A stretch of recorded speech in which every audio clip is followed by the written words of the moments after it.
Welcome to Dark Breathing, where doors close and silence begins. Before you surrender to the feeling of relaxation, if you find a sanctuary in our stories, feel free to support our channel with a like and subscribe. Tell me in the comments, from which corner of the world are you listening tonight? And what does the hour feel like for you right now? These small details make us a true community. If you'd like to be the main character in one of my upcoming stories, just leave a comment with your name and the role you'd like to play. Do you want to be the hero who saves everyone? The villain?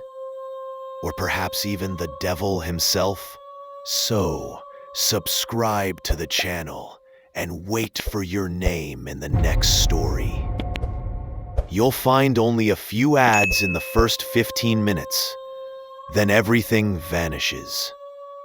After that, nothing will interrupt your journey into calm. I hope you give this experience a chance, for I am certain you won't find stories quite like these anywhere else.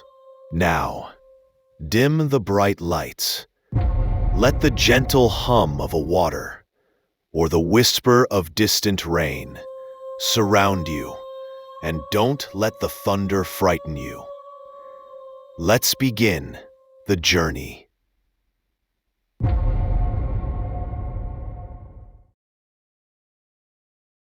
Story 1. The Observers. The grocery aisle. She didn't look like someone who was about to lose her life as she knew it. Just another Tuesday. Just another grocery run. The hum of the overhead lights. The slow whine of cartwheels against cheap linoleum. The quiet chatter of strangers who meant nothing to each other. Lena Harper stood in the frozen aisle, comparing two brands of waffles like her decision mattered. But the world had already chosen for her. That was when the woman passed behind her. Not close enough to be familiar, not slow enough to be casual, just close enough to speak. Her voice was breath soft, urgent. Don't let him follow you to your car. Lena froze. Something in the tone, low, certain, final, sent a chill slithering down her spine. She turned sharply, expecting a stranger with concerned eyes, or maybe a prankster smirking behind a phone camera. But the woman was gone. Not walking away, not turning a corner. Just gone. As if she hadn't existed at all. Lena's fingers tightened on the cart handle. The store around her suddenly felt wrong. Like every sound was too clear, every shadow too present. The ordinary became staged. She forced herself to breathe, to keep moving, to pretend her heartbeat wasn't hammering against her ribs. But then she noticed him. A man, 2 aisles down. Gray hoodie, dark baseball cap. Not shopping, not holding anything, just watching. Their eyes didn't meet, not quite. But awareness hit her like a cold hand pressed to her spine. He wasn't browsing. He wasn't waiting for someone. He was waiting for her. Lena swallowed hard, forced herself to act normal, forced her steps to stay calm and even, despite the panic swirling just beneath her skin. She checked out. She walked outside. The sky was dimming, the kind of evening where shadows stretched too long. Her car was parked under a flickering streetlight. Of course it was. She moved faster now, breath tight, keys already in her hand. Behind her, footsteps, soft, steady, unhurried. The sound of someone who didn't need to chase, only follow. Lena didn't run. Running would show fear. Running would confirm she'd heard the warning. She reached her car, opened the door, and then she heard it. "Hey!" His voice was calm, casual, like they were strangers waiting in the same line. "You dropped something." Her blood iced. She turned, slowly. He wasn't holding anything. Nothing at all. She didn't speak, didn't blink, didn't breathe. Instead, she got into the car, slammed the door shut, and locked it in one movement. He didn't try to stop her. He didn't hit the window. He didn't run. He just stood there, watching her through the glass. Expressionless, present, waiting. Lena's hands shook as she started the engine. The tires screeched as she pulled away, heart pounding so violently she thought she might faint. She didn't go home. She didn't even decide where she was going. She just fled. But even miles away, the warning kept repeating in her mind. Don't let him follow you to your car. That wasn't advice. It was acknowledgement. Someone already had. Someone had been watching her long before the grocery store. Someone who didn't need to chase. Someone who was waiting for her to notice. And noticing was the first step. The step that meant she had been chosen. Lena didn't go home. Her hands were trembling too badly to trust the steering wheel. But she kept driving anyway. One street, then another, then another. Her eyes flicked constantly to the rearview mirror, searching for the gray hoodie, the dark cap, the shape she didn't want to see. But the road behind her was empty. Too empty. Her breath fogged the glass. Finally, she pulled into a gas station parking lot, one of those 24-hour places with buzzing lights and a lone attendant who looked like he'd been there since the beginning of time. She parked beneath the brightest lamp, the kind of light designed to make shadows retreat. She just needed to sit, to think, to breathe. Her phone buzzed. A text. Unknown number. Her stomach dropped before she even opened it. I'm glad you didn't run. Running ruins the story. Lena's pulse spiked, her vision blurring at the edges. No one should have had her number. No one should have known what she did or didn't do. No one should have seen. She typed back with shaking fingers. Who is this?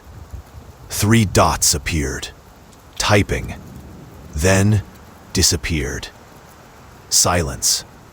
A second message came instead. Open your passenger side mirror. Lena's breath hitched. Her hand refused to move. The mirror was folded inward. She hadn't touched it. She stared at it now, feeling her heart beat in her throat. Slowly, she reached out and pushed the mirror outward. Her reflection snapped into view. Her, the gas station lights, the empty lot. But in the lower corner of the mirror, written in dust, faint and smeared, were 4 words. I've been here before. Lena's throat tightened so painfully she couldn't swallow. Before today? Before the grocery store? Before she even noticed? Her phone buzzed again. This time it wasn't a message. It was a picture. A photo taken from behind her. Taken right now. In her car. From just inches away. Her shoulders. The back of her head. The curve of the seat. Except no one was outside her window. No one was behind her car. There was no one in sight. Lena looked slowly into the mirror again. And this time, she realized something. Her reflection wasn't alone. There was a shape behind her. Not distinct. Not fully formed. Just the suggestion of a person. Standing inches from her head. Watching. Her scream caught in her throat. She spun around. Nothing. Empty back seat. Silent car. Still air. But the shape had been there. Her eyes had seen it. Her phone buzzed once more. You see him now? Good. That means you're awake. Lena's breath shook. Her fingers tightened around the phone so hard, her knuckles turned white. Awake? Awake to what? She didn't type. She didn't reply. She didn't breathe. The phone buzzed again. This time, only one word. Run. And as she read it, the overhead gas station lights flickered. Once, twice, then went out. The world plunged into darkness. Lena didn't think, didn't look back, didn't try to understand. She threw the car into reverse, tires screeching against the pavement, the engine roaring as she tore out of the lot and into the night, the dark swallowing everything behind her. But now, she understood something she hadn't before. The woman in the grocery store hadn't been warning her about a man. She had been warning her about something else. Something that didn't follow footsteps. Something that didn't need doors. Something that didn't begin at the store. Something that had been with her long before tonight. Lena didn't remember most of the drive home. Just streetlights stretching into long blurs of gold. Just the sound of her own heartbeat, hammering like something trapped in her chest. Just that word repeating in her mind like an echo that didn't belong to her. Run. When she pushed into her apartment, she didn't turn on the lights. She just slammed the door shut, locked it, slid the deadbolt, then the chain. Her breath came in sharp, uneven bursts, the kind that hurt her ribs. The silence inside was thick, too thick. Lena pressed her back against the door, forcing herself to breathe. One inhale, one exhale, again. But the quiet had changed. Her apartment no longer felt familiar. It felt watched. She moved carefully to her bedroom, her fingers trembling as she pulled the curtain shut, even though it was already dark outside. She checked every lock twice, then 3 times. Finally, she sat on the edge of her bed, wrapping her arms around herself. Her phone was still in her hand. The last message stared back at her. Run. She didn't know whether the warning was protection or a command. She closed her eyes, just for a moment, and the room shifted, not physically, but the air tightened, like someone else had just breathed in the same space as her. Lena's eyes shot open. The apartment was silent. Then, tap. A soft sound from the living room. Not loud, not threatening. Just a sound that shouldn't exist. Tap, tap, like someone running their finger slowly along the wall. Lena stood up, every muscle in her body shaking. "Hello?" Her voice was barely a whisper. No answer, just the soft, deliberate dragging sound. Scrape, scrape, scrape. She stepped into a hallway, her breath trembling, her hand sliding along the wall for balance. The sound stopped. The living room was dark, her own reflection faint in the window glass. She reached for the lamp and turned it on. Nothing. The bulb was gone. Her chest tightened. She checked the kitchen. The overhead light flicked on, then flickered, then dimmed until it was a dull, dying pulse. Her throat tightened as she whispered to herself.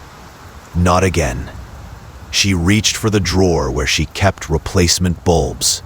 It was empty. All of them. Gone. Her hand shook as she closed the drawer slowly. Then something caught her eye. A piece of paper on the kitchen table.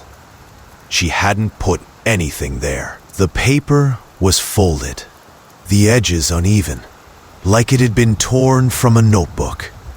A pen lay beside it. No, not a pen. Her pen. The one she kept in her purse, which she hadn't opened since she got home. Lena walked toward the table, her heartbeat banging in her ears. The paper had only one sentence written in the center. "You left the lights on when you lived here before." Lena froze. "Before?" she whispered. She had never lived anywhere else. Not in this city, not in this building, not in this apartment. This was her first home.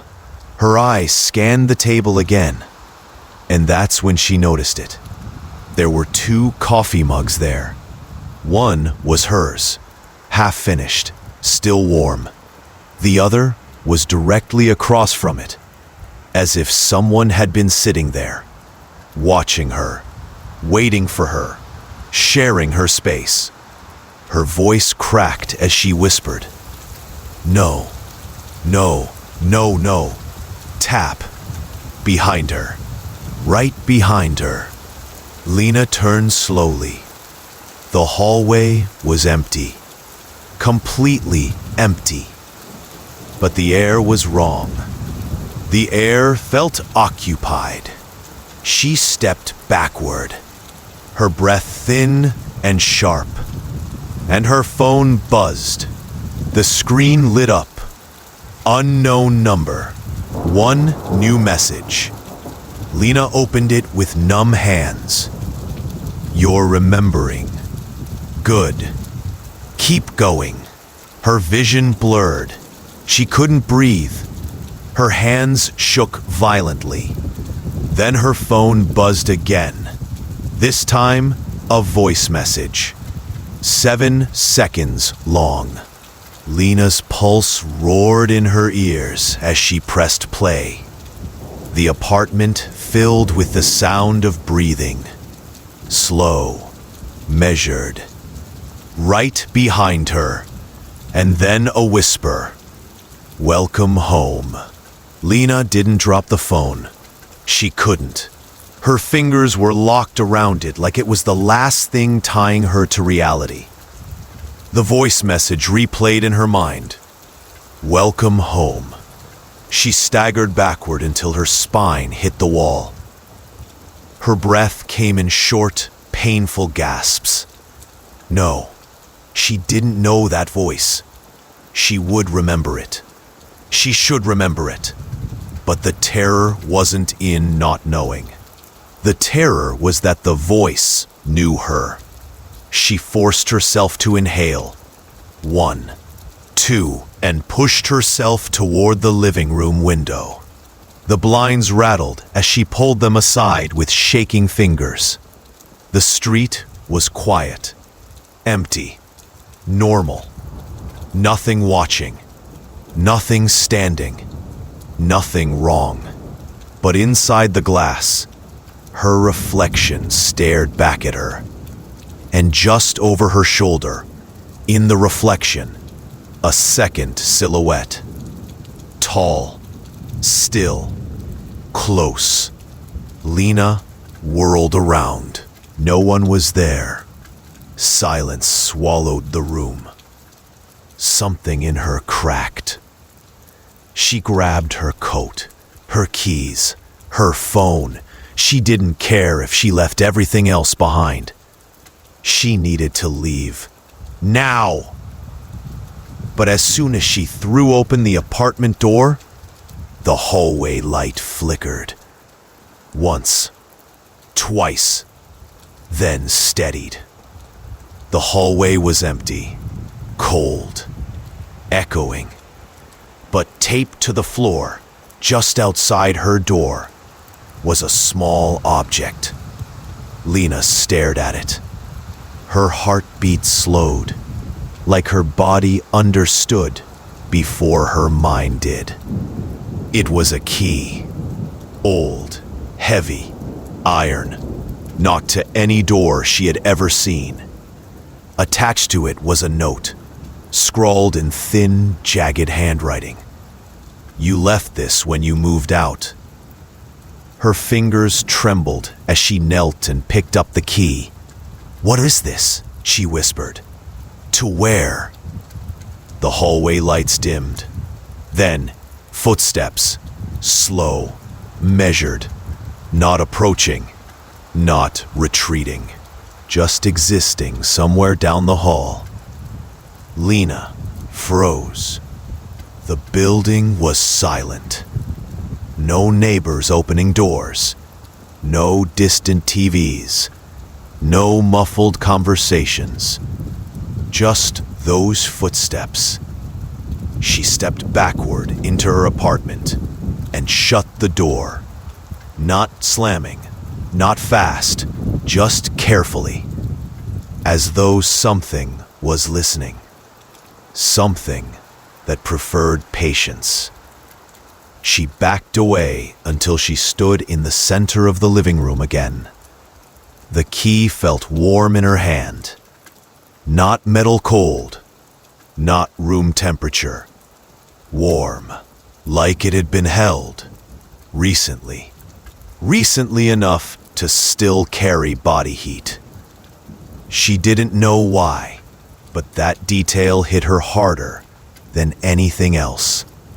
She sat down, not on the couch, not on the bed, on the floor, cross-legged, like she had done this before, like she had sat in that exact spot, on that exact patch of floor, 1,000 times. Her hand loosened around the key, and that's when it happened. Not a sound, not a shadow, not a voice. A memory. One she didn't know she had. Laughter. Her own. In this apartment. Years ago. Someone else laughing with her. A shape. Tall. Leaning against the doorframe. A hand brushing her shoulder. Warm and familiar. A face she couldn't completely see, but knew. She gasped, the memory vanishing like breath on glass. "No," she whispered. No, I didn't. I moved here last year. I moved here last year." Her voice cracked, but the room didn't argue. The room waited, like it expected her to continue. Her phone lit up. Another message. Same unknown number. 3 words. Only 3. You always lived here. Her body went numb. Her breath turned to ice. Her vision thinned at the edges, like the world itself was narrowing. She looked down at the key in her hand, and for the first time, she noticed the engraving along its side. Not a symbol, not initials, a date. The year was 7 years ago. 7 years before she believed she moved into this apartment. 7 years she could not remember. 7 years that were hers. Taken, removed, erased. Something was rewriting her life. Not watching, not stalking, replacing. And the voice message's final whisper played again in her mind. Welcome home. Lena didn't sleep. She sat on the floor, the iron key in her hand, listening to the quiet hum of the refrigerator and the soft ticking of the wall clock. Her apartment felt aware, like the walls were holding their breath. At 3:14 a.m., the temperature in the room dropped. Not by degree, by presence. The darkness felt occupied. A hollow stillness spread through the apartment, as if something had just stepped inside. But Lena didn't move. She knew, instinctively, if she acknowledged it, if she turned her head, if she searched the shadows, it would step closer. So instead, she stared at the key. The metal pulsed faintly against her skin, like a heartbeat that wasn't hers. She whispered, "What do you open?" No answer. But the silence shifted, as though the apartment heard the question. Her phone buzzed beside her. Another message. No name, no number, just 3 words. Look behind you.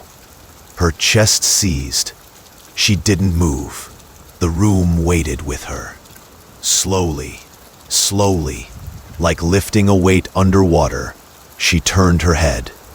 The hallway was empty, but something had changed. The door at the end of the hallway, the one to the storage closet she'd never used, was open. Just an inch. But Lena knew for a fact it had been shut. Her throat tightened. She rose to her feet, each step measured, and walked toward the door. The darkness inside the closet was thick, unmoving. She raised the key. Her hand shook. She whispered, barely audible, "I've done this before." Not a memory, a certainty. The closet light flickered when she reached for the switch. The bulb buzzed, glowed weakly, then steadied. Inside, the closet was empty. Or it should have been. But the back wall, where smooth plaster should be, was gone. Replaced by an old wooden door, the kind found in monasteries. Cold, hand-carved paint, worn by centuries. Her heart hammered. The iron key fit perfectly. Her fingers paused on the handle. Once the door opened, there would be no closing it. She exhaled slowly, breath shaking. Whatever is on the other side wanted me to find it. Then she turned the key. Click! The door swung inward, silently. No hinges creaked, no dust stirred, just an open threshold into darkness. But not empty darkness. Stone, Cold, ancient, cathedral stone. She stepped forward, and the apartment behind her vanished. No sound, no fade, like it had never existed. She stood in a long underground corridor, lit by wavering candlelight. Shadows stretched along the walls, and overhead, vaulted ceilings rose into darkness. Far ahead, voices whispered, human, but not speaking words, chanting, a rhythmic, low murmuring that made the air vibrate. Her steps were quiet, careful, until a figure appeared at the far end of the corridor. Tall, draped in a long, dark cloak, hood covering the face completely. They did not walk toward her. They were already close, as if the space between them had folded itself. Lena froze. The figure spoke, voice soft, steady, and painfully familiar. You were gone longer this time. Her blood ran cold. What? The figure's head tilted, almost curious. You always forget, but you always come back. Lena took one step backwards. No, I don't know you. I don't know this place. The hooded figure extended a hand, slow, gentle, not threatening. Come, the others are waiting. The archivists will fill the pages again. Lena's breath broke. Archivists, the ones who wrote people's lives, rewrote them, erased them. The figure stepped closer. You left because you wanted to choose your own path. A pause. But you returned because you were never meant to have one. Lena shook her head, backing away. No, I didn't choose this. I was living. You were remembering incorrectly. The corridor behind her darkened, as if the shadows themselves sealed the exit. You belong to the story, the figure whispered, and the story has called you home. The candles blew out. Lena was swallowed by darkness, and somewhere in the black, dozens of whispers rose like breath against her ear. Turn the page. Darkness wrapped around Lena like water, thick, endless, swallowing light and breath alike. But then, a soft glow sparked ahead of her. Not warm, not comforting, pale, like moonlight on old bones.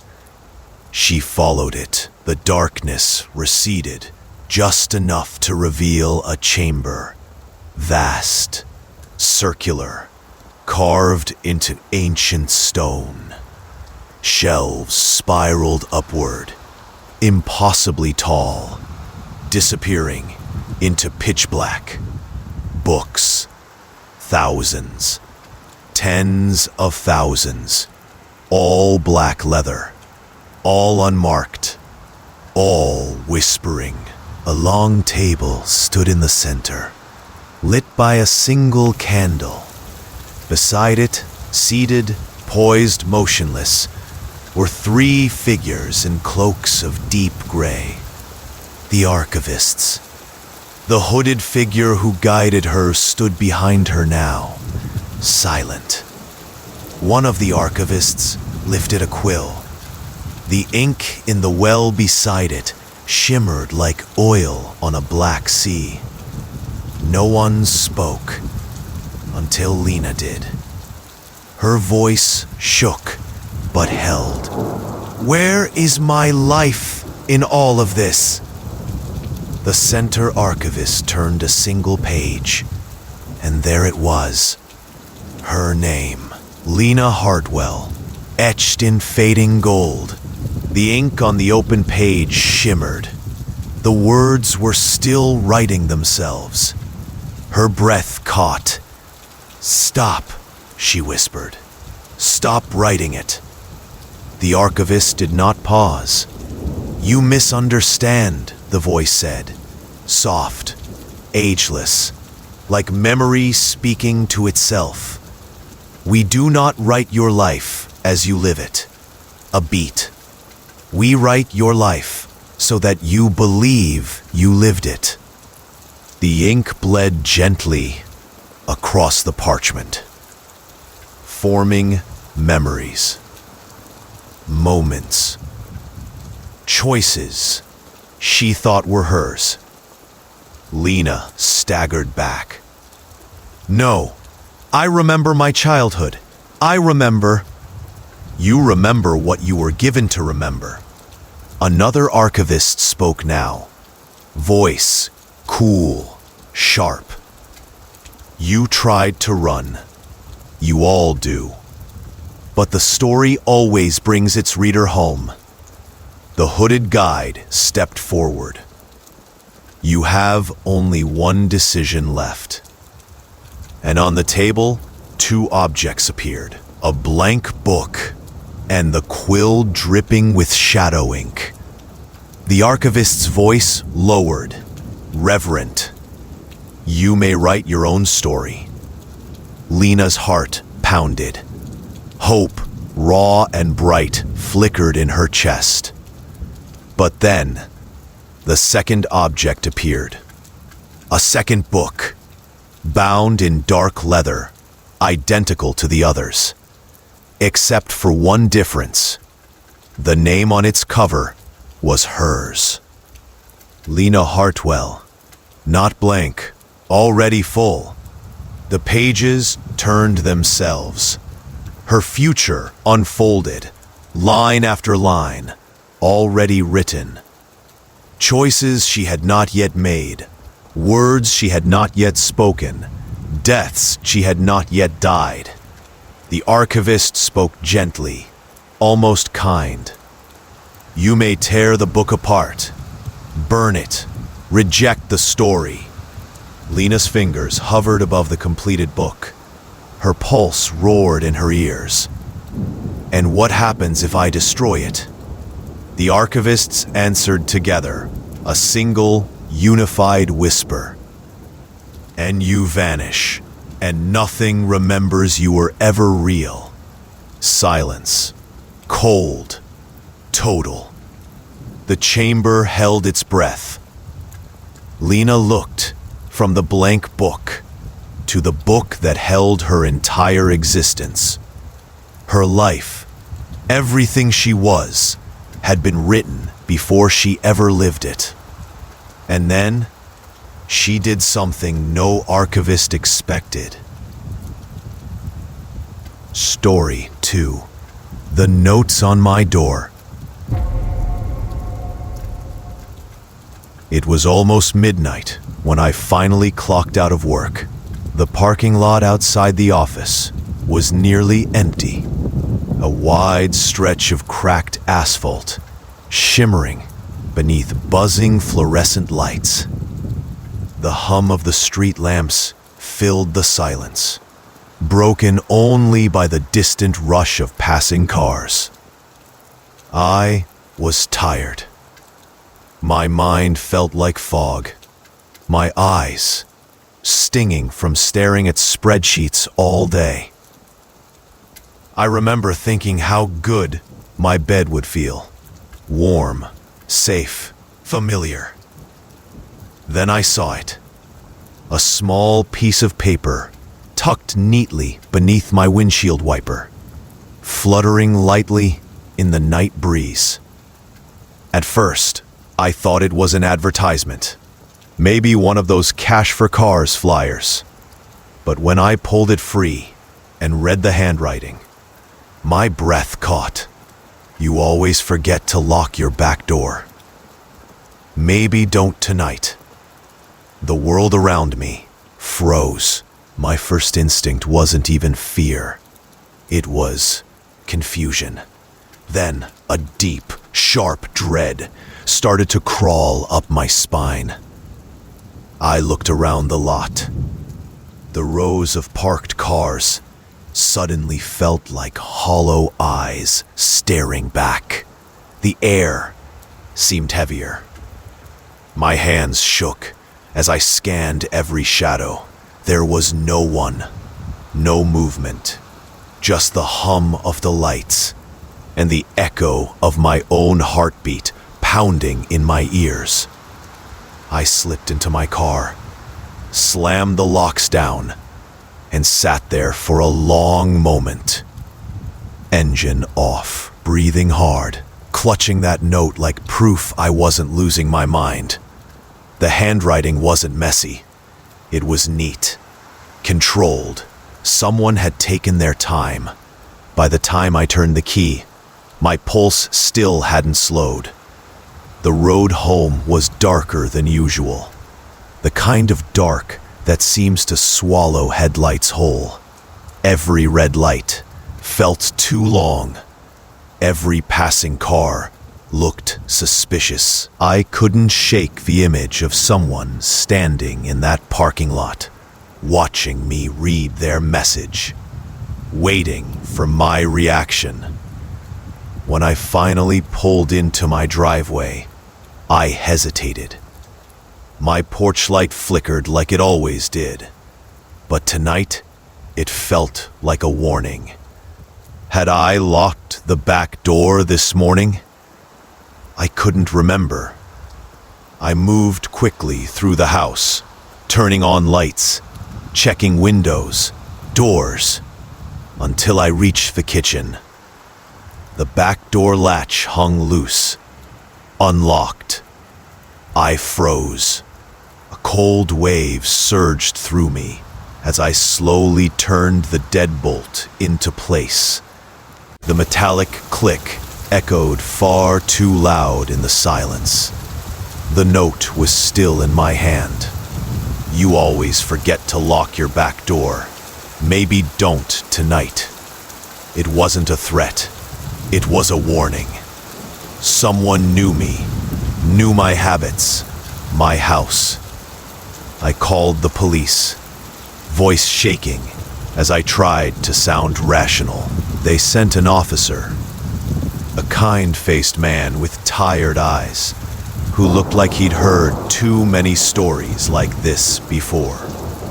He walked the property, flashlight sweeping across the grass. No footprints, no forced entry, nothing missing. He took the note, nodded slowly. Probably a prank, he said. Kids, maybe. Still, lock up tight. Install a camera if you can. And then he left.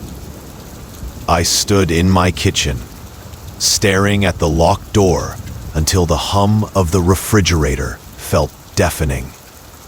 That night, I didn't sleep. Every sound felt wrong. The creak of floorboards, the whistle of the wind through the siding. I left every light on and sat awake, listening to my heartbeat. By 3 a.m., I'd convinced myself it was nothing. Just a coincidence. A cruel joke. But deep down, I knew better. Whoever wrote that note hadn't just guessed. They'd been watching. The next morning came too soon. 3 hours of restless half-sleep left my mind dull, my eyes burning. Every creak in the walls still echoed in my head, blending with the sound of my cat padding softly across the floor. She seemed uneasy too, her tail twitching every time the wind hit the window. Before leaving for work, I checked the back door twice, 3 times, just to be sure. Locked. Deadbolt secured. Chain latched. but I couldn't shake the feeling that someone was still out there. By the time I parked outside the office again that night, the world had already sunk into darkness. The same flickering streetlights buzzed above me like before, and my heart sank when I saw it. Another note, folded neatly, tucked beneath my windshield wiper, waiting. My hands shook as I unfolded it. You did better last night. Good. Keep it that way. The paper felt cold against my skin.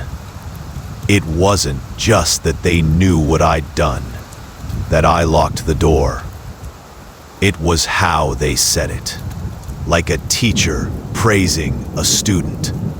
Like someone testing me. I scanned the lot, but again, nothing. Just silence. I wanted to scream into it. Instead, I got into my car, locked the doors, and drove straight home. I didn't turn on the radio. I didn't check my mirrors more than I had to. I just drove, eyes fixed on the road, trying to breathe through the panic. When I got home, I called the police again. Same story. Same weary tone. No threats. No direct danger. Just, we'll keep a lookout. They told me to save the notes. That night, I stayed up until nearly 2 a.m., watching the live feed from the cheap security camera I'd installed in the kitchen. The backyard was a blur of gray shadows. The motion sensor light, occasionally flickering on with every gust of wind. I started to feel foolish. Maybe I was feeding my own fear. Maybe this was exactly what they wanted. I shut off the monitor and went to bed, but sleep didn't come easily. Somewhere in the middle of the night, my phone buzzed. A motion alert. I hesitated before checking, my thumb hovering above the screen. When I finally opened the app, my heart stopped. There was someone standing at the edge of the camera's view. Still, tall, face obscured by darkness. They didn't move, didn't approach, just stood there, watching the house. The feed flickered once, then glitched into static. I froze, the glow of my phone burning against my skin as I stared at the broken image. I wanted to call the police again. But what would I even say this time? When the feed came back, the figure was gone. I barely slept at all after that. The next day, I installed 2 more cameras, one at the front door and one facing the driveway. I spent the entire evening checking and rechecking the feeds, scanning for any flicker of movement. Nothing. By Friday, I was a mess. Coffee couldn't touch the exhaustion that hollowed me out. My coworkers joked about me looking haunted. They didn't know how right they were. When I finally pulled into the driveway that night, my heart dropped again. A third note, taped, this time, directly to the front door. I peeled it off with trembling hands, the adhesive tearing the paint slightly. Almost forgot tonight, didn't you? Be careful. They notice things like that. I stumbled back from the door, bile rising in my throat. They, not me, they. I locked myself inside, turned on every light, and pressed my back to the wall. My phone was in my hand before I even realized it, dialing the detective the responding officer had referred me to. When he arrived, he took the notes without a word, studying the handwriting, the phrasing, the tone. "This isn't random," he said quietly. "They're studying your behavior, adjusting based on how you react.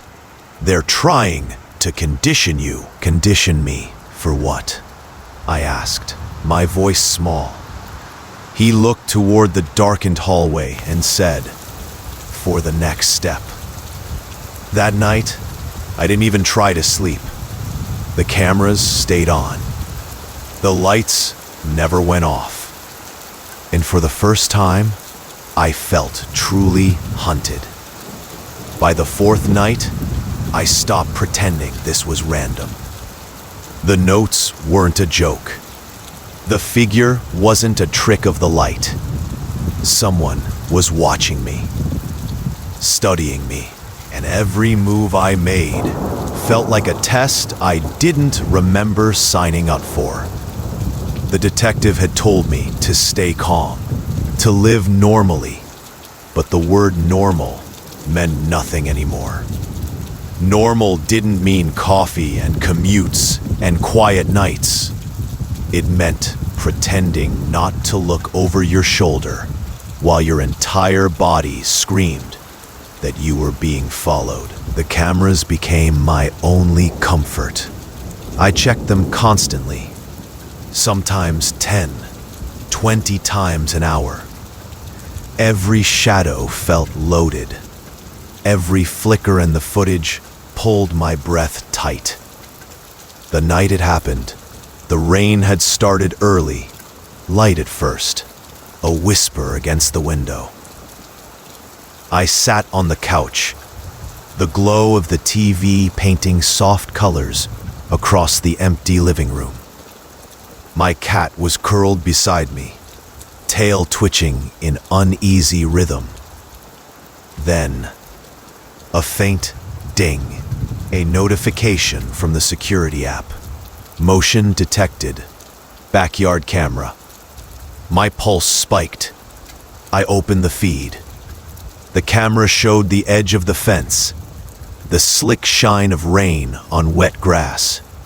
The motion light flickered on, and there, for half a second, I saw it.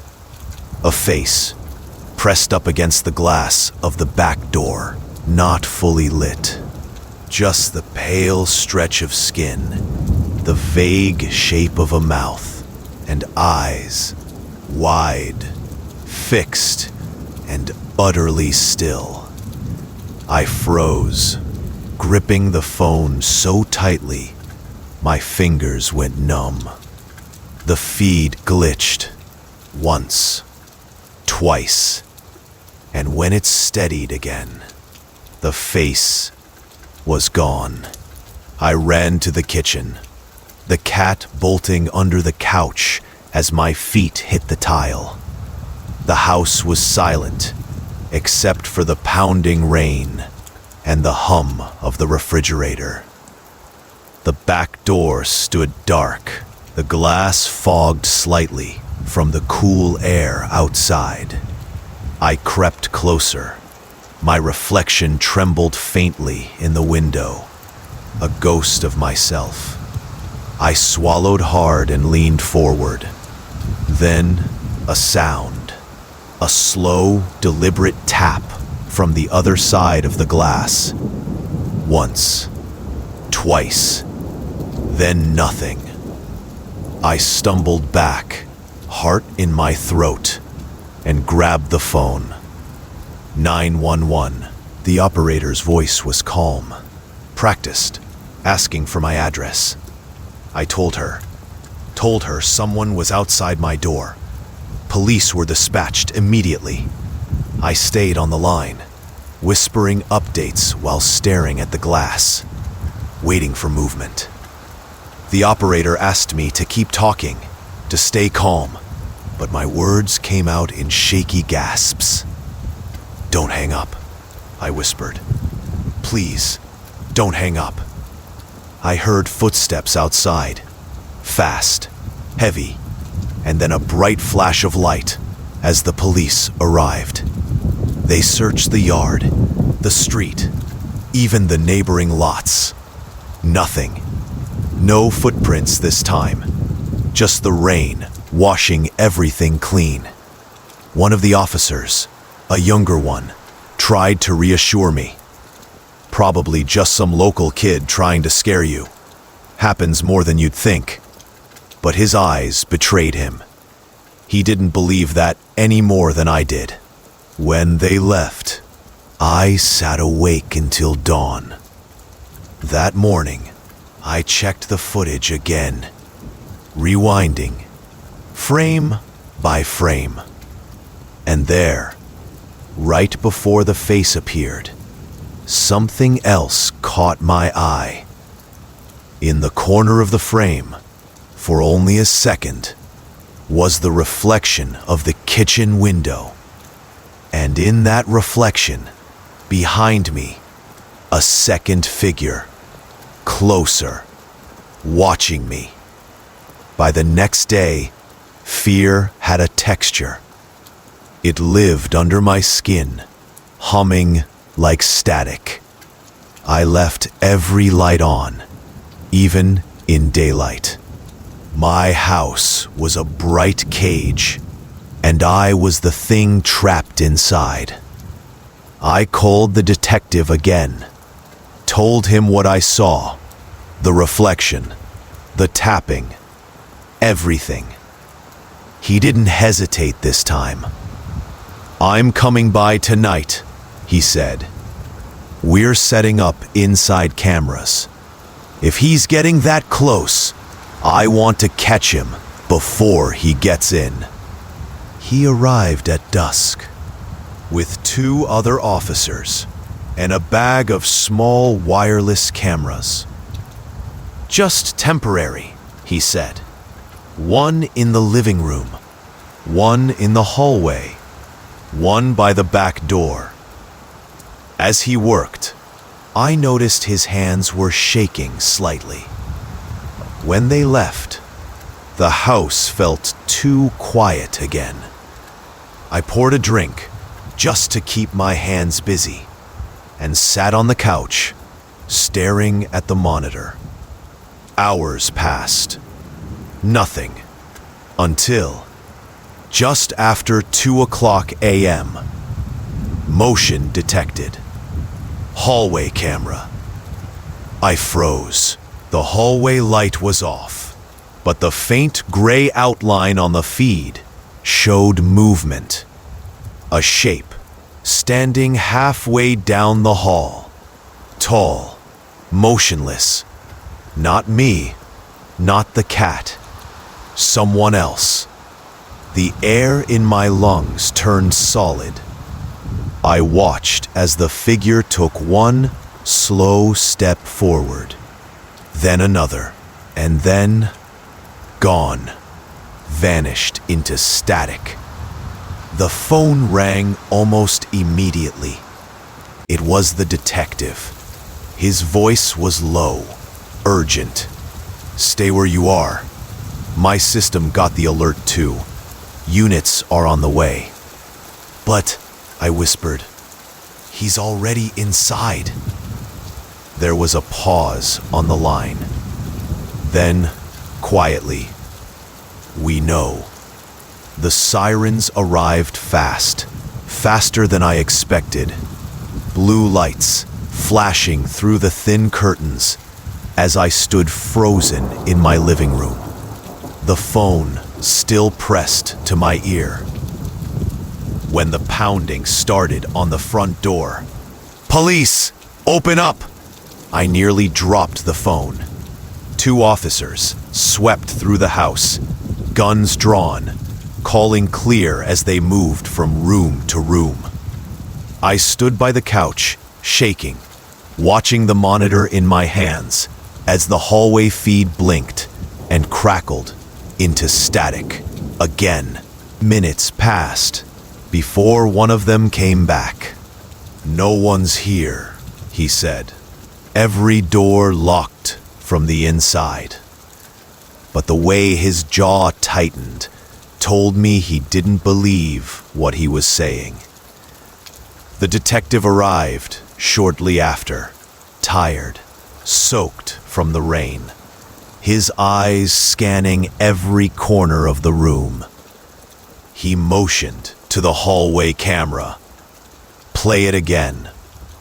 I rewound the footage, frame by frame, until the figure appeared, tall, still, standing just at the edge of the hallway's darkness. The image glitched once, twice, and then blinked out. He leaned closer, frowning. "That's not an artifact," he murmured. "That's interference. Like someone jammed the signal." He looked at me, face grim. "You said you live alone, right?" I nodded slowly. He glanced toward the hallway. Then whoever that was, they weren't trying to break in. They were already inside. The air in my lungs collapsed. I sank into the couch, hands trembling. The detective called in forensics, asked them to sweep the place. They dusted every door handle, every surface. The results came back empty. No prints, no footprints, no evidence of forced entry. Whoever had been in my hallway had left nothing behind, not even air out of place. By dawn, the officers left. The detective lingered by the door. "If he's as careful as I think, he's been watching longer than you realize," he said quietly. "The notes, the cameras, the timing, it's escalation." He paused, eyes sharp with something between pity and fear. "And he's not finished."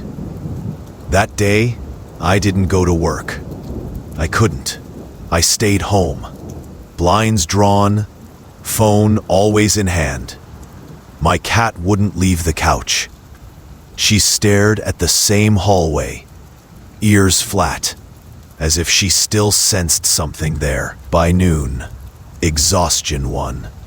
I drifted into shallow sleep, the kind that feels like drowning just beneath the surface. When I woke, my phone had 3 new notifications. Motion detected, 2:13 a.m. Motion detected, 2:16 a.m. System offline, 2:17 a.m. My heart stuttered. The system hadn't sent any live alerts last night. It had been cut off. I opened the footage. The living room feed was blank for most of the night. Quiet, uneventful. Then at 2:13, movement flickered across the far wall. A shadow, human-shaped, long. It moved from the hallway toward the camera, closer, closer, until it filled the frame completely. Then the feed went black. When it came back online at 6:42 a.m., everything looked normal. But in the brief single second before the footage resumed, a frame froze, an image of something carved faintly into the drywall beside the camera. Words, 6 of them, scratched deep into the paint. "You're not locking them anymore." I dropped the phone, bile rising in my throat. I stumbled toward the hallway and found the wall exactly as the footage showed. Faint lines gouged into the plaster, the locks. The phrase, whoever had written it, knew my house, my habits, my fear. I called the detective again. He arrived within the hour, expression tight as I showed him the footage. He ran a gloved hand over the carved words, exhaling slowly. He's in control now. He's not just breaking in. He's communicating. He wants to make you see him. He told me to pack a bag, to leave for a few nights. I hesitated. And if he follows me again? He didn't answer right away.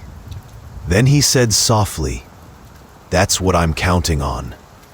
That night, I stayed with my sister across town.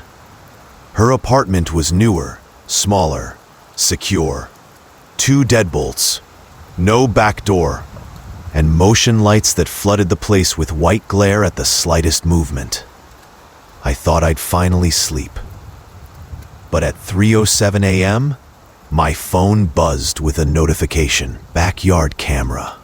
Motion detected. The detective had set a trap. A decoy light in my old house. Cameras looping through fake footage. But this was different. This was live. I opened the feed, pulse hammering, and saw him. The man. Standing in my old driveway. Tall, hooded, still as stone. He was holding something.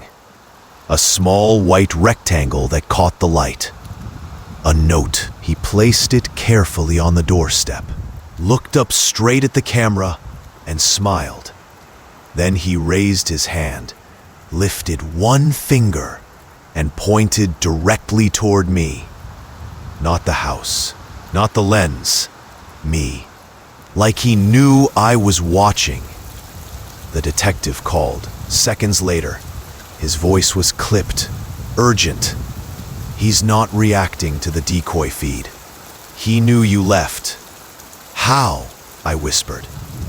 "How could he possibly?" A knock interrupted me. Not from the front door, from the balcony. My blood froze. My sister woke instantly, eyes wide with panic. "What was that?" I couldn't answer. I just stared at the glass door. 3 slow knocks, then silence. The detective was still on the phone. I whispered, "He's here." "Get into the bathroom," he ordered. "Lock the door and stay on the line. We're tracing his signal right now." We moved fast, slamming the bathroom door shut and locking it. My sister clutched my arm, shaking. Then, faintly, from the other side of the wall, came a sound. Scratch, scratch, scratch, like nails dragging slowly across glass. The sound of someone writing. I turned on the phone's flashlight, hands trembling, and aimed it toward the mirror. Words were appearing, faint and wet, as if being traced from the other side of the glass. "Found you again." The lights flickered. My cat hissed from somewhere behind us. The detective's voice crackled through the phone. "Units are outside. Don't open that door." And then, silence. The phone went dead. The house went dark. And from the hallway came the sound of someone whispering my name. The power came back at dawn. When the lights flickered on, the house was silent again. No movement, no whispers. Just me, my sister, and the heavy stillness of something that had left its mark behind. The police found us huddled together in the bathroom. My cat pressed between us, trembling. The mirror was clean now. No words, no scratches, no proof of what had just happened. Only the faint condensation where the letters had been. "Found you again." The detective stayed until sunrise, pacing the living room, his face pale and drawn. He checked every camera feed, every lock, every inch of the apartment. Nothing. No sign of entry. No sign of forced locks. Not even footprints on the balcony. The balcony door was still locked from the inside. "I don't understand," my sister whispered. We heard it. We saw it. The detective didn't answer right away. He just turned to me, eyes tired. Whoever this is, he said finally, he's more than careful. He knows how to erase himself, which means he's been doing this for a long time. He handed me something then, a clear evidence bag. Inside it was a piece of folded white paper. The note he'd found stuck under my car windshield that morning. I hadn't even noticed it was missing. The handwriting was the same as the others, sharp, deliberate, and tauntingly familiar. The message was short. You shouldn't have called for help. I felt sick. I could barely speak. He followed us here. The detective ordered protective detail again. Plainclothes officers stationed nearby. Cameras running 24/7. Motion sensors installed at every entry point. But I couldn't shake the feeling that we weren't being protected. We were being studied. Days passed, then weeks. No more notes, no more figures, just silence. But the silence wasn't peace. It was waiting. 3 months later, I moved again. Alone this time. Somewhere quiet. Another city. Another name. Another number. The detective stayed in touch for a while, checking in through encrypted messages. He said the investigation had hit a wall. Every trace of the man had vanished. The notes had no fingerprints. The handwriting was unmatched in every database. Even the paper, untraceable. He told me to stay alert, but live my life. So I tried. I got a new job, remote work only. I bought blackout curtains, multiple locks, and a new phone. I deleted every old account I'd ever owned. It was almost enough to make me believe it was over, until last night. I came home from a late grocery run, 11:42 p.m. My building was quiet, the kind of stillness that makes every sound echo. I unloaded the groceries, fed the cat, and noticed something tucked beneath the front door. A folded note. My stomach turned to ice. For a long time, I just stood there, staring at it, hands shaking. I didn't want to touch it, but curiosity or fear won. I knelt, picked it up, and unfolded it slowly. Just 4 words. I never stopped watching. I dropped it. Every light in the apartment flickered at once. My phone buzzed. Unknown number. No name. I almost didn't answer, but something in me needed to hear the voice, to end this. I put the phone to my ear. At first, there was only silence. Then, faintly, a whisper. Check your cameras. My heart slammed against my ribs as I turned toward my computer monitor. The security feed was already open. All 4 screens showed static, white noise, except for one, the living room feed. In the corner of the screen stood a figure, tall, hooded, unmoving, facing the camera. Then he lifted something into view, a piece of paper. The writing was jagged, hurried, like it had been carved instead of written. You always forget to lock your back door. My first note. He still had it. Then the camera flickered, and suddenly, the figure was gone. I didn't call the police this time. I didn't run. I just sat there, staring at the screen, heart pounding in rhythm with the static hum. Because deep down, I understood. This wasn't about fear anymore. It wasn't even about me. It was about him. And whatever he wanted, he wasn't finished. When I finally looked away from the screen, I noticed the cat. She was crouched in the hallway again, staring at the back door, tail flicking. I heard it, the sound that started it all. A soft, deliberate tapping. 3 times. Tap, tap, tap. The phone vibrated on the table beside me. A new message from the same number. It contained no text, just a video file. I hesitated, thumb hovering over the play button. When I finally pressed it, the screen filled with darkness.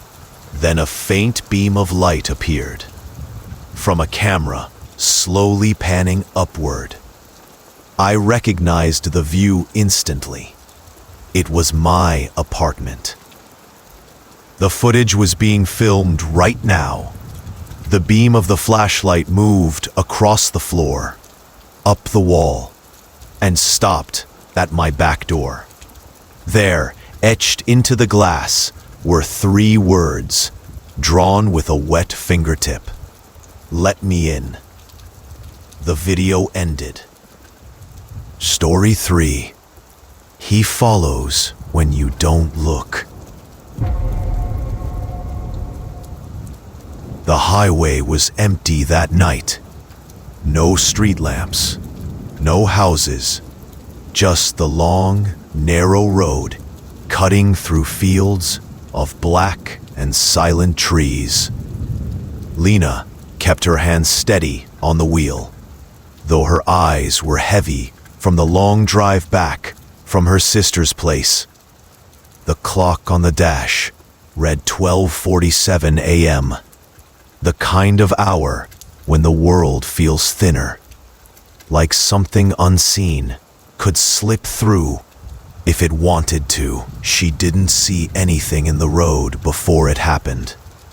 Just a sudden sharp thump beneath the back tire. The car jolted hard. The steering wheel wrenched in her hands. She pulled over, gravel crunching under the tires as the car rolled to a stop. The night was too quiet. She stepped out. The air was cold, sharp, biting. Fog hung low across the ground, coiling around her ankles as she walked toward the back of the car. The tire was gone, shredded, collapsed flat against the asphalt. She muttered under her breath, exhaling a white cloud into the night, and opened the trunk. She had done this before. She knew exactly where the spare was. But when she lifted the cover, she stopped. There, sitting directly on top of the spare tire, was a manila envelope, neatly placed, perfectly centered, like someone had wanted her to find it. Lena stared at it, her pulse beginning to climb. The envelope had no name, no address, no writing at all, just waiting. Her fingers hesitated just a second before she reached for it. Inside were photographs, black and white, sharp, fresh. She froze. The first photo was her living room, shot from outside the window, curtains slightly parted. She was in the frame, sitting on her couch, scrolling her phone, completely unaware. The next picture was her kitchen, her back turned, washing dishes. Another, her bathroom mirror, her face blurred by motion as she brushed her teeth. Her breath hitched. She flipped faster now, hands shaking. Her bedroom. Taken at night. She was sleeping. Someone had been at her window, close enough to reach in. Lena's stomach twisted. She lifted her head and looked around. The trees whispered in the wind, but the world felt wrong, too still, like someone was watching. Her fingers fumbled with the jack and wrench. Her breath rushed in quick, shallow gasps. The silence pressed against her eardrums. A twig snapped somewhere in the dark. She stopped, held her breath, listened. Nothing. But she felt it, the weight of eyes. She finished the tire as fast as she could, hands raw and trembling, tossed the destroyed one into the trunk, slammed it shut, and practically fell into the driver's seat. She locked the doors, hit the gas, didn't look back. Not until she was halfway home. When she finally pulled into the safety of her apartment complex, her heart was still pounding so hard she could barely feel her own fingers. She killed the engine, sat in silence, just breathing. The envelope lay on the passenger seat beside her, heavy, waiting. She carried it upstairs. Inside, she locked the door, then bolted it, then checked the windows. Twice. Only then did she let herself exhale. She placed the envelope on the kitchen table, turned on every light in the apartment. But when she dumped the photos onto the table, one slid free that she hadn't seen before. This one was different. It wasn't her house, wasn't her room, wasn't even taken indoors. It was the road, the same dark road she had just driven.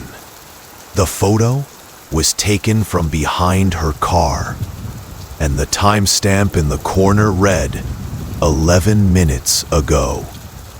Lena's blood ran cold. Someone had been there, watching, close enough to touch her, and she never saw them.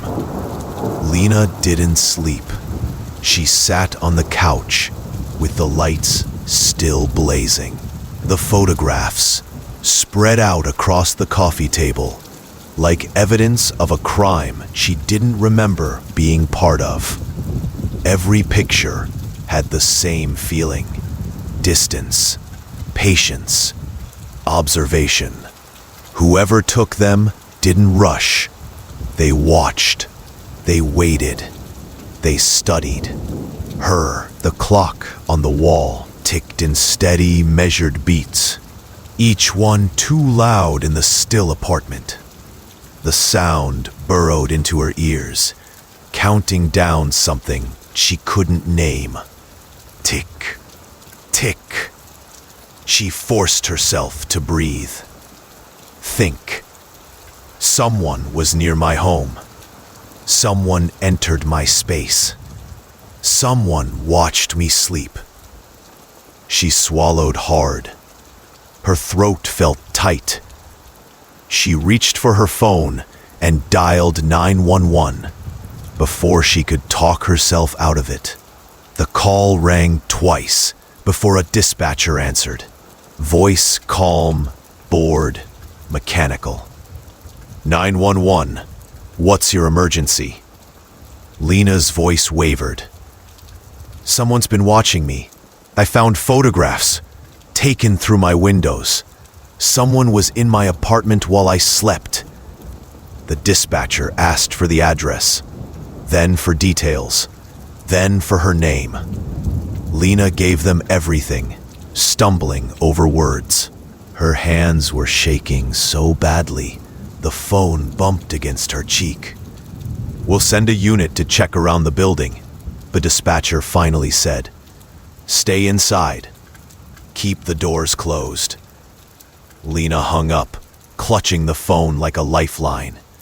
She moved to the window slowly, just enough to peel the curtain back a fraction of an inch. The parking lot lay quiet under the yellow streetlights. No one stood there. No shadows moved. But the absence felt wrong, like someone was holding their breath, watching, waiting for her to look away. She closed the curtain fast, too fast, heart thudding painfully. Her apartment felt smaller now, tight, suffocating. She had to get away from the window. She moved to the hallway, then stopped. The hallway light flickered just once. Then again.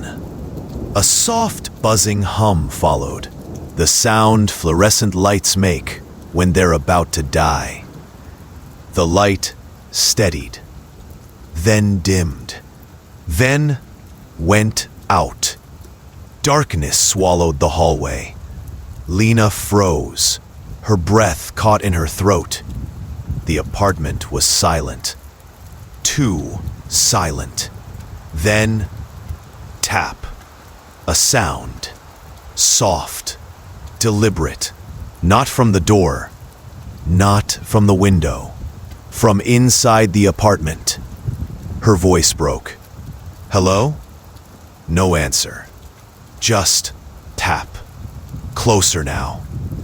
Lena backed into the living room, eyes darting for anything she could use as a weapon.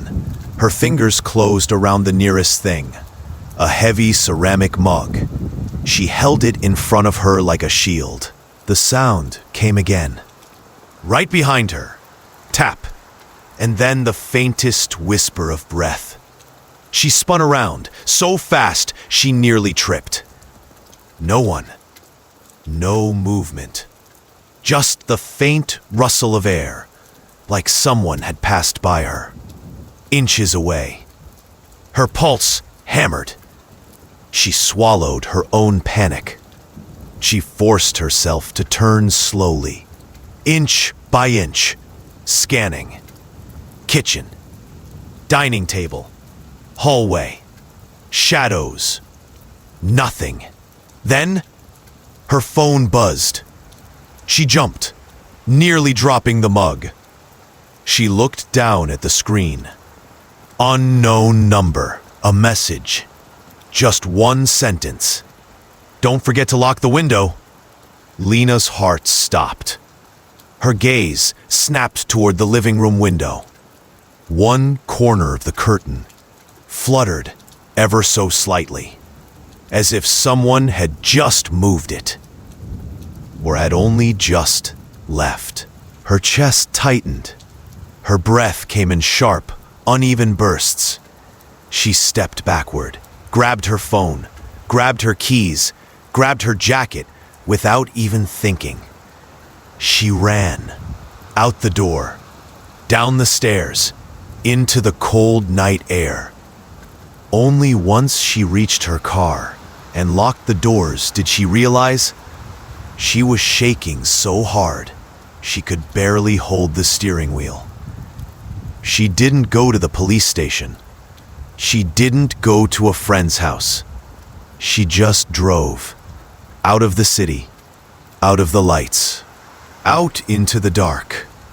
But flight doesn't erase the feeling, because as the miles stretched behind her and the highway unfurled into black, empty distance, her phone buzzed again.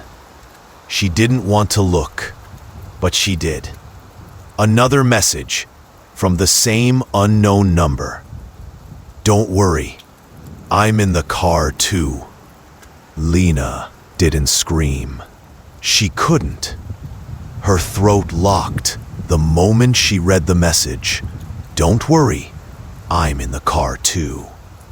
The world narrowed to only her own breathing, ragged and thin. Her eyes moved slowly, painfully slowly, to the rearview mirror. The back seat was dark, just shadows, but the kind of darkness that felt occupied. Her grip tightened on the steering wheel until her knuckles blanched white. She whispered, almost too quietly to hear, "If you're here, say something." Nothing.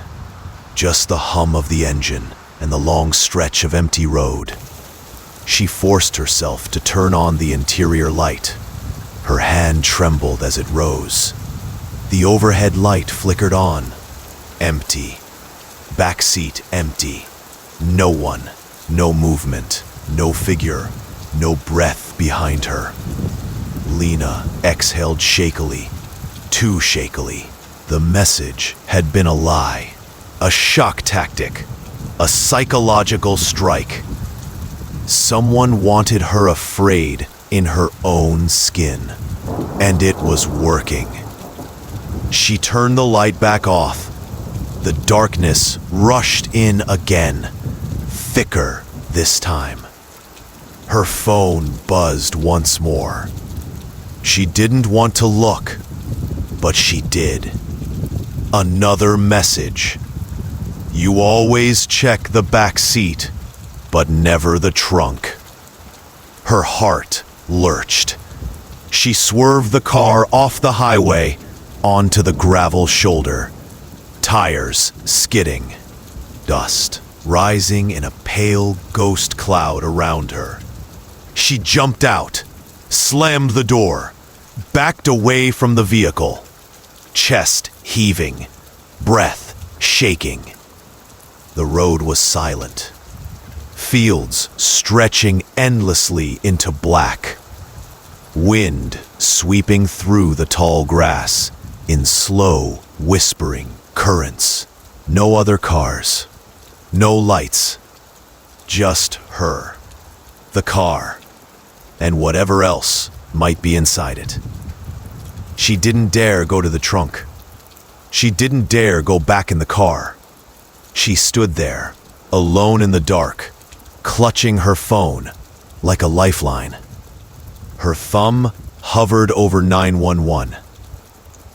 But then she stopped. Her phone vibrated again. Another message. This one was a photo. A photo taken just now. Her car on this road. Lena standing outside it. Taken from somewhere behind her.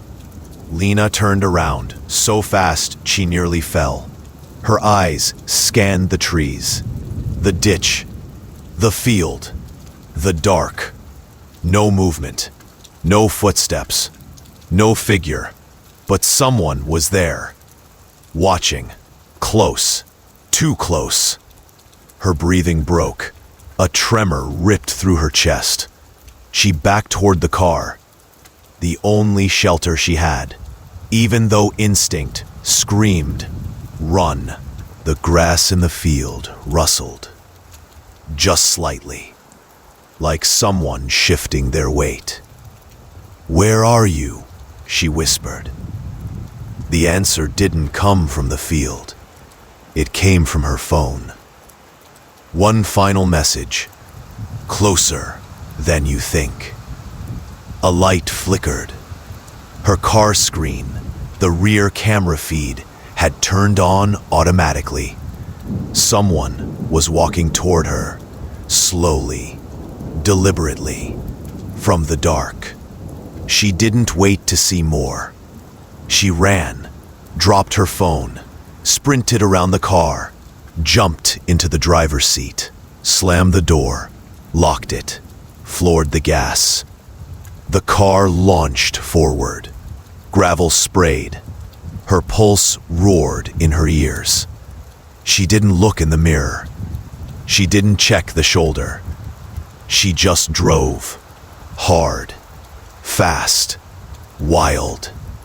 The road unspooled under the headlights, but the fear didn't fade. It dug in deeper. This wasn't random. This wasn't coincidence. Whoever was watching her knew her, and they wanted her to know it. When she reached the outskirts of a small, nearly forgotten town, she didn't recognize the road, the buildings, anything. But she didn't care. She pulled into the parking lot of the first place she saw, an old, flickering convenience store with peeling paint and a single buzzing street lamp. The door chimed when she stepped inside.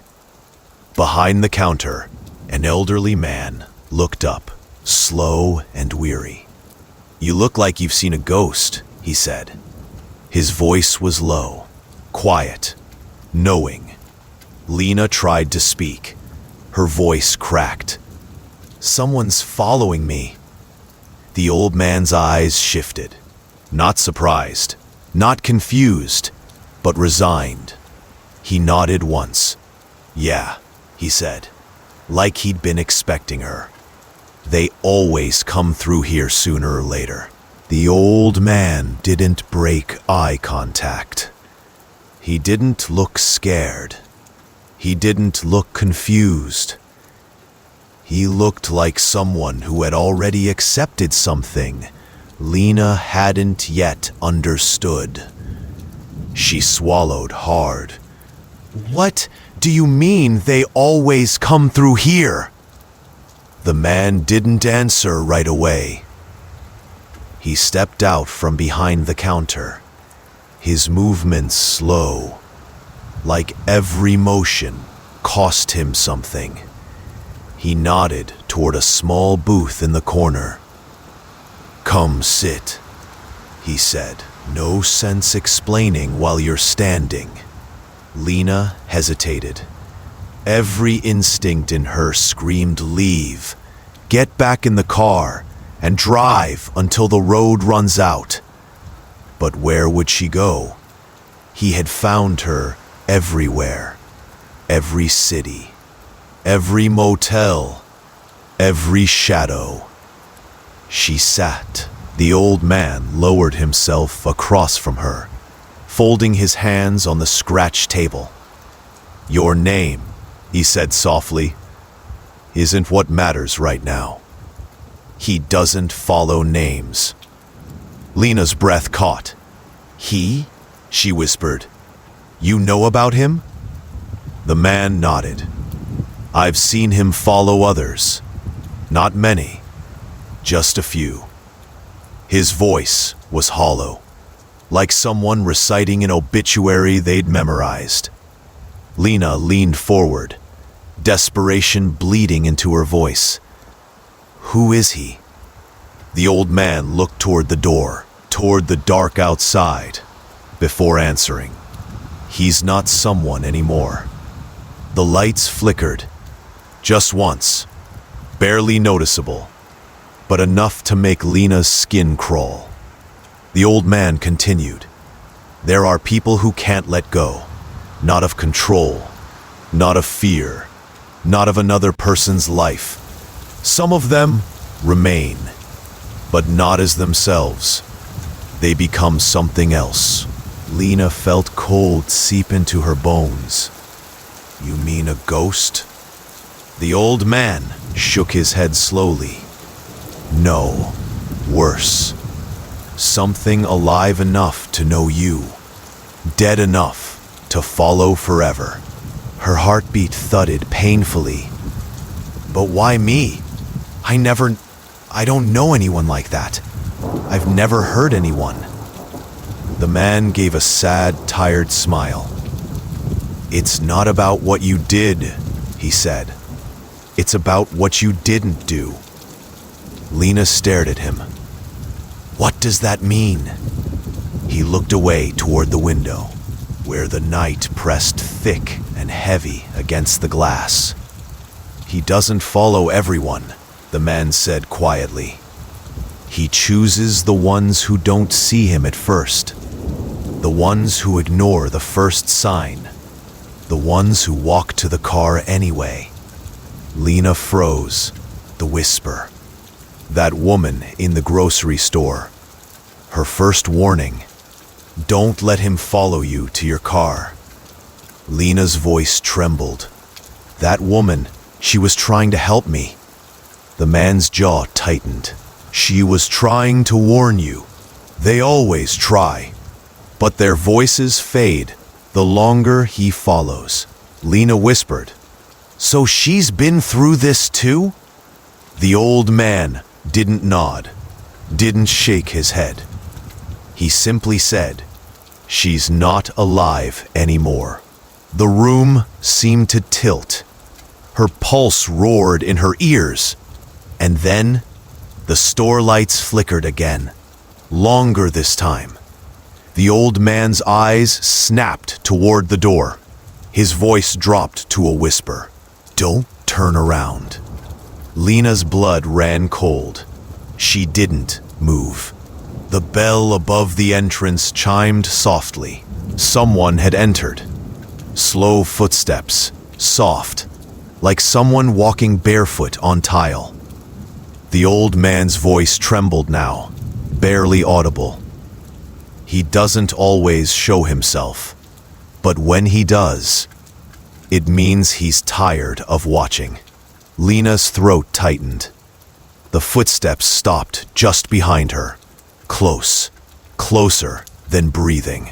She could smell earth, and cold, and something metallic, like old iron. The old man's voice broke. "Don't look at him. Not yet." Lena's fingers dug into the table. Silence. The figure behind her exhaled, long and slow, like someone leaning in close to speak. But instead of a voice, she heard a camera shutter, right behind her ear. Click, click, click. The old man's face collapsed with grief. "He's marking you," he whispered. Lena couldn't breathe. "Please," she choked out. "Make him stop." The old man's eyes filled with tears. "No one can stop him, child." The final click was soft, almost gentle. Then, footsteps. Not away, but going deeper into the store, toward the back door, toward the night. Leaving, but not gone. Lena finally let out a sob she'd been holding inside her ribs. The old man reached out and placed a trembling hand over hers. "You ran from him," he said softly. "You can't run anymore." Lena looked at him, eyes burning. "What do I do?" The old man breathed in slowly, a breath of someone about to say something that will change everything. "You don't run." His voice hardened. "You hunt him back." The night outside felt different now. Not just dark, watchful. Lena stood in the doorway of the convenience store, the bell above the frame trembling slightly from where he had passed through. The old man remained at the table, staring at his hands as if afraid to look anywhere else. Lena's breaths came slow now, not panicked, not trembling, focused. "What did you mean?" she asked quietly. "When you said I have to hunt him back?" The old man raised his eyes.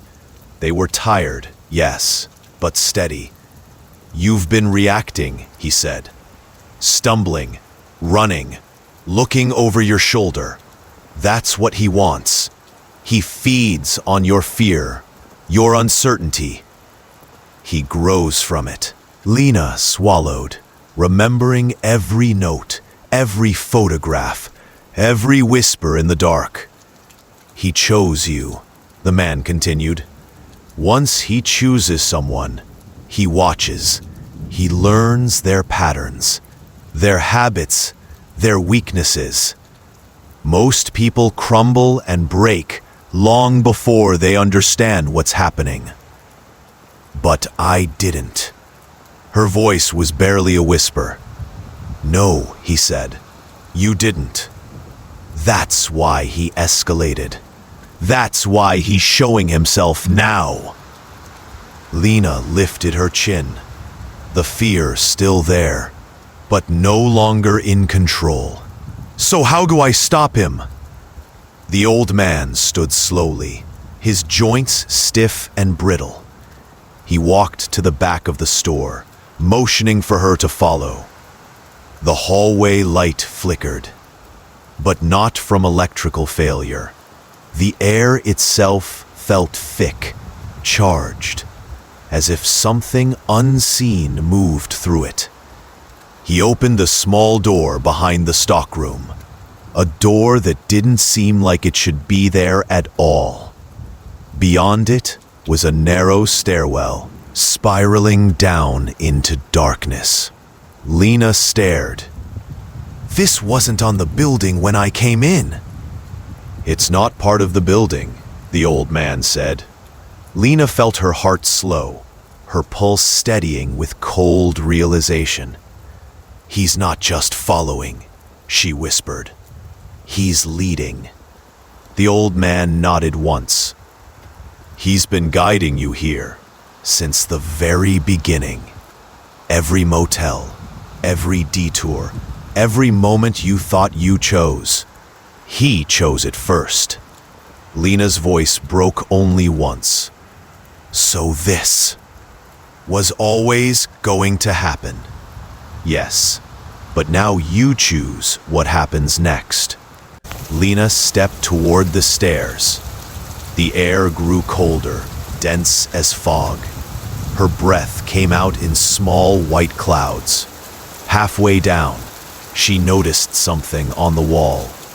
Photos, hundreds of them. Her face, her home, her apartment window, her motel, her car on the roadside, her asleep. They lined the wall like a timeline.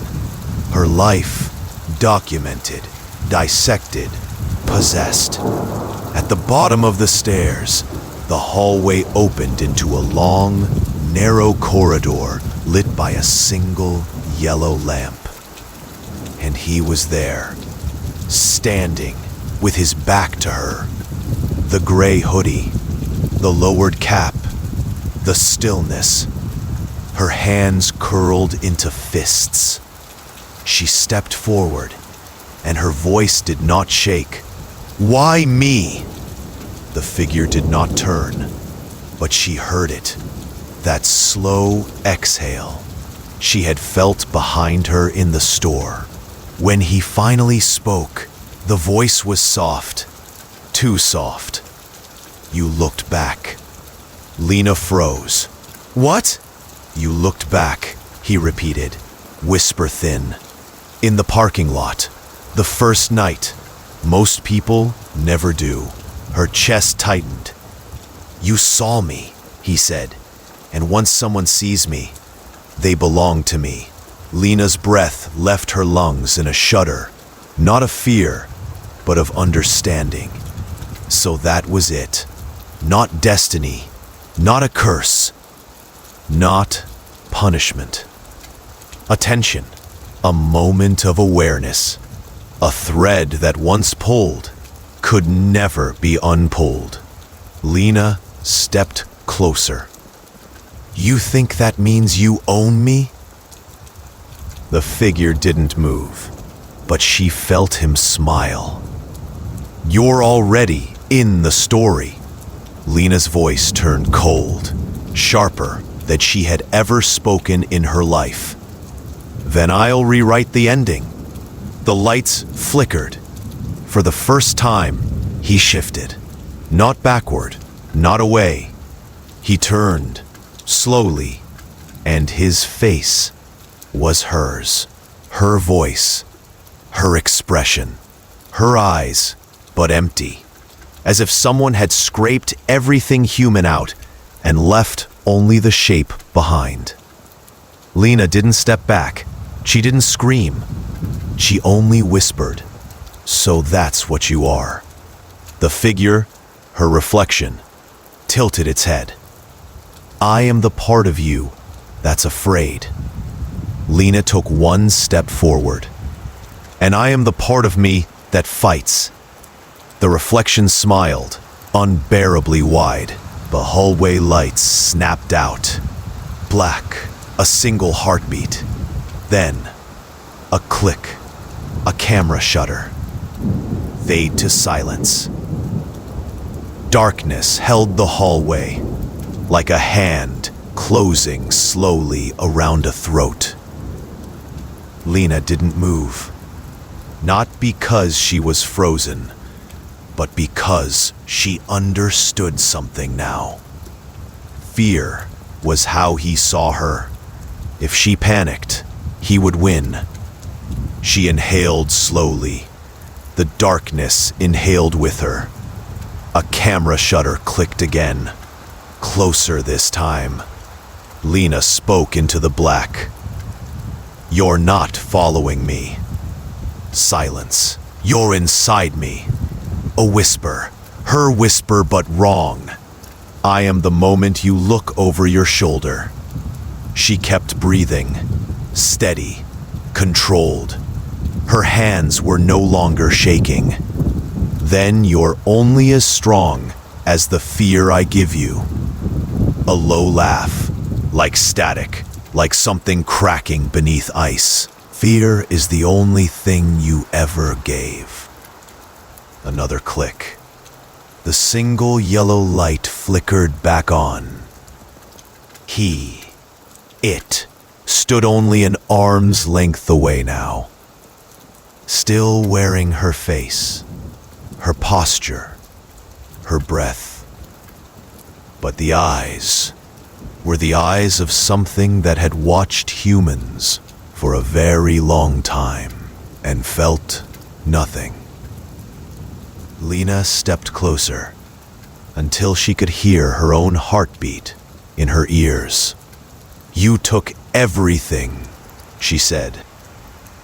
"My sleep, my home, my safety, my name." The figure tilted its head. "You gave it," it corrected gently. "You watched the window. You checked the camera. You memorized the shadows. You made space for me." Lena's expression shifted. Not fear, not grief. Something colder. Resolve. "No," she said softly. "I made a mistake." The air in the corridor thickened. The figure's smile faltered. Lena stepped even closer, their foreheads nearly touching. "And now," she whispered, "I correct it." She closed her eyes and stopped breathing. Not permanently, not dangerously, just long enough for her pulse to slow, her adrenaline to flatten, her thoughts to still. The figure flickered, like a glitch in old film. Its features wavered, as if struggling to find shape. "No, don't do that." Lena exhaled calm, steady, without fear. Don't. The figure's voice warped. No longer her voice, no longer human. The hallway lights blew, sparks hissing in the dark. For the first time, it stumbled backward. Lena opened her eyes, and there was no terror in them, only understanding. He was never a person. He was a reaction, a presence shaped by panic, a shadow that lived in attention. If she starved him, he had nothing left to cling to. The darkness around them began to thin. She whispered the final words like a closing door. "You don't get to live in me anymore." The figure tried to speak, but the voice couldn't form, couldn't breathe, couldn't exist. It dissolved soundlessly, like breath fading on cold glass. No scream, no dramatic collapse, just gone. Light returned slowly to the corridor, soft and natural, like morning. Lena stood alone, truly alone. For the first time in months, the silence felt like peace. Weeks later, the police closed the case due to lack of evidence. People told her it had probably been stress. She didn't explain. There was no point. At night, she slept with the window open, not to test fate, but because she wasn't afraid anymore. One evening, she passed a store window and caught her reflection. She paused, looked herself in the eyes. No shadow behind her, no shape in the glass, just her. For the first time, she believed that was enough. Story 4. Doppelganger. He replaced me. I left the office later than usual that night. It was almost 11:40 p.m., and the parking lot behind the building in Grapevine City was deserted. Just a long stretch of cracked asphalt, glowing faintly beneath flickering streetlights. The air was cold enough to sting my lungs every time I breathed in. I walked toward my car, keys in hand, replaying the day in my head. Deadlines, emails, small talk. Nothing out of the ordinary. Nothing that should have led to this. Because the moment I stepped into the open lot, I saw another car parked directly beside mine. Same make, same model, same year. At first, I thought, well, that's weird, but possible. Grapevine wasn't a tiny town. Other people could own the same car, but as I got closer, the details hit me like a punch to the ribs. The same chipped paint on the passenger door. The same tiny dent on the rear fender. The one I got backing out of the grocery store 2 months ago. Even the same cracked piece of plastic on the front bumper that I had been meaning to fix. This wasn't just another car. It was my car. A perfect mirror. And both keys were in my hand. My fingers tightened around the key fob. My heartbeat, loud enough to drown out the wind. I thumbed the unlock button. My car flashed its headlights. The other one didn't. But it didn't move either. It just sat there, silent, dark, like it was waiting. I forced myself to breathe and stepped toward it. The windows were tinted black, too black, the kind of tint you don't see through even in daylight. I hesitated, but curiosity, mixed with something darker, pushed me closer. I reached for the door handle. Click. It opened, unlocked. A cold wave of air rolled out, stiff and stale, as if the car had been shut for years. But the interior? The same coffee stain on the passenger seat, from when I spilled a latte last winter. The same tear in the steering wheel leather, where my thumb always rested. The same air freshener hanging from the mirror. Except the scent was wrong. Metallic, damp, like rusted iron left in the rain. And on the dashboard, just barely visible in the shadows, a single folded piece of paper. I didn't want to touch it. My instincts screamed to leave it alone. But I did anyway. I picked it up with shaking hands, unfolded it slowly, the paper crackling like something dry and old. You were supposed to notice sooner. My breath froze. I whipped around. The lot was empty, silent, still. I backed away, quick steps at first, then faster, until I reached my car. I shut the door, locked it, started the engine. But as I pulled out of the parking space, the headlights of the other car flicked on. No sound, no movement, just those cold white beams staring into me. I didn't look back again. I drove home with every muscle in my body tight, checking the rearview mirror so many times I lost count, waiting, expecting to see that car trailing behind me. But the roads remained empty, too empty, like the city itself had disappeared. When I reached my apartment, I parked 2 blocks away, as if distance could protect me. I climbed the stairs to my place, shut the door behind me, and locked it twice. Only then did I exhale. Maybe it was a stolen car. Maybe it was a prank. Maybe I was just tired. That's what I told myself. Until my phone buzzed. A message from an unknown number. 1 sentence. No context. No greeting. Just, which one are you? I stared at the screen until my vision blurred.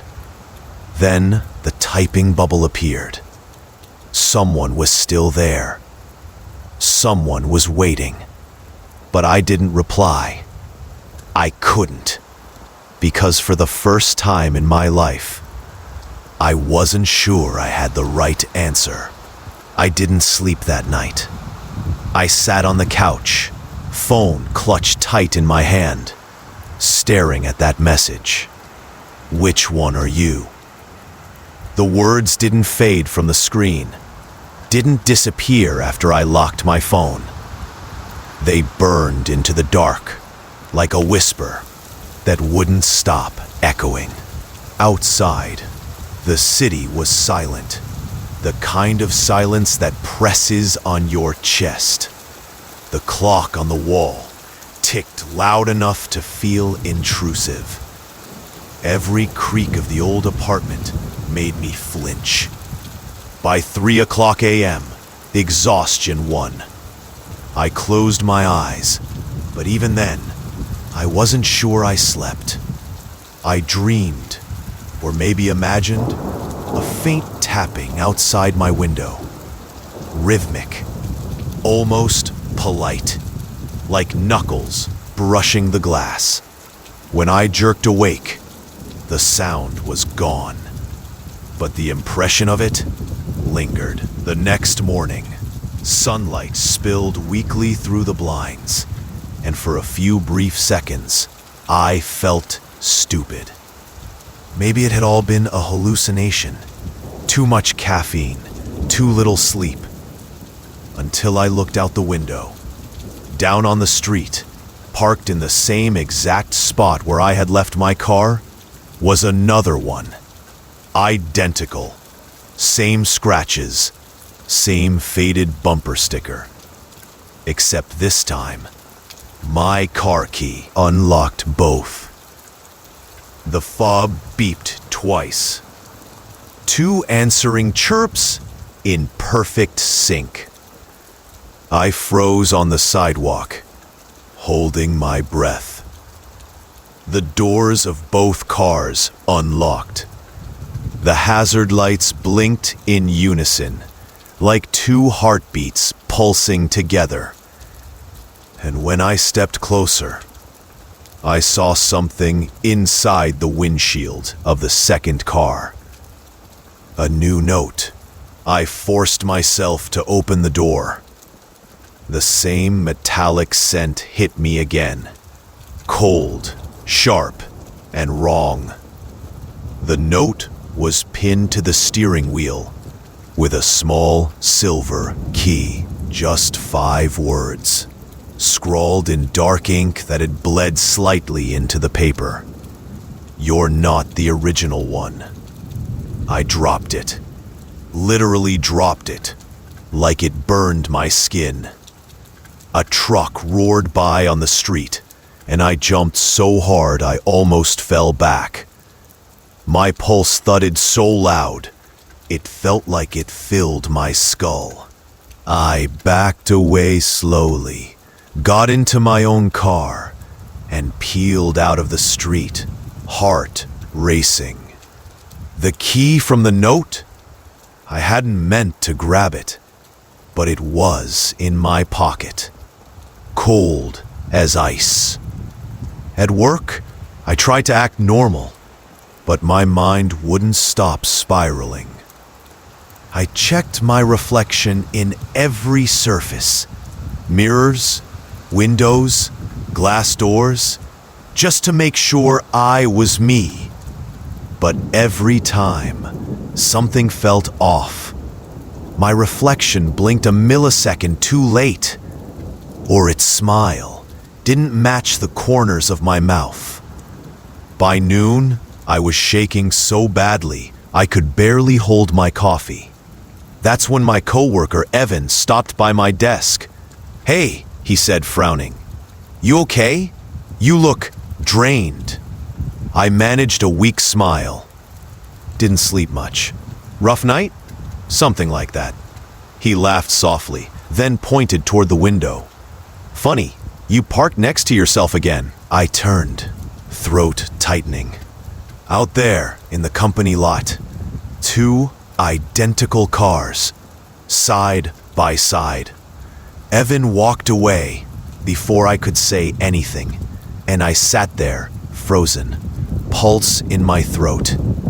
I told myself I wouldn't look again, that I'd ignore it until the end of the day. But when 6 p.m. came, I found only one car in the lot. Mine, or I thought it was, until I got inside and saw a photo on the passenger seat. A photo of me, standing in the office lobby, taken just an hour ago. From behind, someone had been inside, someone who looked just like me. That night, I double-locked my apartment and taped a strand of hair across the front door, a trick I'd once read in a detective novel. If anyone opened it while I slept, I'd know. At 2:47 a.m., I woke up cold. The apartment lights were off, and the strand of hair was gone. My phone buzzed. A new message. "Stop pretending." Then another. "You're in my place." I sat frozen in bed, staring at the glowing screen, heart hammering so hard it hurt. From the hallway, I heard a soft sound, like footsteps, bare feet, dragging across the floor. I turned toward the door and saw the faint glow of headlights shining through the living room curtains. 2 lights, perfectly aligned, like my car was parked right outside. But I hadn't driven home that night. The headlights outside my apartment window didn't move. They just burned through the curtain fabric, cold, steady beams that sliced the darkness in half. I sat there, frozen on my bed, phone clutched tight in my fist, unable to blink, unable to breathe. Finally, I forced myself to move. I got up, step by trembling step, toward the window.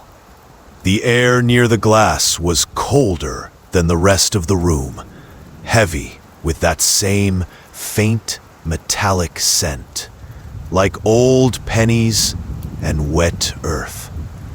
I peeled the curtain aside an inch, just enough to see.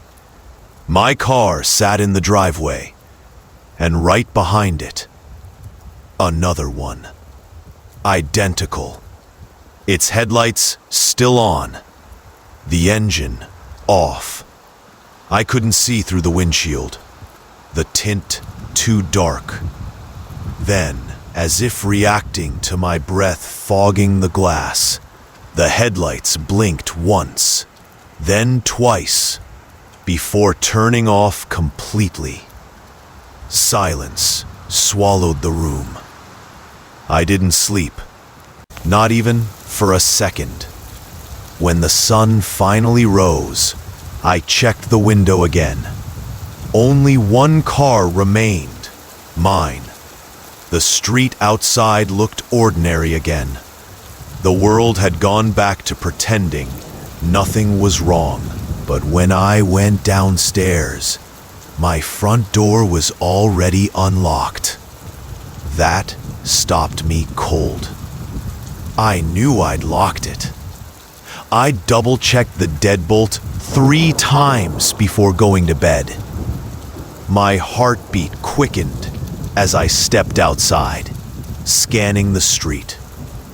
Nothing unusual, just the morning quiet and the soft hum of distant traffic. But when I turned back toward the car, I saw it. A single handprint on the driver's side window. Long fingers, smeared slightly, as though the person had been leaning in close, staring inside. I wiped it off with a shaking hand, but the oily outline clung faintly to the glass. That was when my phone buzzed again. No number, just the same unknown sender as before. The message was short. Thanks for the drive. At work. Everything felt slightly off. People greeted me the same as always, but their smiles lingered too long. Their eyes darted just past me, instead of at me. Evan passed my desk at noon, frowned, and said, "You changed your shirt." "I didn't," I said. "Why?" He blinked. "You were wearing black this morning." I looked down. I was wearing gray.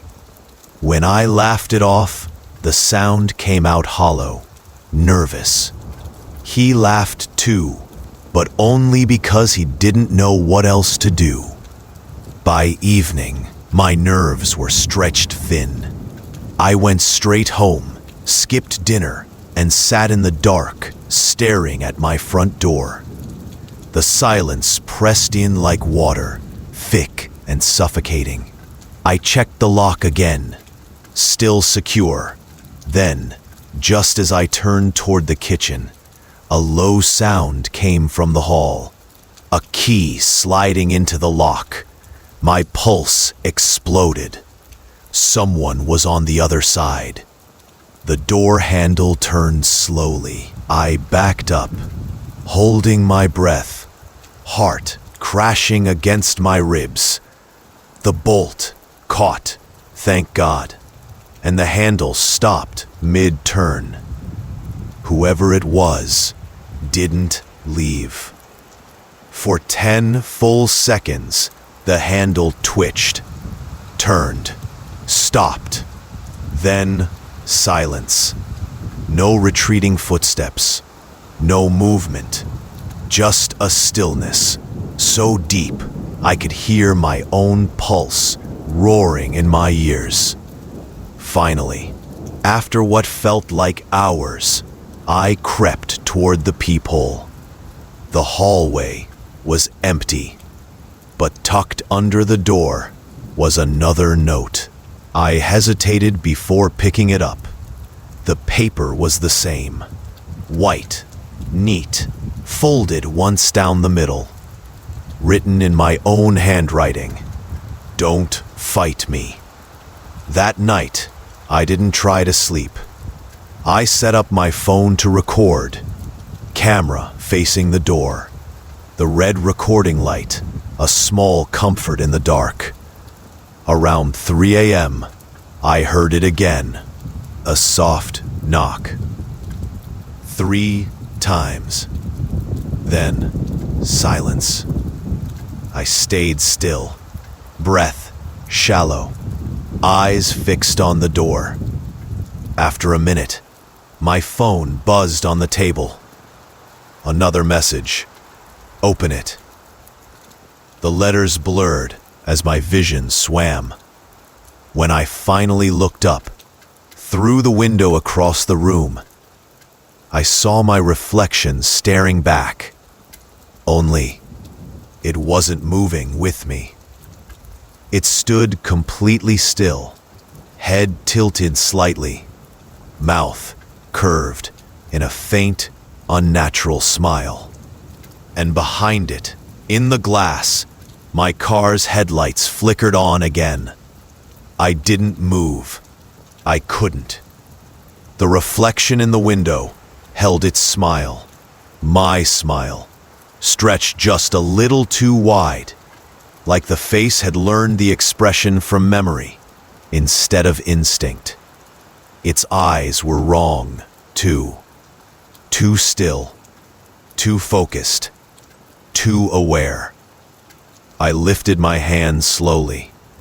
The reflection did not. My breath stuttered out of me in a trembling gasp. This wasn't some trick of light or sleep deprivation. It was real. It was standing in my place.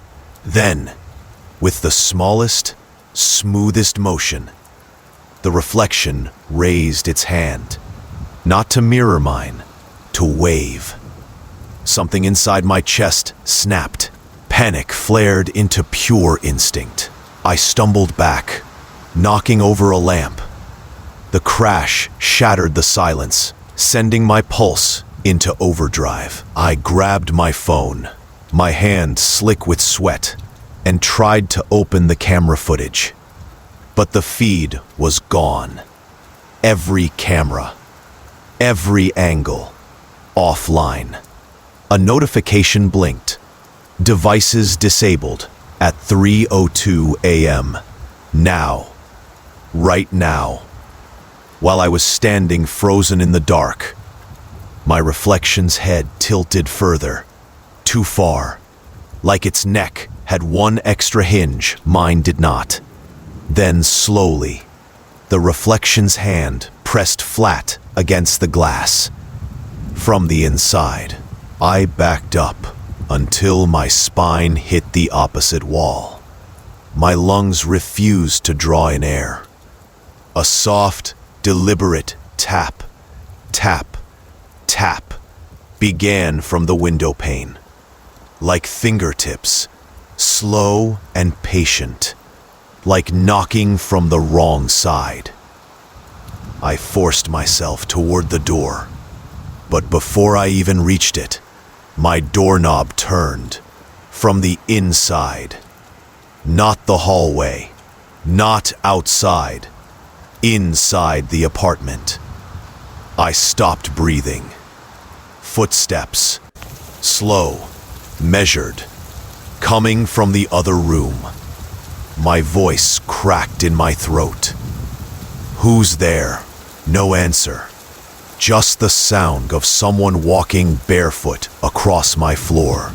My floor. The steps stopped around the corner, just out of sight. I did not want to look. Everything in me screamed, "Don't look." But my hand moved anyway, pulled by terror, so sharp, It felt like a hook in my spine. I leaned slowly and saw myself standing in the hallway, wearing my jacket, my shoes, holding my keys. But the eyes were empty, soulless. A perfect imitation built from the outside in. The doppelganger smiled with my mouth. "You're late," it said, in my voice. Quiet, flat, like it had been practicing. My body turned to ice. "No," I whispered, "you're not." But the thing stepped closer. "You left me there," it said. "You left me alone. So I learned you. Your steps, your words, your habits." It tilted its head, exactly like the reflection had, like that gesture was its anchor. And I got better. I stumbled backward, reaching blindly for the nearest drawer. My fingers wrapped around something cold, metal, kitchen scissors. The copy didn't flinch. "Don't," it said. Not a warning, a promise. I bolted. I shoved past it, just barely avoiding its grasp, and sprinted for the front door. My hand slammed against the lock, shaking violently. I twisted it open, just as another hand landed quietly on top of mine. My hand, but colder, stronger, more patient. I screamed, but the sound never made it out. The air itself felt strangled, thick, as though the room had sealed shut. The double leaned in, breath warm and steady against my ear. "You don't get to leave." The door slammed shut on my fingers. Pain shot up my arm, bright and electric. I yanked away, scissors raised, wild, uncoordinated, desperate. But when I looked up, the double was gone. The apartment was silent, too silent, like I was alone again. But I knew better. I knew what had changed. I wasn't the only one living in my skin anymore. By sunrise, I had packed a bag in shaking hands. Clothes, wallet, phone, nothing else. I left without looking back. I didn't lock the door, because the thing inside didn't need locks. It already knew how to open them. As I stepped into the cold morning air, a car door clicked open behind me. I turned slowly. Two identical cars sat at the curb, one with my keys already inside, waiting. Engine running. Driver's seat pulled to fit my height exactly. The other car sat silent, dark, empty. The choice wasn't a choice at all. I backed away, but a message buzzed in my pocket. Unknown number. You can't run from what shares your shadow. I dropped the phone. It shattered on the pavement. The street was empty, but from a window across the lot, someone was watching. Someone shaped like me. I didn't go home. I didn't go to work. I didn't go anywhere familiar. The version of me that moved through the world now, the one wearing my clothes, driving my car, smiling my smile, was already living my life.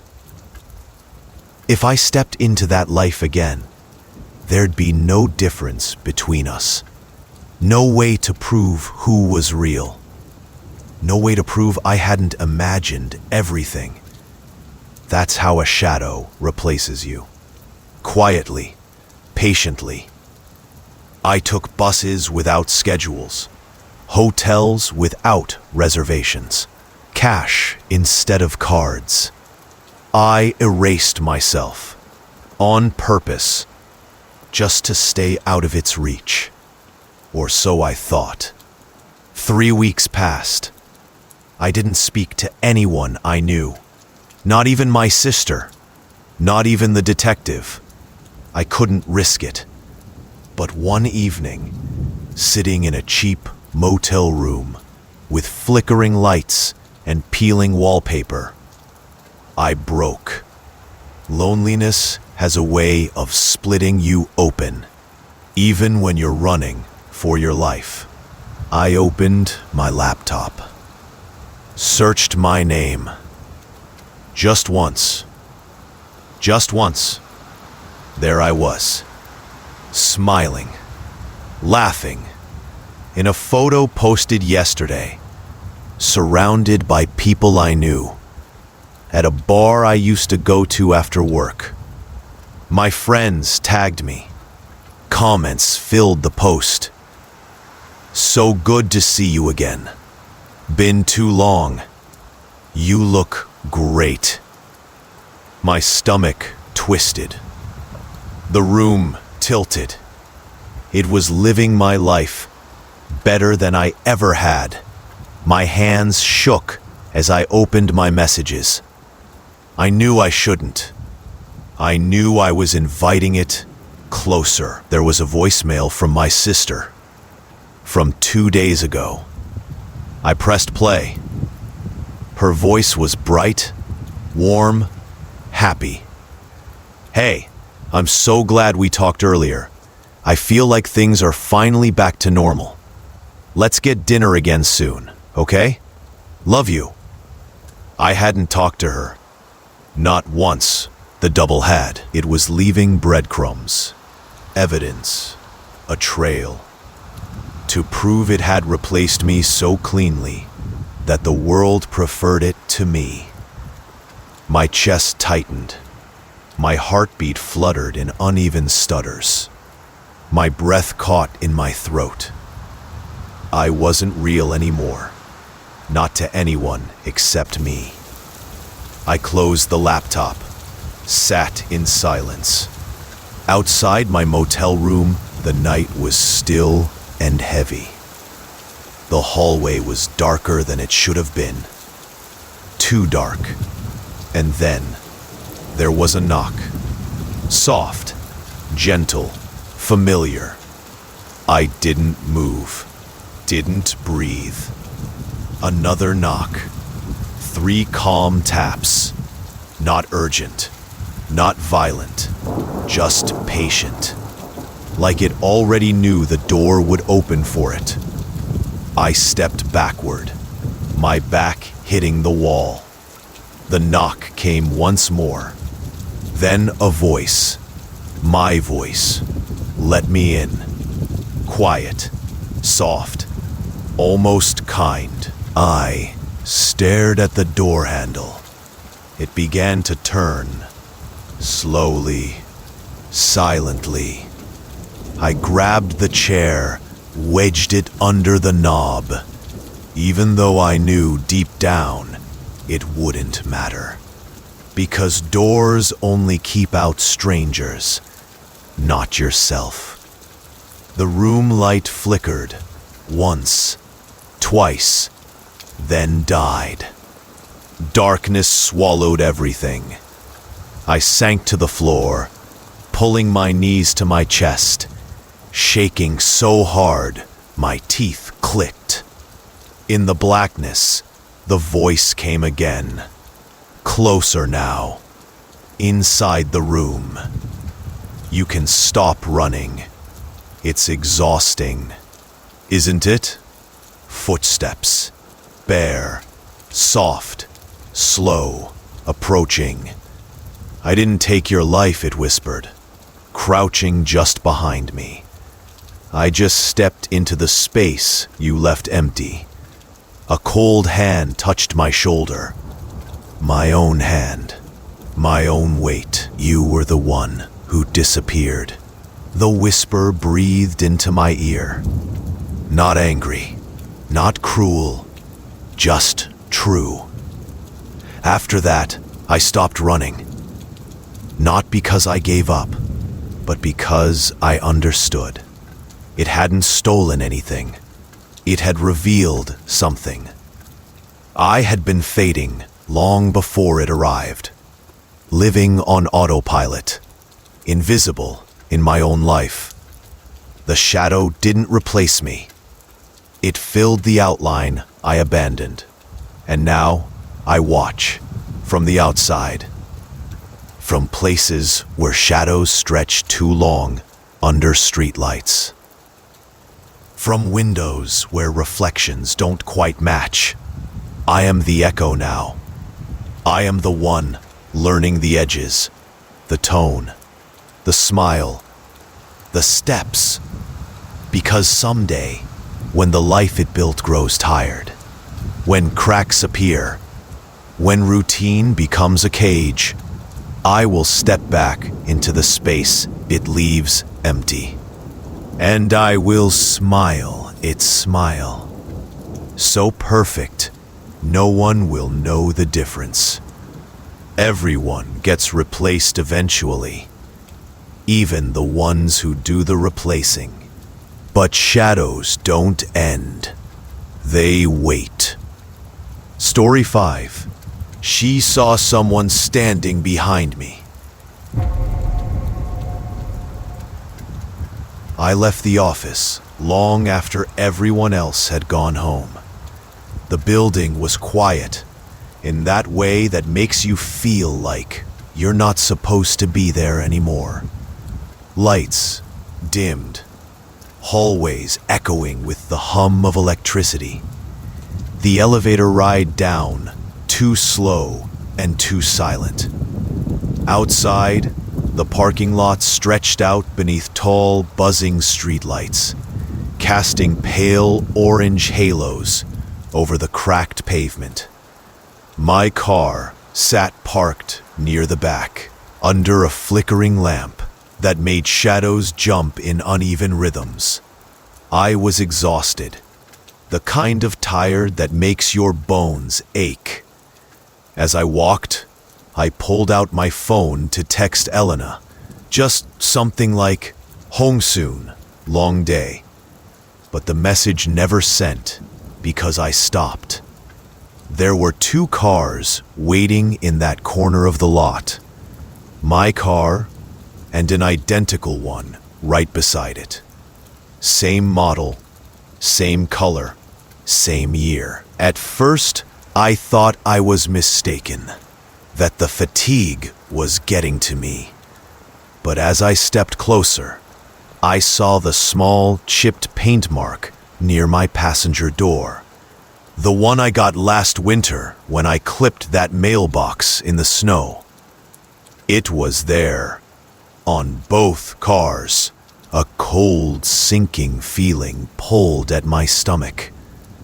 I pressed the unlock button on my key fob. Beep! Headlights blinked on. Only one car responded. Mine. The other one stayed still and silent, windows tinted darker than factory made. Like someone wanted the inside to stay hidden. I swallowed and stepped closer. The air smelled different near that car. Faintly metallic, cold, like old pennies and concrete. I reached for the driver's door handle, half expecting it to be locked. It wasn't. The door opened smoothly. Inside, it was my car, down to every flaw. The faint coffee stain on the passenger seat, the hair tie looped over the gear shift. Even the music playlist on the dashboard screen, showing the exact song I listened to that morning. My keychain, a small rubber fox, hung from the mirror, swaying gently though there was no breeze. My lungs tightened. I shut the door quickly and backed away. That's when the headlights of the duplicate car flashed on, without anyone touching them. A sharp, white glare cut through the lot, illuminating my own stunned reflection in the window. My breath hitched. Someone was inside. Someone I couldn't see. I scrambled into my real car, locked it, and fumbled with the keys as my hands shook. The duplicate car's engine rumbled to life, but it didn't move. It just idled, watching me. I reversed out so fast, I nearly scraped the concrete pillar. My heart pounded in my ears all the way home. I parked 2 blocks away, not wanting anyone or anything to follow me inside the apartment. I locked the door, checked the windows, checked every room. Everything was quiet until my phone buzzed. A message from a number I didn't have saved. Nice car. That was all it said. My hands went numb. I deleted the message immediately, blocked the number. But that didn't stop the feeling creeping up the back of my neck. That someone else was still looking at me. From behind. I didn't sleep that night. Every small sound in the apartment felt amplified. The refrigerator hum, the distant traffic, even the soft settling ticks of the walls. I left the lamp on beside the couch and sat upright, knees tucked to my chest, just listening. My mind replayed the scene in the parking lot, over and over. The identical car, the lit headlights, the slow idle of an unseen driver. At 3:12 a.m., my phone buzzed again. Unknown number. I didn't answer. I couldn't. A voicemail came through a moment later. My stomach turned as I listened. It was breathing. Slow, steady breathing. Very close to a microphone. And then, faintly, "See you soon." I hung up before the message finished. The next morning, I forced myself to act normal. I showered, got dressed, and made a cup of coffee. My hands shook so badly, I spilled half of it on the counter. I wiped it up quickly, as if someone could see how rattled I was. I texted Elena. "Mia, you awake? I need to talk." Elena, "Of course, call me. You okay?" I called her. The moment she answered, her voice warm and familiar, I nearly broke down. "I think someone's been watching me," I said. She paused, not mocking me, not dismissing, just quiet concern. "Tell me everything." So I did. The duplicate car, the message, the late night call. When I finished, Elena exhaled slowly. "Mia, this is serious. You should go to the police." "I know," I said. I don't know what they'll do." She didn't argue. She just said, "I'm coming over after work. You're not staying there alone." Her certainty steadied me for a little while. At work, everything felt slightly off. People moved normally. Phones rang, keyboards clicked. But every reflective surface, computer screens, windows, metal elevator panels, kept catching my attention. I kept expecting to see someone looking back. Someone who looked like me. Around noon, I went to the break room for water. When I turned toward the window overlooking the parking lot, my blood ran cold. My car was there, and the other one, the duplicate, was parked directly beside it again. Perfectly aligned. Same position. Same angle. Like a mirror had been placed at the center of the lot. I stood frozen, gripping the counter. Then, something else. Movement. Someone was sitting in the duplicate car. Not moving. Just sitting completely still. Watching. I stepped back, trying not to look like I had seen them. My hands trembled so violently, I nearly dropped the water bottle. I forced myself to walk away slowly, calmly, like I wasn't seconds from hyperventilating. Back at my desk, I tried to breathe. In, out, steady. But my pulse was racing too fast. I opened a new text to Elena. He's here. The car. Someone's inside. Her reply came instantly. Don't go outside. Wait for me. I'll be there in 10. But at 5 p.m., when we walked to the parking lot together, the duplicate car was gone. Completely. No tire marks. No trace it was ever there. Elena looked at me, concern deepening. You didn't imagine this, she said. I believe you. I didn't realize how badly I needed to hear those words until I felt tears burning my eyes. She hugged me, and for a moment, the fear eased. But only for a moment. That night, after Elena left, I decided to test something. A tiny piece of tape, just a small square, placed inside my door frame. If anyone opened the door, the tape would fall, just to prove to myself that I was still in control of my space, of my life. I went to bed exhausted, sleep dragging me under. When I woke the next morning, the tape was gone. Not fallen. Gone. Not a trace of glue. No residue. And the glove compartment in my car was open. Inside was a single photograph. Me, standing in my own kitchen window. Taken from outside. At night. My face in the photo? I was smiling. But I know. I wasn't smiling last night. At all. I didn't go to work the next day. I couldn't.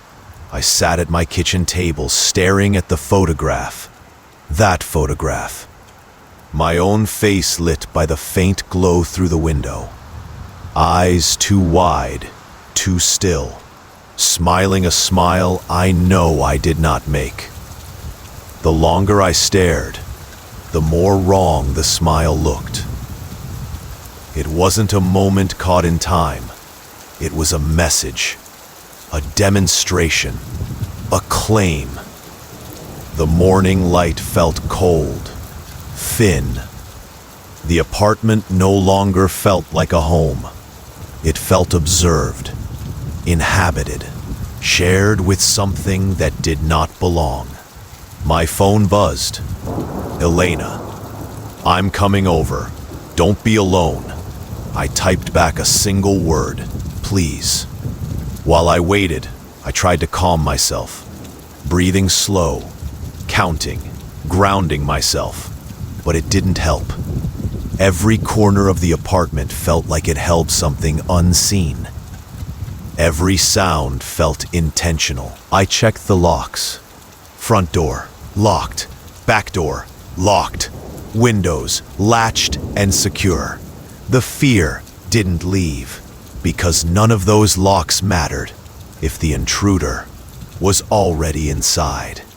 The thought made my skin crawl. I began searching again, room by room, quietly, carefully. I opened closets, checked behind curtains, under the bed, behind the shower curtain. Nothing. But when I stepped into the hallway, I felt it. The air was wrong there, heavier, as though someone had only just walked through it. I turned slowly. At the far end of the hallway, just for a fraction of a second, I saw movement. Not a person. A shadow shifting, like the silhouette of someone stepping just out of sight, withdrawing into the corner where light did not reach. My breath caught, but I didn't scream. I refused to give it the reaction it wanted. I stepped backward, slowly, carefully. Then, knock, knock, knock. A sharp knock at the door shattered the silence. I nearly collapsed with relief when I heard Elena's voice. "Mia, it's me. Open up." I hurried to the door, fumbled with the lock, and pulled it open. Elena stood there, hair windblown, keys in hand, eyes scanning my face with immediate concern. "You look pale," she said, stepping inside. "Talk to me." I showed her the photograph first. Her expression shifted from concern to fear to something colder. "Mia, this was taken from outside your house." "I know." "At night." "I know." "And you didn't?" I didn't smile. "Elena, I remember last night. I was terrified. I didn't even look out the window." Elena swallowed. "What if," she began, voice soft, "what if it's someone who looks like you?" My chest tightened. "I've thought about that." She looked at me. Really looked. "Mia, do you remember the first car? The duplicate?" "Yes." "And the changes in your car after?" "Yes." "And the missing hours of sleep you told me about?" I nodded slowly. Elena exhaled. "What if it isn't someone copying you?" She paused. "What if it's someone replacing you?" The silence after her words was heavy, suffocating. A notification pinged from my phone. Motion detected. Driveway camera. Elena leaned toward the screen with me. We watched the live feed. My car sat in the driveway. Motion lights flickered on. The empty street glowed faint and still. Then from the left side of the frame, another car pulled into view. The same make, the same model, the same color. It parked right beside mine, perfectly aligned, mirrored. Elena gasped. The driver's door opened. A figure stepped out, tall, wearing my coat, my jeans, my hair pulled back the same way. Same posture, same walk. Me. I felt my voice leave me as a whisper. "That's not me." Elena grabbed my arm, hard. The figure turned toward the camera and smiled. The same smile as the photograph. Slow, permanent, wrong. My phone buzzed. A new message. No number. Just 3 words. "Your turn's ending." The room felt like it tilted under my feet. My vision blurred. Elena whispered, voice shaking, "Mia, we need to leave, now." But I couldn't move, because in the hallway behind us, floorboards creaked, as if someone was walking there. Someone who shouldn't be. Someone who was already inside. Elena didn't wait for me to move.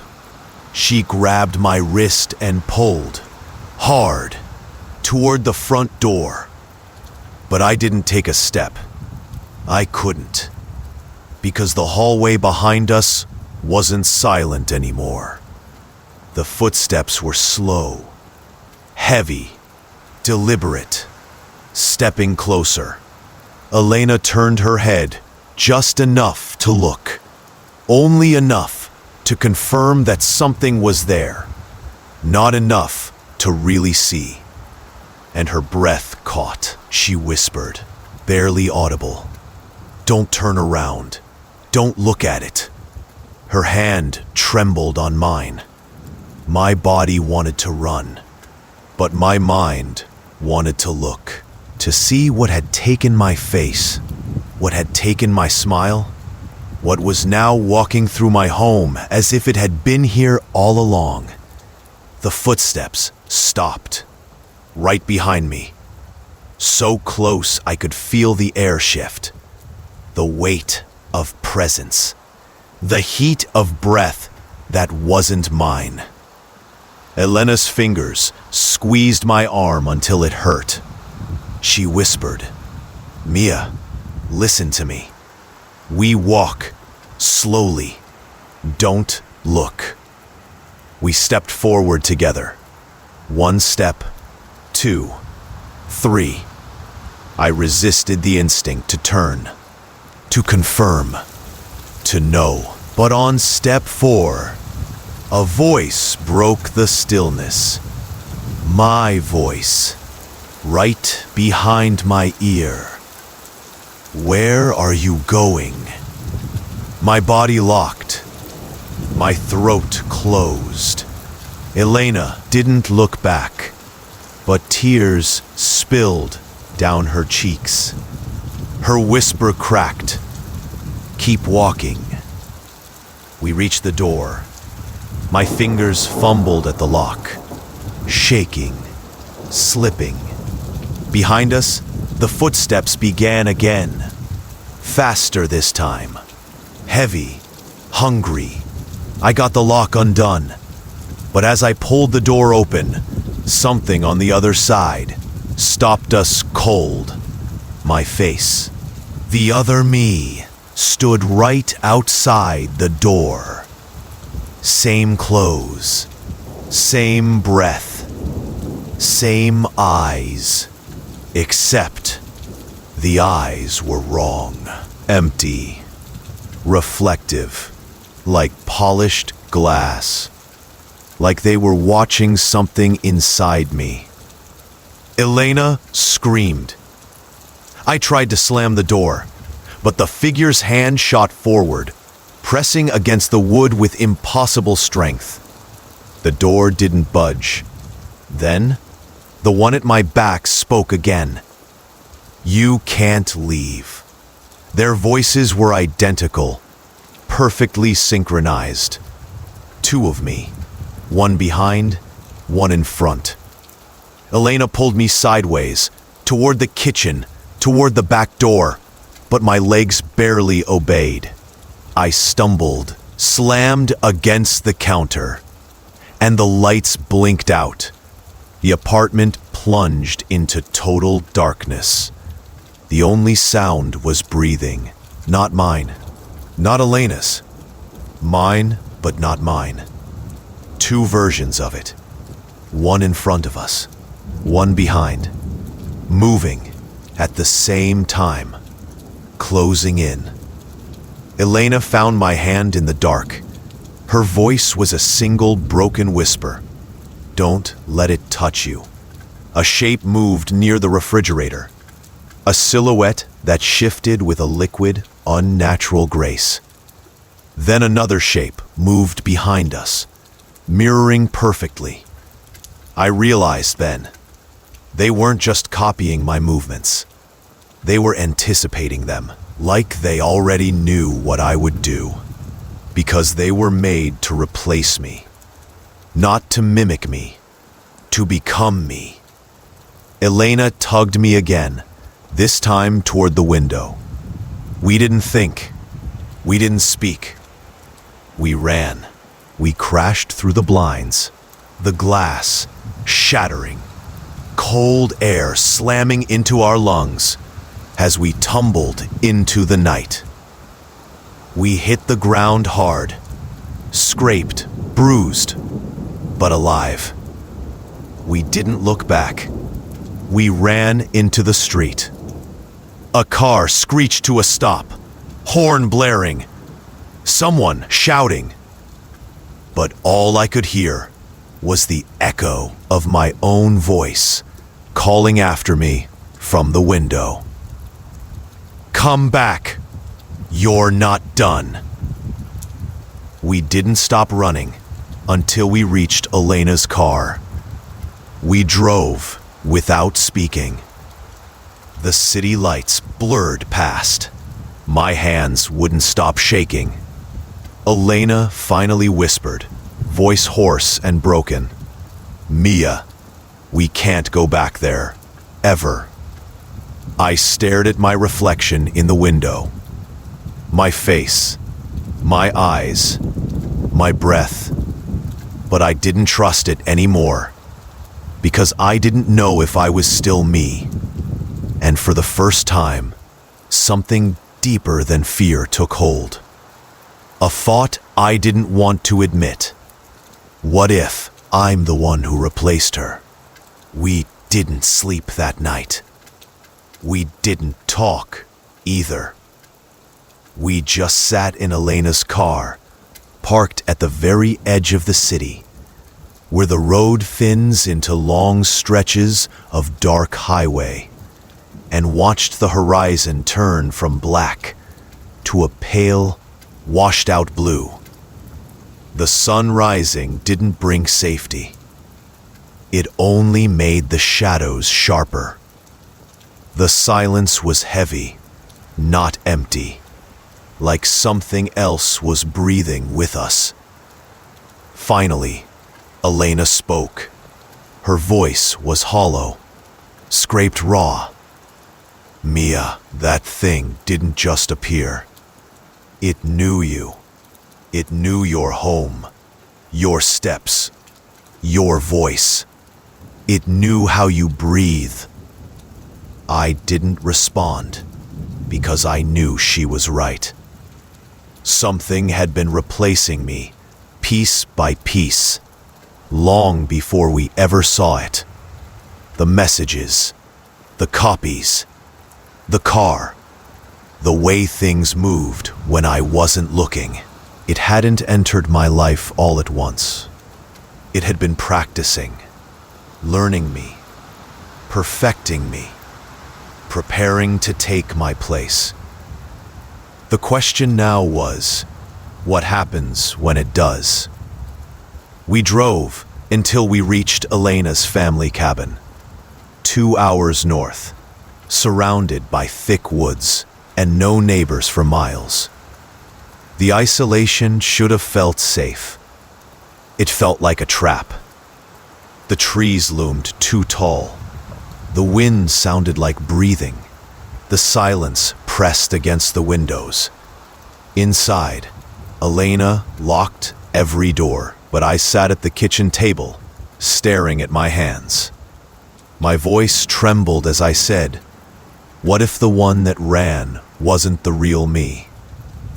Elena didn't laugh. She didn't dismiss it. She just slowly sat across from me, eyes red, exhaustion sinking deep into her bones. "I've known you for 14 years. I know you. You're Mia." I nodded, but a thought burned at the back of my mind.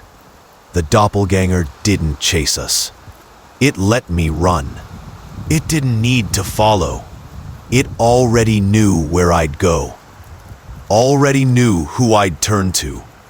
Already knew how I would respond.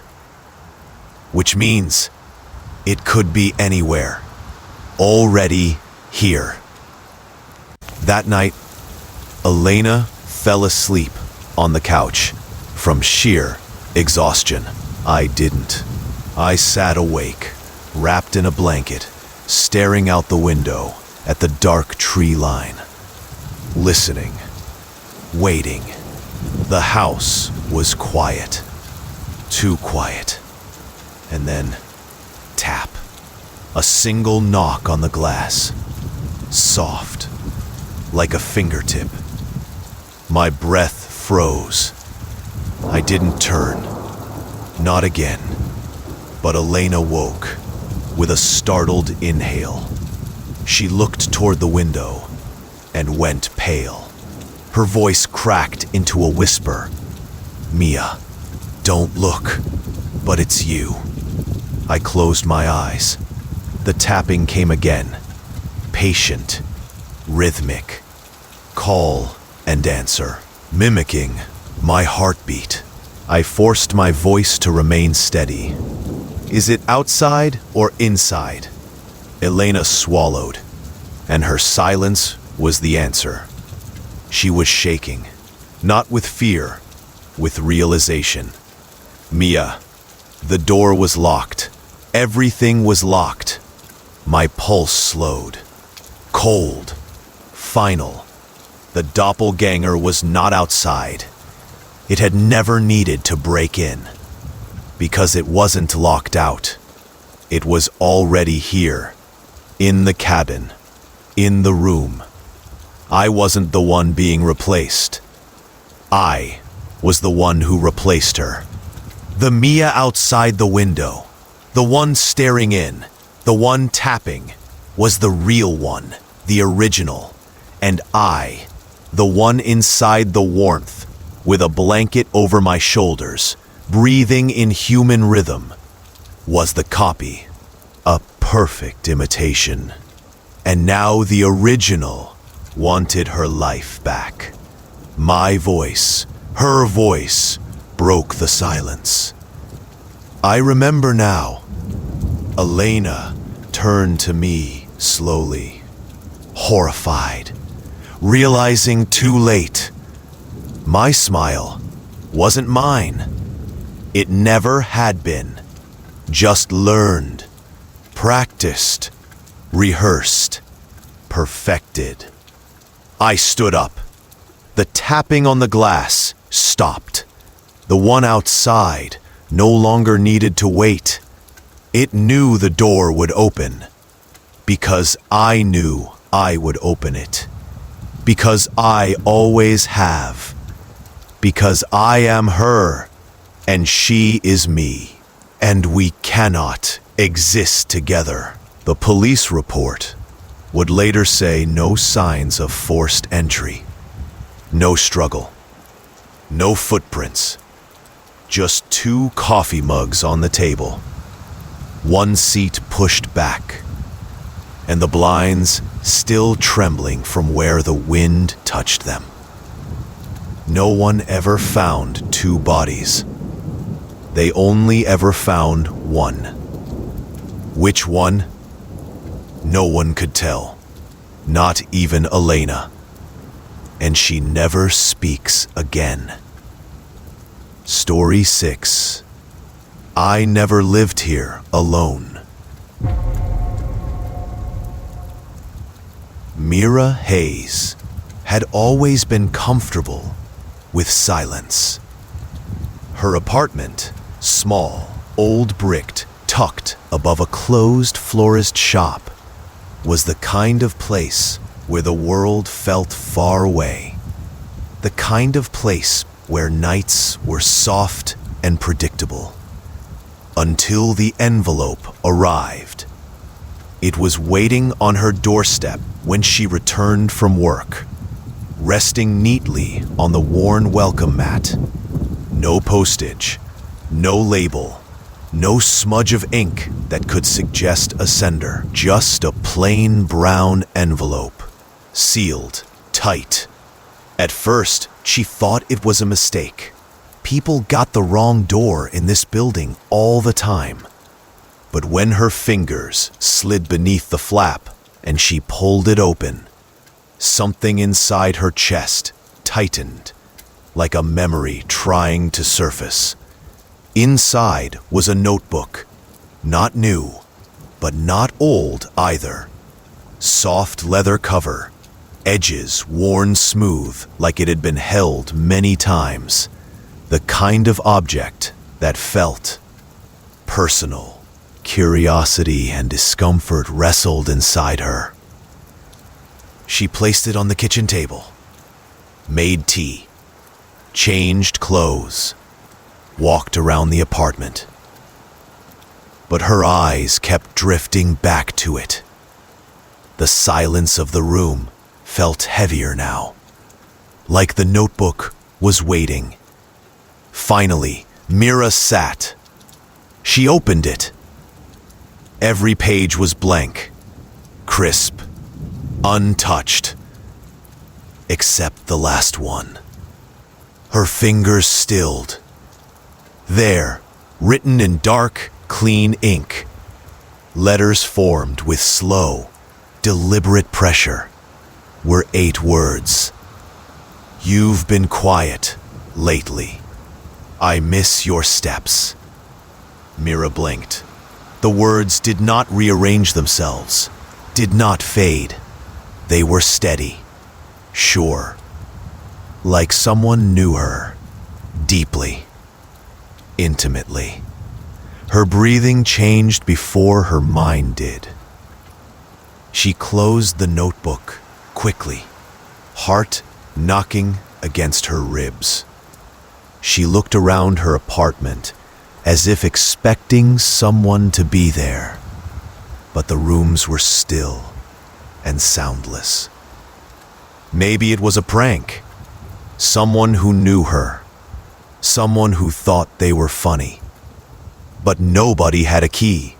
She checked the front door. Locked. The windows. Locked.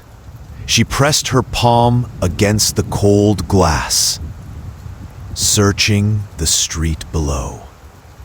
Nothing. Just the stillness of late evening, lamps humming faintly. Her reflection in the window looked like someone else, someone smaller.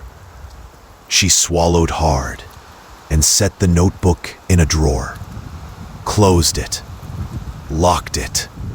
That night, she tried to sleep, but at 3:47 a.m., her eyes snapped open. No dream, no noise, just a presence. A feeling, like someone was standing beside the bed. Her heart pounded, her breath shallow. She forced herself to look. Nothing. The apartment was dark and still. Mira sat up slowly, listening. Silence. She stood, walked down the hallway. The floorboards beneath her feet creaked softly. Familiar sounds. Ordinary sounds. But when she reached the kitchen, she froze. The drawer was open, wide, and the notebook was lying on the table again. She hadn't heard it open. She hadn't heard it move. Her hands shook as she flipped to the last page. There was a second line now, written in the same ink, the same steady hand. Thank you. Mira dropped the notebook. The sound echoed too loud in the small kitchen. Her chest tightened. Her eyes burned. Fear rose in her, like cold water filling her lungs. Someone had been in here, or something never left. The morning light did nothing to ease the heaviness in Mira's chest. Sunlight fell warm through her curtains, soft and golden, painting the apartment in familiar shapes. But none of it felt familiar anymore. Every shadow seemed sharper. Every breath of wind through the cracked window sounded like a whisper she couldn't quite catch. The notebook sat where she had left it, on the kitchen floor. Closed, silent, innocent, as if it hadn't moved at all. Mira didn't touch it this time. She couldn't. Instead, she showered, dressed, and tried to steady her hands enough to make coffee. The mug rattled slightly on the counter. She blamed it on the cold. Anything but fear. She needed outside. Noise. People. Reality. She grabbed her coat and bag, hesitating only once, looking back at the kitchen table, at the quiet, waiting stillness, before she forced herself into the hallway and locked the door behind her. The city felt different today. Not louder, but watching. Every person she passed on the sidewalk seemed to glance her way for just a second too long. Traffic signals blinked red and green in slow, deliberate rhythms that made the world feel like it was breathing around her. At work, Mira tried to focus. Emails, phone calls, numbers, schedules, everything ordinary. Except her thoughts kept circling the notebook. You've been quiet lately. I miss the sound of your steps. Thank you. Who would write something like that? Why did it feel like it wasn't the first time? By lunchtime, she still hadn't eaten. Her reflection in her computer screen looked pale, tired, like someone who hadn't truly slept in months, not just last night. Hey, Mira. She jumped. It was Rowan, her coworker, and the only person she actually liked in the whole office. Concern pulled at the corners of his expression. You okay? You look off. Mira opened her mouth, closed it again. She didn't know how to explain. She forced a smile. Just tired. Rowan hesitated before nodding. When she returned to her apartment that evening, she stood outside her door for a long time, listening. Nothing but the hum of the hallway light. She unlocked the door slowly. The lights were off, just as she left them. The air was still, but the notebook was back on the kitchen table. Open. Waiting. Mira's breath trembled as she stepped closer. Her fingers hovered above the page. A new line had been added. I heard you leave today. I kept the place warm. The room suddenly felt too warm. Too close. She stumbled backward, knocking into a chair, her pulse racing so hard she felt dizzy. No, she whispered, voice shaking. No, no. Her phone rang. The sound sliced through the silence like a blade. She grabbed it. It was an unknown number. Her throat went tight. She answered. Hello? Silence. Not the empty static kind. Not a call drop. This silence was breathing. A presence on the line. Listening. Mira's fingers trembled. Who is this? A single, faint breath. Not male. Not female. Just close. Too close. The call ended. Mira stared at the phone, then at the notebook. Her vision blurred, breath coming short and sharp. She wasn't alone. She hadn't been alone for a very long time. She just didn't remember when it began. That night, she didn't sleep in her bedroom. She curled on the couch with every light on and waited, the way someone waits for thunder after lightning. At 3:47 a.m., she woke again. The apartment was silent. But the footsteps were not. Slow, soft, bare, walking down the hallway. Not approaching, just pacing, as if someone was waiting for her to join them.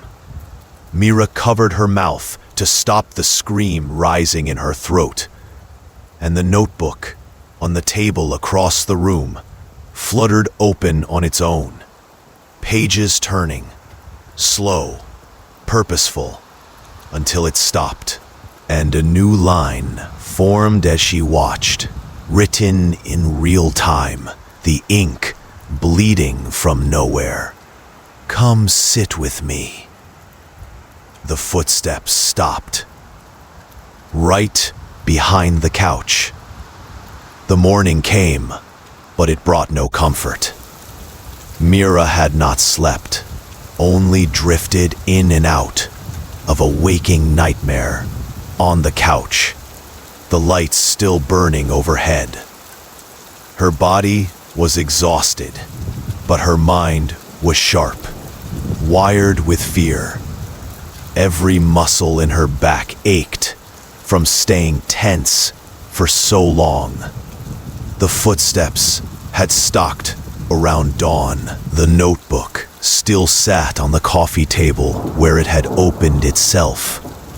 The ink still drying on the last words written in that smooth, impossibly familiar hand. "Come, sit with me."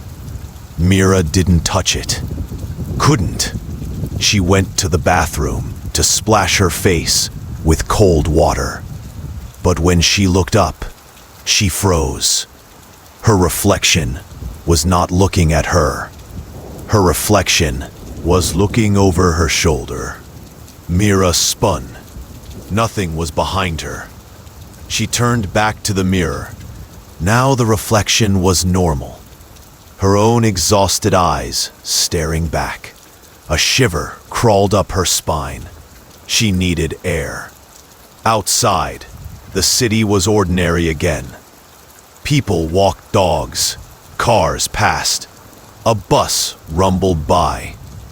Life continued, blind to the terror inside her apartment. Mira made it 3 blocks before stopping abruptly on the sidewalk. Someone was standing across the street, not facing her, but positioned exactly where they could see her if they turned their head. A figure, tall, slim, wearing a dark coat, completely still. Her heart stuttered. The figure didn't move, didn't walk, didn't even shift weight, just stood there. Mira couldn't breathe. She blinked, and they were gone. Just gone. A trick of the light. A shadow. A hallucination. She told herself that. But her hands wouldn't stop shaking. She called Rowan. He answered on the second ring, voice groggy. "Mira, you okay?" "No," she whispered. Can you come over tonight?" Silence. Then sincere concern. "Yeah, of course. I'll bring food. We'll talk." Relief loosened something in her chest. "Thank you," she breathed. If Rowan was here, if someone else witnessed it, maybe she could prove it was real. Maybe she wasn't losing her mind. The rest of the day dragged. She couldn't focus, couldn't eat, couldn't stop replaying the footsteps. By the time Rowan arrived, arms full of takeout containers and a soft, reassuring smile, Mira felt like she had been underwater for days. They ate together in the living room. Well, Rowan ate. Mira just pushed food around. Finally, Rowan set his fork down. "Okay," he said gently. "Tell me everything." So she did. The notebook, the messages, the footsteps, the voice on the phone, the reflection looking past her. Rowan listened. He didn't laugh. He didn't interrupt. He didn't tell her she was imagining things. When she finished, her throat was raw. Rowan leaned forward. "Mira," he said slowly, "when you were a kid, did anything happen? Something you might have forgotten?" The question hit her like cold water. She hadn't told him about the basement memory from the dream. She hadn't told anyone. "How did you know to ask that?" she whispered. Rowan swallowed. "Because something similar happened to my sister when we were younger. A presence, footsteps, a voice that knew her name. The doctor said it was trauma.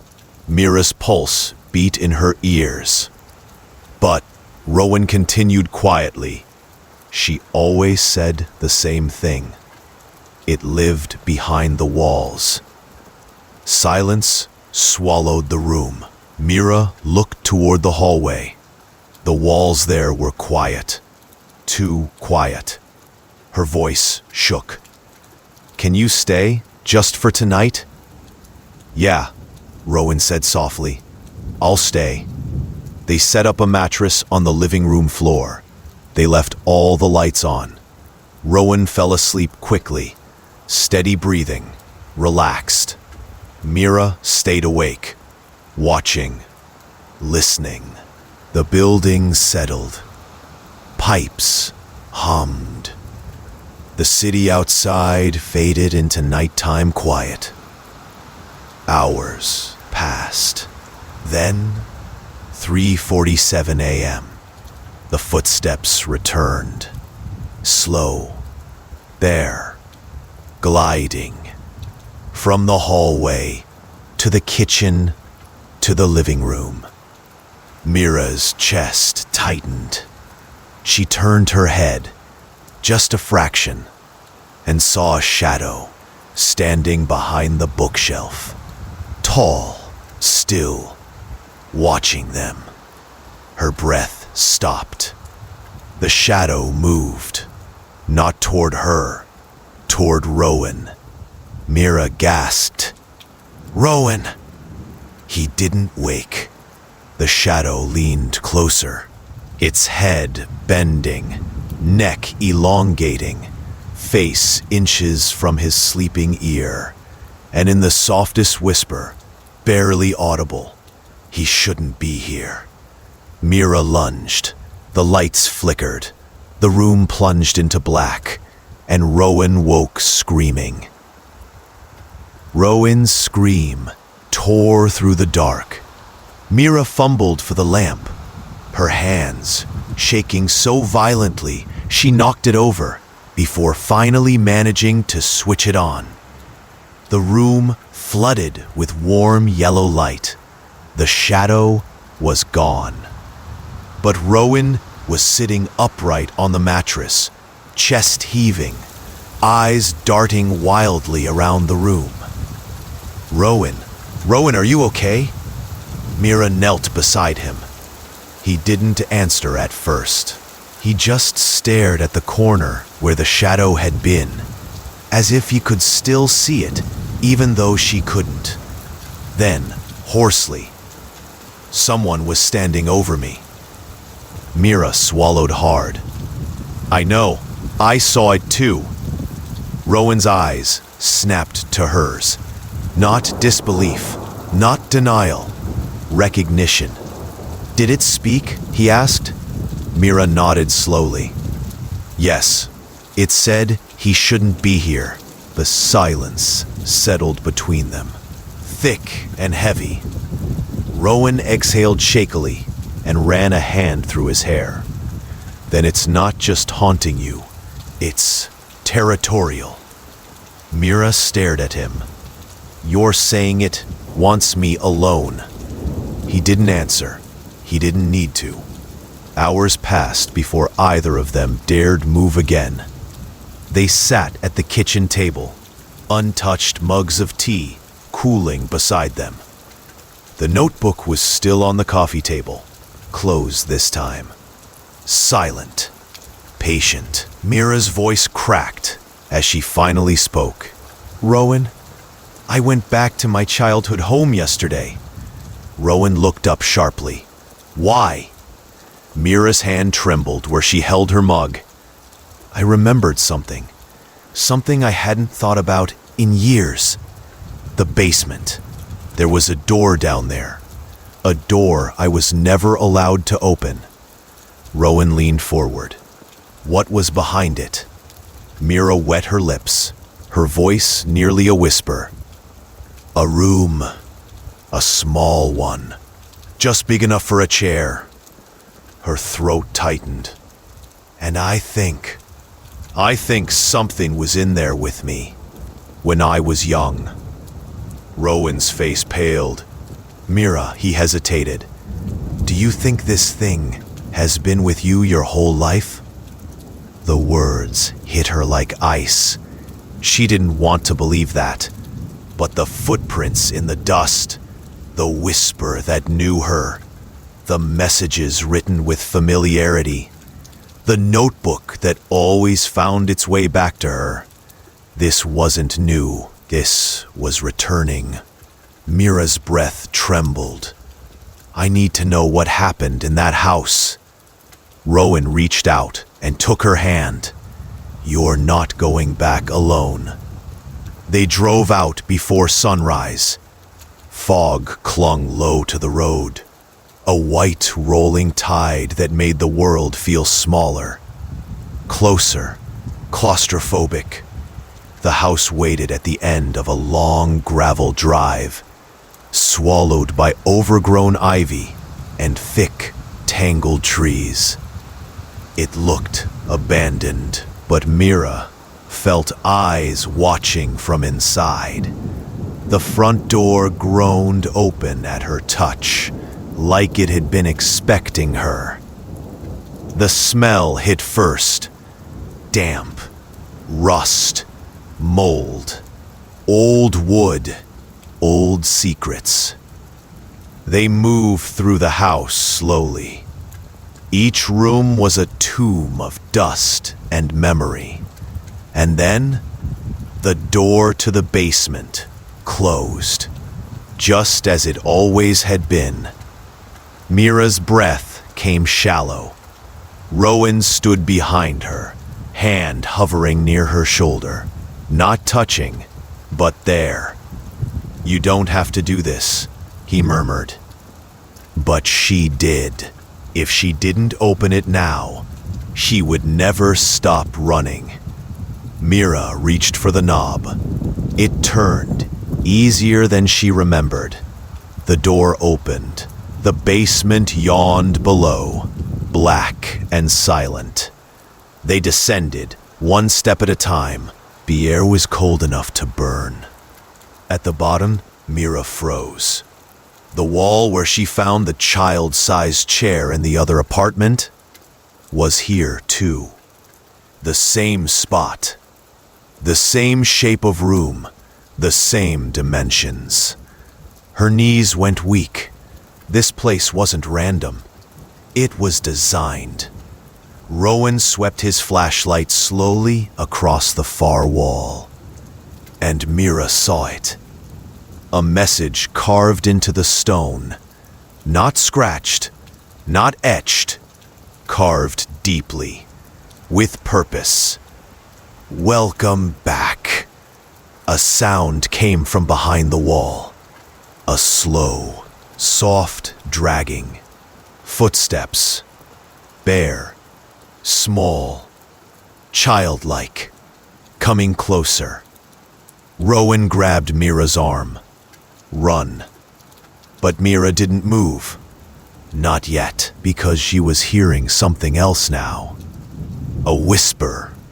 Soft, broken, familiar, her own voice.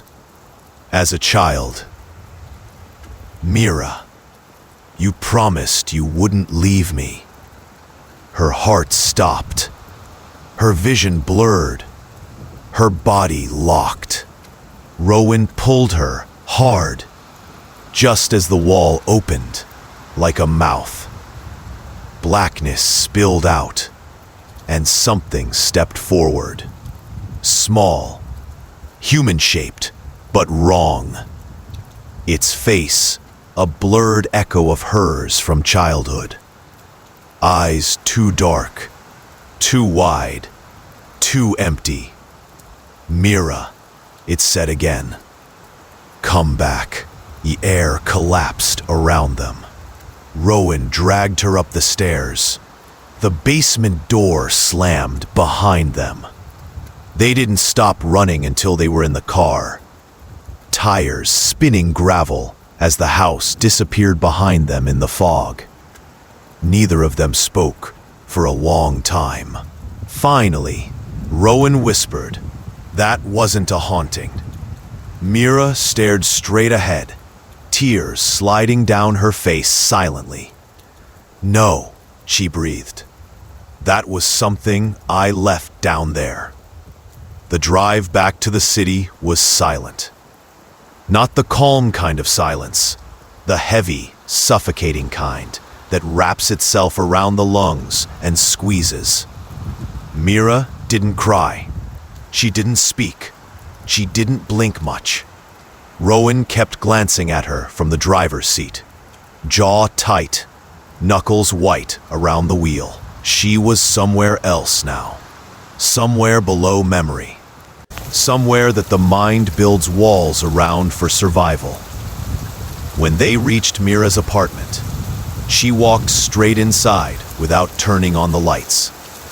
The notebook was on the table again. Waiting, Rowan followed her, closing the door behind them, but not locking it. He was too focused on her. "Mira," he said gently, "talk to me." She didn't look at him. Her eyes stayed locked on the notebook. "When I was little," she began softly, voice thin, "I was lonely. My parents were always gone. I didn't have siblings. I didn't have friends." Rowan listened, unmoving. "So I made one," she said. "A friend, a girl who lived in the dark corner of our basement. I talked to her. I told her everything." Her voice trembled, and she listened. The words echoed in the small apartment. Rowan exhaled slowly. "Imaginary friend." Mira gave a broken smile. "That's what they told me, yes. They said I made her up. And I believed them." Her voice hollowed, but she wasn't imaginary. She was real. She was there. Rowan took a slow step toward her. "Mira, the thing in that basement. It was her." Mira's voice cracked. "The girl I left behind. The girl I trapped down there when I grew up. When I forgot her." Her hands went weak. Rowan caught her by the arms. "Mira, whatever that thing is, it is not your fault." But Mira was staring past him, at the notebook. The last page had changed again. Fresh ink. "I waited in the dark. You stopped coming. You forgot me. But I never forgot you." Mira's breath broke. Rowan reached slowly toward the notebook. "Don't," Mira whispered, but it was too late.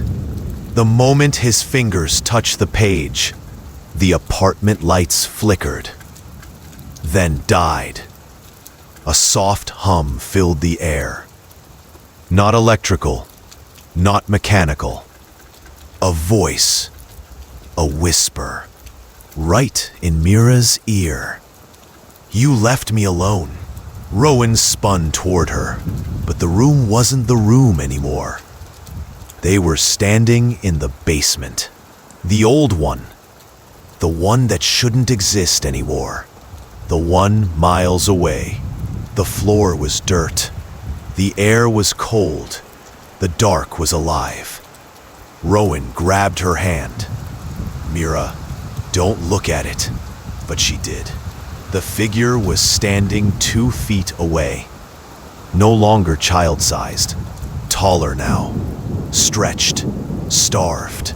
Its face still shaped like hers, but its eyes were pits. "Mira." It breathed. "You promised you'd stay." Mira shook her head, tears streaming. "I was a child. I didn't know. I didn't know you were real." "You knew," the figure whispered. It stepped closer. Every step sounded like bone breaking. Rowan stepped in front of Mira.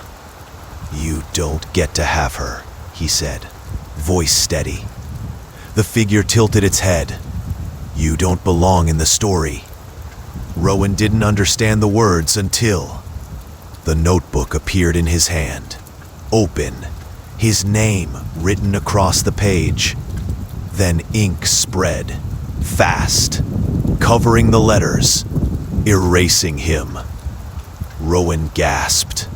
His body flickered like a glitch in reality, his form thinning, unraveling. "Mira!" he cried, reaching for her. His hand passed through hers, like smoke. Mira screamed, "Stop! Please stop!" The figure turned back toward her. Only now, it was not angry. It was something worse. It was hopeful. "Mira," it whispered, voice trembling. "You don't have to be alone again." The darkness wrapped around her ankles, pulled, gently, inviting, soft. Rowan was gone. The basement walls pulsed. The notebook hovered in front of her, pages fluttering. A fresh line began to write itself. Mira returns to the place where she belongs. The darkness tightened around Mira's ankles, cold, damp, familiar. Her breath shuddered. The figure stood only inches from her now.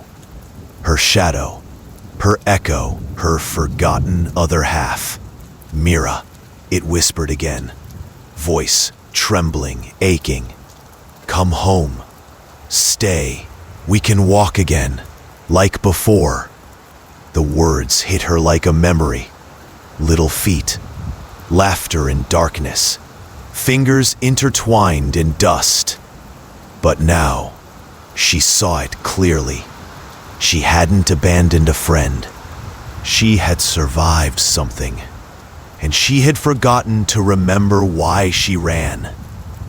Mira swallowed, tears streaking warm across her face. "I didn't leave you," she whispered. "You were something made from fear. I was a child. I didn't understand."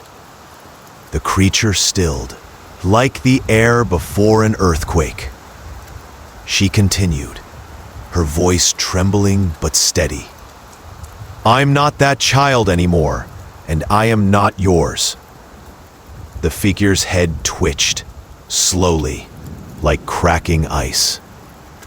The notebook floated up between them, pages fluttering violently, whipping into a storm of ink and wind. The final page turned itself, blank. The figure's voice fractured. "No, no, no. The story is written. You come back. That is how it ends." Mira stepped forward. Her fear was still there, vast, ancient, heavy, but something new burned beneath it. "Will I decide how the story ends?" Her hand closed over the blank page, and she wrote, with her fingertip, with no ink, just intent. The door closes. The basement shook. The notebook screamed, not sound, but the tearing of reality. The figure lunged. Too late. Mira wrote again, voice steady, firm, shaking but unbroken. And I am free. The darkness recoiled. It tore backward, folding in on itself like a collapsing lung. The walls split with blinding white light. The figure's voice was no longer many. It was small, childlike. "Don't leave me." Mira paused. Her hand hovered over the page. Her heart cracked. She whispered, soft but final, "I release you." The figure froze. Then it smiled. Not twisted, not hungry, just tired. The darkness dissolved into dust. The basement vanished. Mira gasped as she collapsed onto her apartment floor. Morning light spilled through the windows. The notebook lay in front of her, closed, silent, for the first time. Rowan was beside her, solid, real, breathing. He blinked, dazed. "Mira?" She reached for his hand. "I'm here." He exhaled sharply, forehead pressing to hers. The nightmare was over. But the world wasn't exactly the same. Mira stood slowly, the notebook in her hand. Story 7. It was never about the clothes. The first time it happened, I didn't think much of it. I had just come home from work. Another long evening shift. Another quiet walk up 4 flights of stairs to an apartment that always felt a little too silent. I tossed my sweater into the laundry basket, like I always do. Walked to the kitchen, made tea, showered, slept. The next morning, the sweater was inside out. Not rumpled, not moved, reversed. Perfectly. I frowned at it, but shrugged. Maybe I'd been tired. Maybe I just hadn't noticed. But it kept happening. A t-shirt I hadn't worn in days appeared at the top of the basket, inside out. Then socks. Then jeans. Clothes that had no reason to be touched. And I live alone. No pets. No roommate. No boyfriend with a key. Just me. At first, I tried to laugh it off. Told myself I just wasn't paying attention. But there was something about the way the shirts were flipped. They weren't just inside out. They were inverted in a way that looked careful, deliberate, like someone had taken their time. Still, I didn't want to overreact. Not yet. 3 days later, I placed a fresh outfit neatly in the basket, just to test myself. I checked it twice. That night, I locked my bedroom door, turned out the lights, laid down, and I waited. 2:11 a.m. The apartment was still. 2:32 a.m. The floor creaked somewhere near the laundry hallway. I sat up, heart frozen in my chest. Not a loud sound, not footsteps, just weight shifting on the boards, like someone was standing there, quietly deciding what to do next. I didn't move. I didn't breathe. And then, a soft slow exhale, not mine, right outside my bedroom door. My eyes filled with tears instantly, not because I was terrified, but because the breath sounded familiar, like a memory I couldn't fully recall, like someone I had once known. I sat motionless until sunrise. When I finally opened the bedroom door, the hallway was empty. The lights were off. The air was still. I walked slowly to the laundry basket. The outfit was inside out, every piece, neatly folded, like someone had been waiting for me to see it. And on top of the clothes, resting gently, was something else. A single strand of hair, not mine. Dark, long, placed carefully, as if to say, "You're not alone. You were never alone. You just forgot." My hands were shaking when I whispered, without meaning to, "I remember you." But I didn't. Not yet. Not then. I didn't tell anyone about the clothes. Not my coworkers. Not my sister. Not even Sarah, who was usually the one I ran to when my thoughts got too loud. Because the moment I tried to explain it to myself, I realized something that made the fear far worse. It didn't feel like an intruder. It felt like someone who knew me. Someone comfortable enough to move quietly, to touch my things gently, to stay close without needing to be seen. Someone who believed they belonged there. That evening, I tried to keep my routine as normal as possible. I made dinner, sat on the couch, watched a show without absorbing a second of it. Then went to bed. I slept lightly, slipping in and out of half dreams.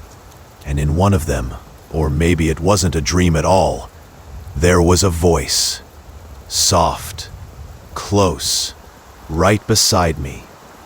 "I found you." The tone wasn't threatening. It wasn't menacing. It was tender, relieved, like someone who had been searching for a very long time. I woke up with tears drying on my cheeks and my name lingering in the air, though no one had spoken it aloud. The next morning, I noticed something new. On the windowsill, beside my bed, lay a ring. Old, bronze, its metal worn smooth by time. The design was delicate. Two intertwined shapes, a circle around a circle, like two souls orbiting each other. I had never seen it before. When I picked it up, my chest tightened. A memory flickered, faint, unfocused. A courtyard of stone, warm sunlight. Someone laughing softly beside me. Hands touching mine, his hands. I dropped the ring and stumbled back, my breath sharp in my lungs. No, I didn't know that memory. It couldn't be mine. But my heart reacted before my mind could deny it. The ring felt like it belonged to me, or to us. I spent the rest of the day out of the apartment, walking without direction. I didn't want to go back, but I knew I would have to eventually. By dusk, I forced myself to return. The moment I stepped through the door, I knew I wasn't alone. Not physically. Nothing moved. Nothing changed. But the air held presence. warm, watching, waiting. I whispered into the silence, "Who are you?" There was no voice in return, just the echo of my own breath. But the answer rose in my mind anyway. Not in words, in recognition. I knew him. Not here, not now. Before. A different life, a different time. A love that had been so strong, it refused to release me to death, to rebirth, to forgetting. He had followed. Across time, across lives, across me. Not out of hatred, but out of devotion that had curdled into obsession. That night, I found the ring again.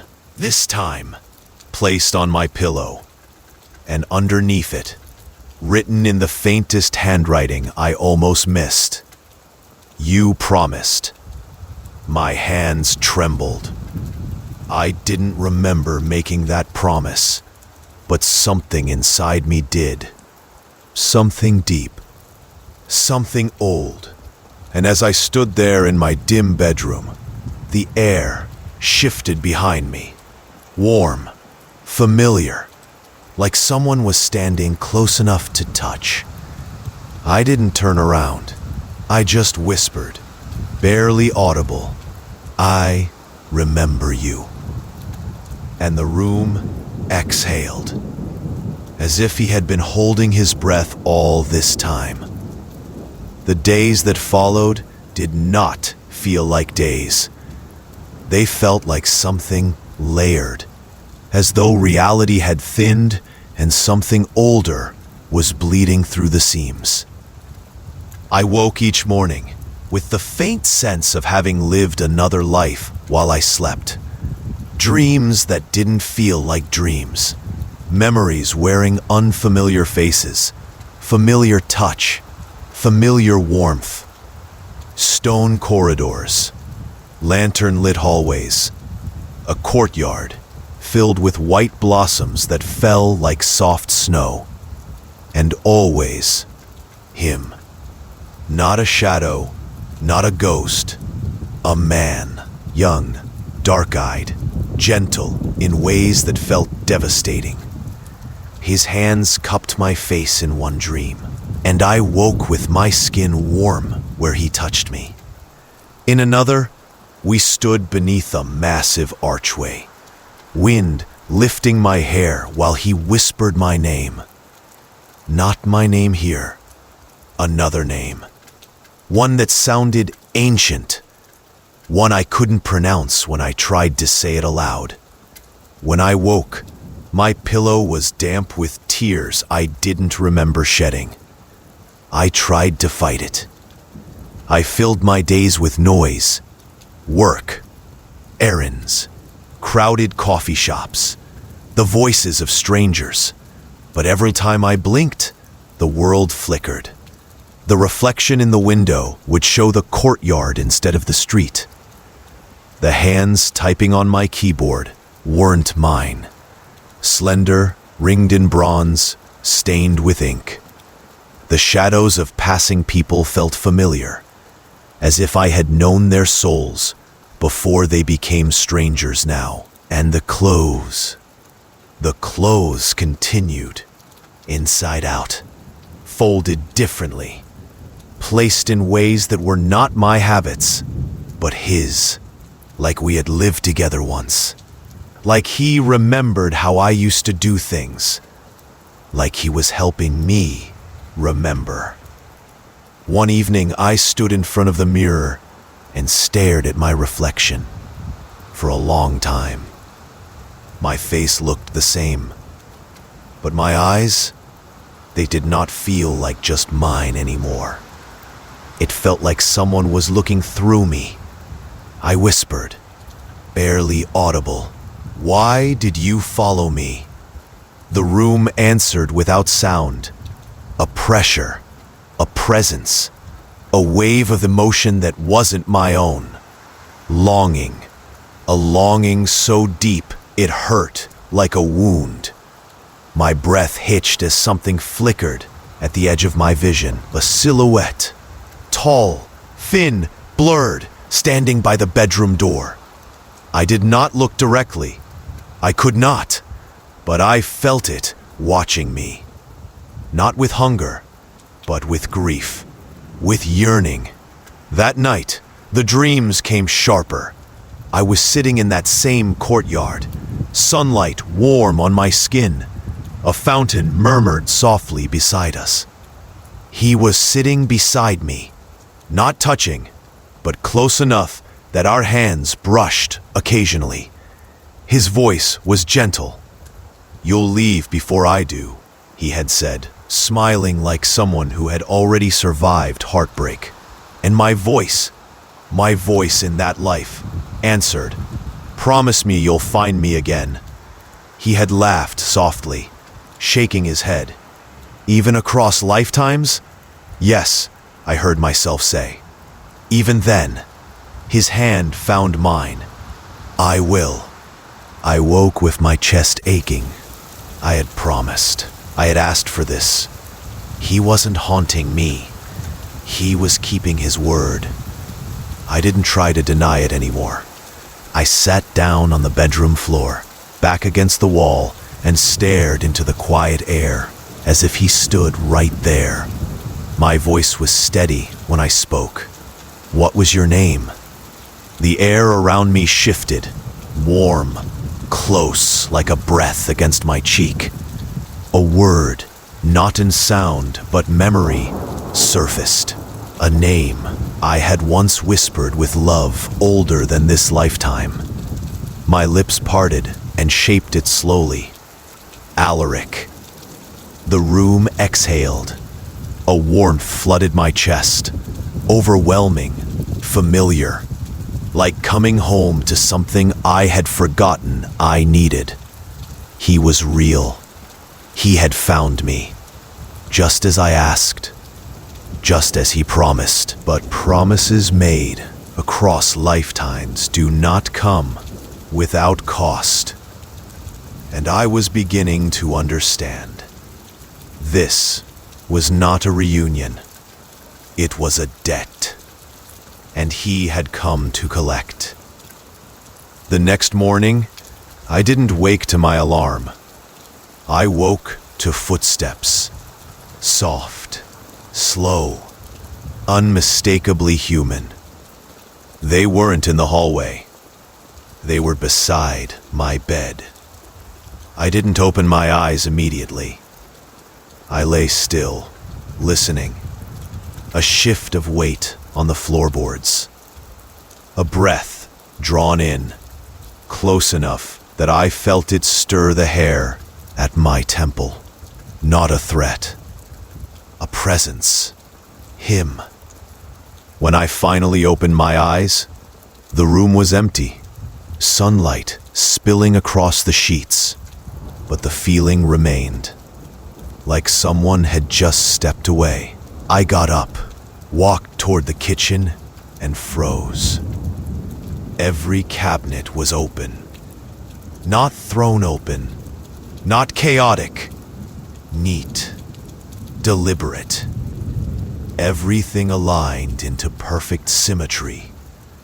As if someone had memorized the pattern of a life we once shared and was trying to recreate it. My chest tightened. This wasn't haunting. This was remembering. I leaned against the counter, hands trembling. "Alaric," I whispered. The air warmed behind me. Close. So close my shoulder prickled with the ghost of touch. I didn't turn around, because part of me remembered. If I turned, I would see him. Not like a shadow, not like smoke. Like he had always been here. Like I had never been alone. I went to work that day, but the world did not feel like the world anymore. People's faces blurred, Conversations felt distant. Time moved strangely, as if I was walking through memory rather than the present moment. At my desk, I opened my email. One unread message. No sender, no subject, just one sentence. You remember my hands. A shiver rolled through me, so deep it almost bent me forward. My hands had remembered him before my mind did. The way he used to help me wash linens. The way he would turn clothes inside out to fold them more carefully, to protect the stitching. Exactly the way I had been finding them now. He wasn't trying to frighten me. He was trying to remind me. That night, I didn't lock my bedroom door. I left the light off. I sat on the edge of my bed and spoke into the dark. You've followed me across lifetimes. You kept your promise. Silence, but not empty. Listening. I swallowed, voice barely steady. But I don't remember everything yet. Please, show me. The room shifted. Not physically, but in atmosphere. The air thickened, warm and slow, like candlelit rooms and heavy velvet drapes, and an embrace I had known before I knew language. My vision blurred. The bedroom dissolved. I was back in the courtyard. The stone warm beneath my hands. The blossoms drifting gently. The fountain's water glimmering gold in the afternoon sun. And he was beside me, fully, clearly, breathing, alive. Dark hair tied loosely at the nape of his neck. Eyes deep and steady, the kind of gaze that understood me before I spoke. Do you remember now? He asked. His voice was exactly the one that had whispered in my dreams. My breath broke as tears filled my eyes. Yes, I whispered. I remember you. His smile. God, that smile. Soft, sad, devoted. I waited, he said. My heart ached. How many lives? His expression didn't change, but grief flickered through him like a shadow. All of them. He reached for my hand. His fingers, closing over mine, felt like home, like I had never been whole without them. But when his touch settled into my skin, something inside me shuddered. The sun in the courtyard dimmed. The blossoms turned gray. The sky flickered like a dying flame. And his hand, still warm, tightened just slightly. Not possessive, but claiming. I looked up at him. His eyes were still gentle, but behind them, there was something ancient, something vast, something that had crossed time not because of love, but because it could not let go. A thread tied through centuries, a bond that had not chosen to break, a bond I had begged for once, a bond that now refused to release me. My heart pounded in my chest. Alaric, I breathed. What happens now? His thumb grazed my cheek, tender, unbearably tender. Now, he whispered, you remember what you promised. The courtyard dissolved, peeling away like wet paper in the rain. The warmth of the sun faded first, then the scent of jasmine, then the sound of the fountain. When my vision cleared, I was back in my bedroom, but it wasn't the bedroom as I knew it. The walls were gone, replaced by endless dark, soft and velvety, without horizon or sky. A dream, a memory, a place between. And he was still there. Alaric stood only a few steps away. Not ghostly now, not flickering, but solid, as real as I was. No shadows, no distortion, just him. His eyes fixed on mine, eyes too old for this world, for any world, and I felt the air tighten between us, thick with something I couldn't name. "Do you remember?" he asked softly. Not a demand, a hope. My throat tightened. "I remember pieces." He stepped closer, not threatening, as gentle as a tide coming in, a whisper against the shore of my ribs. "Then let me give you the rest." The dark around us shifted, not like a vision, but like reality folding backward. Stone walls rose, candlelight flickered. A cold wind slipped through an open window. I knew this place.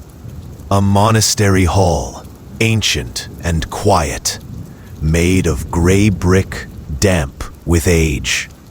A table stood in the center, thick oak, scratched with time. 2 books lay open on it. One of them mine, the other his, our past lives written page by page. I felt myself move to the table without choosing to. My fingers hovered above the pages. The handwriting was unmistakable, my own, but not from this lifetime. Soft, looping script, ink made from soot and wine, words shaped by a hand that had learned to write by candlelight long before electricity or steel existed. Ilara, the name written there. My name, then. Not the one I have now, but the one that felt like mine the moment I saw it. Ilara. Alaric stepped beside me. "You were a healer," he said quietly. "I was a scholar. We both serve the monastery, and we should never have met, yet we did." My breath trembled, and we loved each other. He nodded once, slow, as if the memory still hurt him. It was forbidden, not because the world was cruel, but because the order we belonged to did not allow attachment. They believed love weakened the ability to cross lifetimes. That love tied the soul to the earth instead of freeing it. I swallowed, but we chose each other anyway. He looked down, pain flickering across his face. We didn't understand the cost. The dark around us shifted again. Soft chanting rose, low, rhythmic, relentless. Torches blazed. Robed figures stood in a circle. I was on my knees at the center. Alaric was beside me, bound at the wrists. My voice in the memory was hoarse, furious. "You cannot take him from me." A man in a heavy hood, the High Custodian, spoke. "You have tied your souls together. You have broken the cycle. So together you shall remain, across lifetimes, across death, across every door you try to close. He raised a blade, not to draw blood, but to score a mark across both our palms. The cut was shallow, but the bond was not. In the memory, Alaric whispered, "I will find you." And I, Alara, whispered back, "Even if I forget." The figures spoke in unison. A vow sealed beyond death. A vow that did not fade. The monastery dissolved. The dark returned. I was myself again. My modern self. My living self. And Alaric stood in front of me. Eyes soft, but burning with centuries of longing. "You didn't abandon me," he whispered. "You just forgot." And I stayed. My heart shook. You turned my clothes.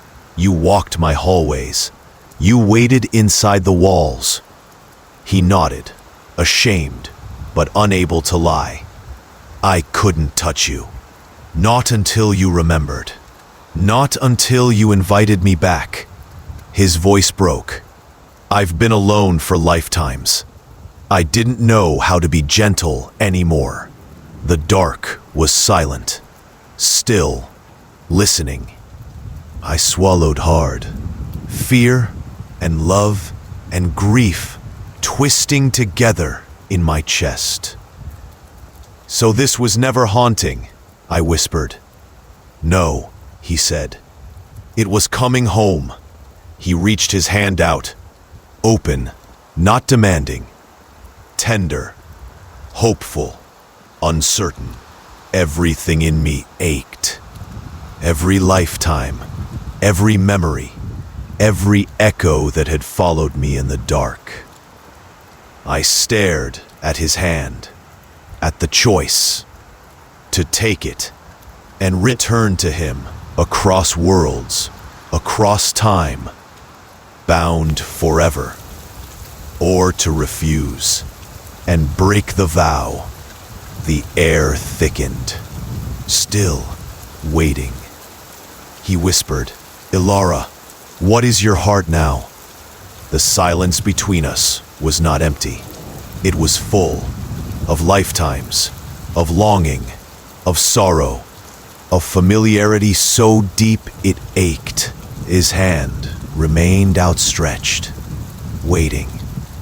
There was no force in the gesture, only hope, only love that had survived far longer than it should have. I looked at that hand, the hand that once belonged to the scholar who read by candlelight, the one who held mine beside a river in the spring, the one that had waited in darkness, in walls, in shadows, in aching memory. And I shook my head, not to refuse him, not to send him away, but to change the shape of what this had been. "No," I whispered, voice trembling, but steady. "Not like before. Not as something that consumes. Not as something that watches from the dark. Not as something I have to fear." His fingers curled slightly, hurt flickering through his expression, soft, quiet, human. "I didn't mean to frighten you," he whispered. "I only didn't know how to reach you anymore." I stepped closer, just enough that I could hear the faint, ragged catch of his breath. His voice was centuries old when he spoke, shaped by longing and loss.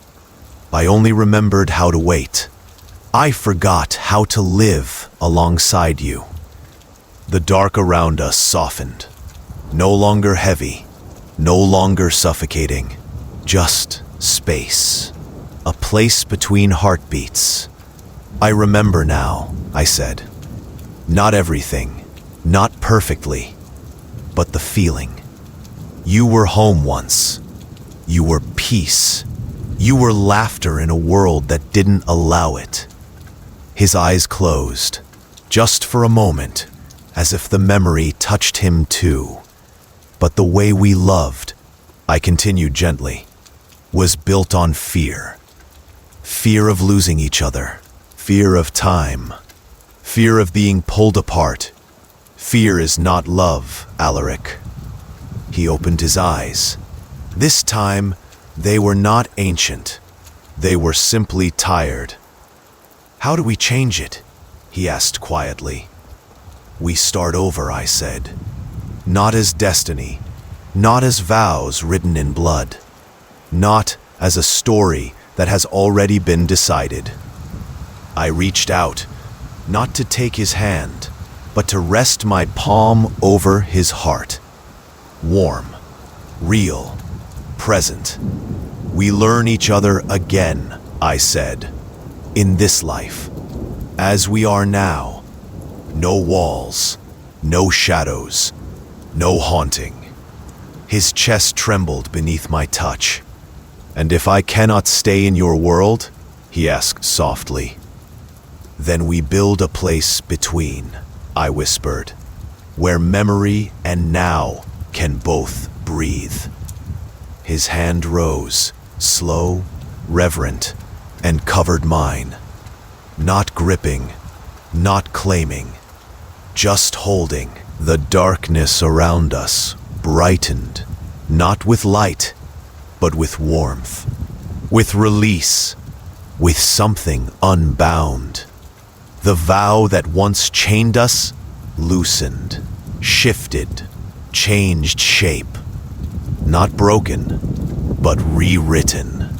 Together, Alaric exhaled, a sound that might have been a sob or a prayer. Alara, he murmured, voice soft as the first morning after winter. May I meet you again? I nodded. Yes, I whispered, but in the daylight this time. And the darkness finally let go.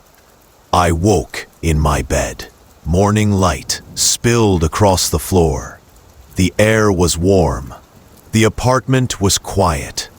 No clothes inside out. No footsteps in the hall. No presence behind the walls. Just sunlight. Just breath. Just stillness. On the bedside table lay the notebook. Closed. Silent. No new writing inside. But on the cover, pressed faintly into the leather, was a simple imprint. A hand resting over a heart. I smiled, small, real, and exhaled. The story wasn't over, but it was no longer a haunting. It was a beginning, a real one, a chosen one. Fade to black. Story 8. I never met her. She remembers me. Elias Grant boarded the bus like he did every weekday at 7:42 a.m. The city was still rubbing sleep from its eyes. The streets painted in early gray. He slipped his headphones on, not to listen, but to appear occupied. He wasn't a man who invited conversation. He enjoyed silence, observation, quiet routine. He moved toward the back, where the window seat was still empty, and settled in. He exhaled slowly, letting his shoulders fall. Another ordinary morning. But the seat beside him shifted. Someone had sat down. He glanced without turning his head fully. A woman. Pale coat. Dark hair pulled back. Not messy, not neat. Just there. She sat perfectly still, hands folded in her lap. Not fidgeting, not searching for her phone, not looking around. Just staring. At him. Elias removed one headphone, Unsure if she had said something, she smiled. A small, deliberate smile. The kind that knew something he didn't. "Thanks for last night," she said. Her voice was soft, steady, certain. Elias blinked. "Sorry, what?" The woman tilted her head, studying him the way someone studies a photograph they've already memorized. "You don't have to pretend," she murmured. "I know you remember." His pulse quickened. "I think you may have mistaken me for someone else." "No," she answered simply. "I haven't." She turned to face forward, ending the conversation with the finality of a door closing. Elias stared at her for several seconds, searching for recognition, a memory, a face, anything, nothing. He had spent last night alone, making dinner and falling asleep on the couch while a documentary played. There was no bar, no date, no chance encounter, nothing unusual. Yet her presence felt familiar in a way that was deeply wrong. He turned slightly toward her. "Where do I know you from?" Her eyes didn't move. She spoke without looking at him. "You were with me." He froze. Not past tense. Not "we met." Not "I saw you." "You were with me." The bus brakes squealed, and the vehicle slowed to the next stop. She stood. For a moment, the overhead light caught her eyes, and he could see that they were not blank, not empty, but filled with something like recognition. The kind someone holds when greeting an old friend. "See you tonight," she said. Then she stepped off the bus and disappeared into the morning street. Elias exhaled, realizing he had been holding his breath. He didn't know her. He was sure of it. But there was something behind his ribs now, like a memory, trying to surface, but stuck just beneath the water. He forced himself to look away, to ground himself. People make mistakes. Faces resemble each other. Coincidences happen. But when he leaned back in the seat, something on the window caught his eye. A faint, smudged handprint, right where his head had been resting. Small, narrow, delicate, as though someone had been sitting there before him, as though someone had been leaning close, as though she had been there earlier, waiting. Elias tried to shake it off.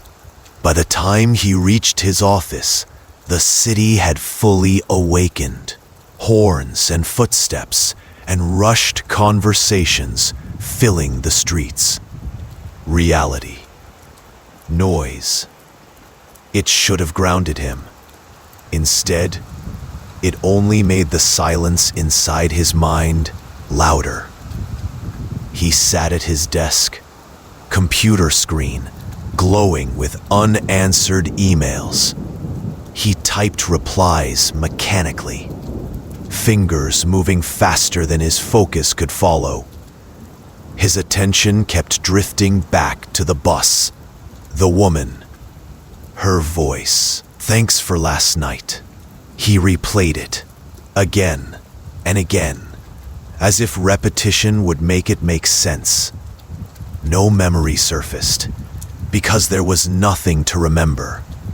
Around mid-morning, he opened the security feed on his phone. He had a small indoor camera mounted above his living room shelf. For no dramatic reason, just habit. Elias tried to shake it off. By the time he reached his office, the city had fully awakened. Horns and footsteps and rushed conversations filling the streets. Reality. Noise. It should have grounded him. Instead, it only made the silence inside his mind louder. He sat at his desk, computer screen glowing with unanswered emails. He typed replies mechanically, fingers moving faster than his focus could follow. His attention kept drifting back to the bus, the woman, her voice. "Thanks for last night." He replayed it, again and again, as if repetition would make it make sense. No memory surfaced, because there was nothing to remember. Around mid-morning, he opened the security feed on his phone. He had a small indoor camera mounted above his living room shelf. For no dramatic reason, just habit. Elias liked knowing the quiet space he returned to every evening would be exactly as he left it. He rewound the footage from the night before. Everything was normal. He was on the couch, lights dim, the documentary playing. Then the footage glitched. Just a flicker, barely a second, a blink. When the feed returned, Elias was still on the couch, sleeping, but the living room lamp was on. He hadn't left it on. His stomach tightened. He went back further, frame by frame. Nothing. No door opening. No movement. Just the glitch. The lamp on. He leaned back in his chair, breathing shallowly. He told himself it could be a power fluctuation, a timer, a faulty bulb. He told himself anything, except the truth building at the edge of awareness that she might have been there. He pressed his hands together, grounding himself. You are overreacting. You don't know her. This is coincidence. Just coincidence. But when lunchtime came, he didn't eat with the others. He sat alone, replaying her face in his mind. It wasn't the words she spoke that unsettled him most. It was the way she looked at him. Not as if she recognized him from somewhere, but as if she had waited for him. As if she had always known where to find him. As he gathered his things to head home later that evening, he noticed something in his coat pocket. A folded piece of paper. He hadn't placed anything there. Hands trembling just slightly, he opened it. Inside was a single sentence, written in calm, steady handwriting. You always forget, but I never do. The world seemed to tilt. His heartbeat, steady and controlled by nature, began straining against his ribs. He looked around the office, expecting someone, anyone, watching. Everyone was simply living their lives, laughing, talking, typing, existing. But Elias felt suddenly, violently seen. He left work early. The bus ride home felt too quiet. No woman this time. No familiar presence. Yet the back of his neck tingled, as if watched. When he reached his apartment door, he paused, keys in hand. The hallway was empty, still, but something was wrong. The air smelled faintly of perfume, soft, floral, the same scent she had worn on the bus. His fingers tightened around the key. He unlocked the door, stepped inside. The apartment was exactly the same. Couch, shelves, quiet order. Nothing touched. But on the coffee table, placed neatly in the center, sat a single white mug. A mug he had never owned. Steam curled gently from the top. Someone had made tea. Someone had waited. Elias didn't move. He didn't breathe. Behind him, the door clicked shut on its own, and a voice, quiet, warm, almost affectionate, spoke from somewhere just behind his shoulder. "See? You always come home." Elias didn't turn around. For a moment, his body refused to respond at all, as if every instinct he had simply froze to keep him alive. The voice behind him was close. Too close. It wasn't loud. It didn't need to be. It sounded like someone who belonged there. "Sit," she said softly. Not a command, a reminder. His throat tightened. Slowly, with movements like he was underwater, Elias turned. She stood in the middle of his living room. The woman from the bus. Same coat. Same calm expression. Same gentle, unwavering smile. But what struck him most was not her presence. It was her comfort inside his home. No hesitation. No curiosity. No fear of being discovered. As if she had been there many times before. Elias swallowed. "How did you get in?" Her head tilted slightly. "You let me in," she answered. "I didn't." His voice cracked. I would remember that." A faint laugh escaped her. Not mocking, almost sad. "You forget everything, Elias. You always do." His blood ran cold. "How do you know my name?" Her smile didn't change. "How could I not?" She stepped past him, slowly, unhurried, and brushed her fingers over the back of his couch as she passed. Elias watched her every movement, a mix of panic and disbelief running through him. "This isn't real," he whispered. "I don't know you." She stopped, turned. Her eyes softened, like someone heartbroken to be hurt by the person they care for. "Oh, but you did," she said. "You knew me before any of this. Before here, before now." His pulse hammered. "Before what?" A long silence. She walked back toward him, closing the distance, until she was just close enough for him to see the faintest reflection of himself in her eyes. "There was another life," she said quietly, "but another time, another city, another version of you." Her hand hovered, not touching, just near enough that he felt warmth radiate from her skin. "We walked together every night. You would talk, and I would listen. You always forgot the world when we were together." He stepped back instinctively. Her expression flickered, sadness pressing through like light through thin curtains. "You don't remember." He shook his head. "Because it didn't happen."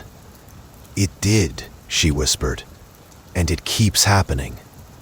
Elias's breathing stuttered. "What do you want?" This time, her answer came without hesitation. "I want you to remember me." The room felt smaller, the air heavier. She stepped away from him, moving toward the coffee table. Her fingers curled around the steaming mug she had placed there, though Elias hadn't seen her boil water, or open a cabinet, or move at all. She lifted the cup and held it toward him. "You always drank tea before bed," she murmured. "You said it helped keep the dreams from swallowing you." Elias didn't move. Her hand remained extended. "Drink," she said softly. His eyes locked on hers, searching, pleading, afraid. Why would I drink anything you give me? Something changed in her face. Not anger, not offense. Hurt. Real. Human hurt. Her hand lowered slowly. Because, she said quietly, voice growing smaller. You used to trust me. Silence held the room. No breath. No movement. No escape. And then, bang, bang, bang. Someone pounded on the apartment door. Elias flinched. The sound was violent, sharp, desperate. He turned toward it, startled. But she didn't. She just watched him, serene, unbothered. The pounding continued, louder, urgent. Elias, a voice shouted from the hallway. A voice he recognized. His neighbor, Mr. Keller. Elias, open the door, now! Elias rushed to the door, hands shaking as he fumbled the lock. He yanked it open, and Mr. Keller stumbled inside, pale, frantic, sweating. Are you all right? I heard. He stopped mid-sentence, eyes sweeping the room. Elias turned back. The woman was gone. No tea, no mug, no trace. Only the quiet echo of her voice, still clinging to the air. Mr. Keller grabbed Elias's shoulders. Who were you talking to? He demanded. Elias shook his head slowly. I don't know. Mr. Keller stared at him, long, assessing, deeply uneasy.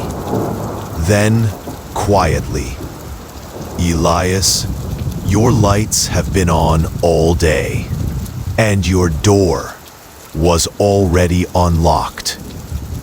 Elias didn't answer. He couldn't, because he already knew. She had never needed to enter. She had always been inside. Mr. Keller stayed only a few minutes, long enough to look around the apartment twice, long enough to leave Elias with 1,000 questions and 0 answers.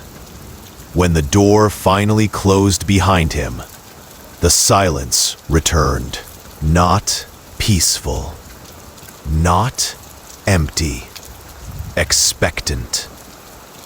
Elias stood in the center of the living room, staring at the space where she had stood seconds before.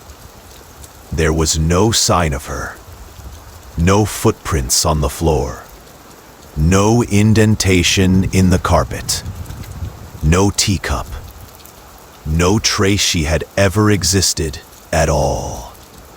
But she had. He felt her. The memory of her presence clung to him like a second skin. He ran a hand through his hair and forced himself to move, pacing the room in slow circles. His mind was scrambling, replaying every word, every look, every breath she took. You always forget. There was another life. You walked with me. None of it made sense. And yet, a whisper of familiarity gnawed at him. A shape he couldn't recognize. A name he couldn't remember. His phone buzzed, breaking through the thick quiet. A message. Unknown number. 2:46 a.m. We're almost home. Elias's stomach dropped. He rushed to the windows, pulling the curtains back. Outside, the street was still. Dim street lamps. Empty sidewalks. No movement. But he knew she was watching. Not from outside, from inside the memory he couldn't reach. His chest tightened. Who was she? Elias closed his eyes. Not intentionally. His body did it for him, like sinking into sleep without meaning to. The air shifted. Warmth washed over him. The quietness of the room warped. Then, dirt under his feet. Not floorboards. A lantern swinging from a hand. Not his, hers. They were walking side by side on a narrow path through a dense, dark wood. The night was thick with mist. The world smelled of pine and damp earth. "Don't fall behind," she whispered, voice younger, lighter, but unmistakably the same woman. He reached for her, not thinking, just knowing. But the moment his fingers brushed her sleeve, he gasped and stumbled back into his living room, hitting the wall for balance. His breaths came short and sharp, his palms cold with sweat. That wasn't imagination. That was memory. His memory. Except he had never lived that moment. Not in this life. Elias backed away from the wall, reaching blindly for his phone. He needed to call someone, anyone, but before his fingers could touch the screen, he saw it. A slip of paper was tucked under his bedroom door. It hadn't been there before. He approached slowly, cautiously, the way someone approaches a sleeping animal with teeth. He knelt, picked up the note, unfolded it. The handwriting was delicate, looping, heartbreakingly careful, the same as the note on the bus. "You don't need to remember everything. Just remember me."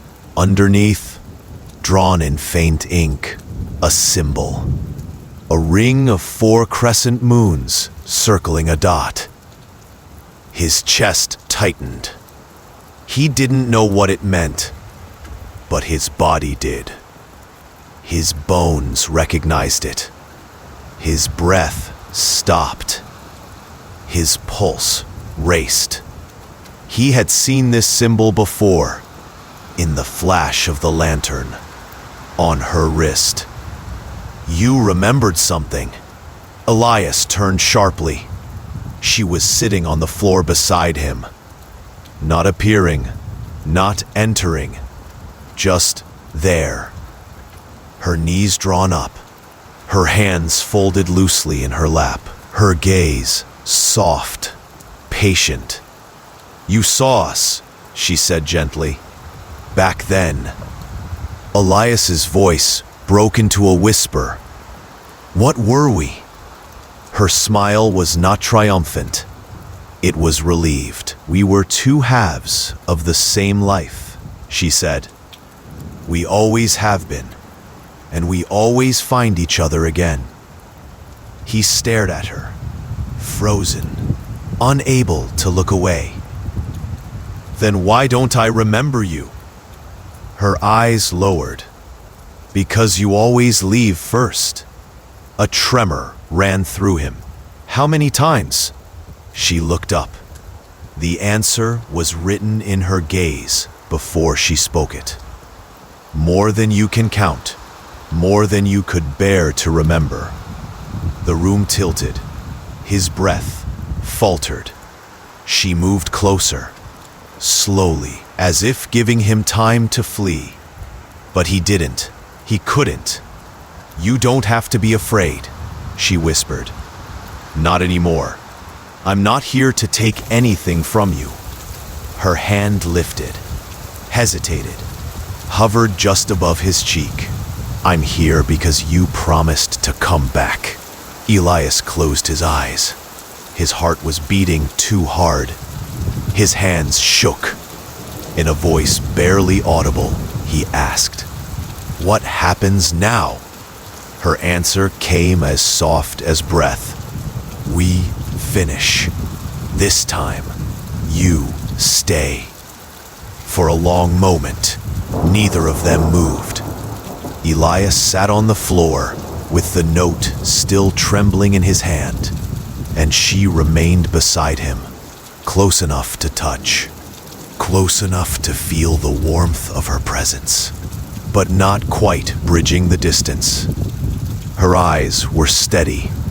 His were anything but. He swallowed hard. Words were too small for what was happening, too fragile. "You said I promised to come back," he said quietly. "When?" Her expression softened, though something in her gaze flickered. Something old. Something that had waited a very long time. "Before this life," she answered. "When your name wasn't Elias. When mine wasn't Mara." She paused, watching him carefully. "You were leaving. I was staying. And you swore you would find me again." He felt something shift inside him, like a door opening that had never been built in the first place. A rush of emotion surged through his chest. Grief he couldn't explain. Longing without a source. He didn't understand it, but he felt it. Mara, he repeated the name, tasting it, testing it. It fit in his mouth, like it had belonged there all along. She breathed in, like hearing him say it caused her pain, or relief, or both.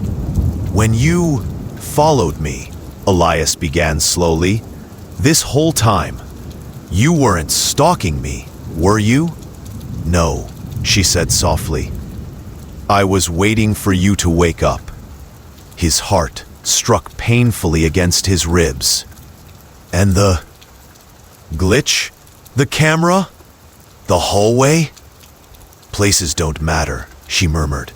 "Locks don't matter. Doors don't matter. We've walked through worse than walls before." Her words should have terrified him. Instead, they felt familiar, like déjà vu humming beneath his skin. His voice came out rough, afraid to form the question, but unable to stop it. "What was I to you?" Mara held his gaze. "You were the one who stayed with me when the world burned," she said.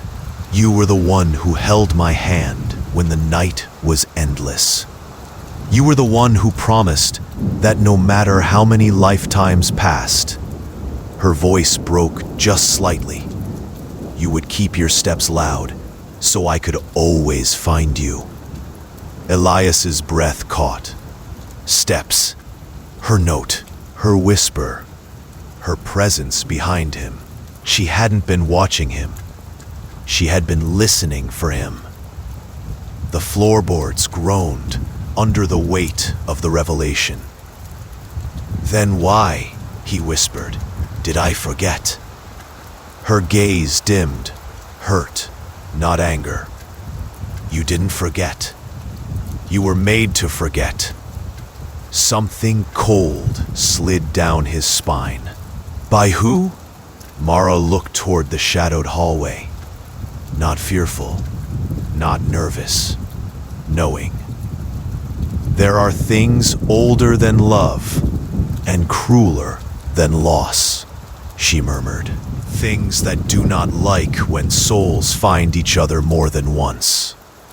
He felt the air thicken, as if something in the room was listening, watching, waiting. Mara leaned forward, voice barely above a breath. "And it knows you're remembering." The light flickered, just once. The apartment temperature dropped so fast, Elias exhaled a cloud of frost. A low, distant creak echoed from somewhere deep inside the walls. Mara didn't turn toward the sound. She didn't need to. It followed us, she said. Elias stood, fear spiking through his blood. What followed us? Her answer was quiet, final, inevitable, the thing that breaks our door every lifetime. The hallway light clicked off. The living room light dimmed. The silence deepened. Not empty, but occupied. Mara stood too, slow, controlled, as though any sudden movement might wake something fully. "Stay behind me," she breathed. Elias shook his head. "No, I'm not leaving you again." A faint, aching smile touched her lips. "That's why you always die first." The room darkened, shadow gathering like a shape taking form. The shadow in the room wasn't shaped like anything human. It crawled along the ceiling, first, slowly, like darkness deciding where to fall. Not smoke, not mist, something with weight, something that remembered them. Elias's pulse hammered in his ears. Every instinct in his body screamed to run. But Mara did not move backward. She stepped forward. "Mara!" he hissed. She didn't look at him. Her gaze was locked on the thing above them. "It remembers you too," she whispered. "Every lifetime. It takes you from me first." The shadow shifted. It uncoiled, lengthening, widening, a shape of absence rather than form. A voice seeped into the room, not heard by ears, heard inside the bone. "You weren't supposed to meet again." Elias staggered backward, a sharp pain tearing behind his eyes. He nearly fell, but Mara caught his arm. "Don't listen," she murmured. "It twists memory. It always has." Her hand was warm, human, alive. He clung to that. "Why us?" Elias rasped. "Why does it follow us? What does it want?" Mara's voice softened, not with fear, but with sorrow. "It doesn't want anything," she said. "It simply is. It happens to every pair of souls that find each other again. The universe allows love." She looked up into the shadow. "But it does not allow forever." The shadow descended. Elias stepped in front of her, not thinking, not reasoning, just knowing. He raised his voice, not loud, but steady. "You said I always die first." He swallowed hard. "Fine, then I go first again. But I'm not leaving her alone this time." The shadow froze, like something ancient was surprised. Mara's breath caught, shaken, but not pleading. She whispered, "Elias, no." But he wasn't finished. "You want the one who remembers?" he said to the dark. "You want the one who kept walking so she could follow the sound?" His chest rose, fell. "Then take both of us." Silence, complete, razor sharp, waiting. Mara turned toward him, eyes wide, with something he finally understood. Not fear, recognition. He had said those same words once before, long ago, when everything had burned. Elias reached for her hand. She didn't hesitate. Their fingers interlocked, firm, familiar.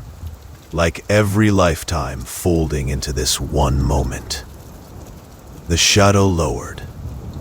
The lights flickered. Once, twice, then went out. And in the dark, Elias heard her voice. "I found you." He exhaled. "I never stopped walking." The room filled with blackness, so complete it erased walls, air, time. No scream, no struggle. Just two sets of footsteps, side by side, fading. And then, silence. Story 9. The Shadow That Runs Behind Me. The city was still half asleep when Emma stepped outside. The early morning air in Denver carried that thin metallic chill of late autumn, the kind that crawls under clothing and presses into the bones. She pulled her hood tighter, adjusted the black strap of her running armband, and stepped onto the familiar cracked pavement outside her apartment building. This was the only time of day she felt like her mind belonged to her.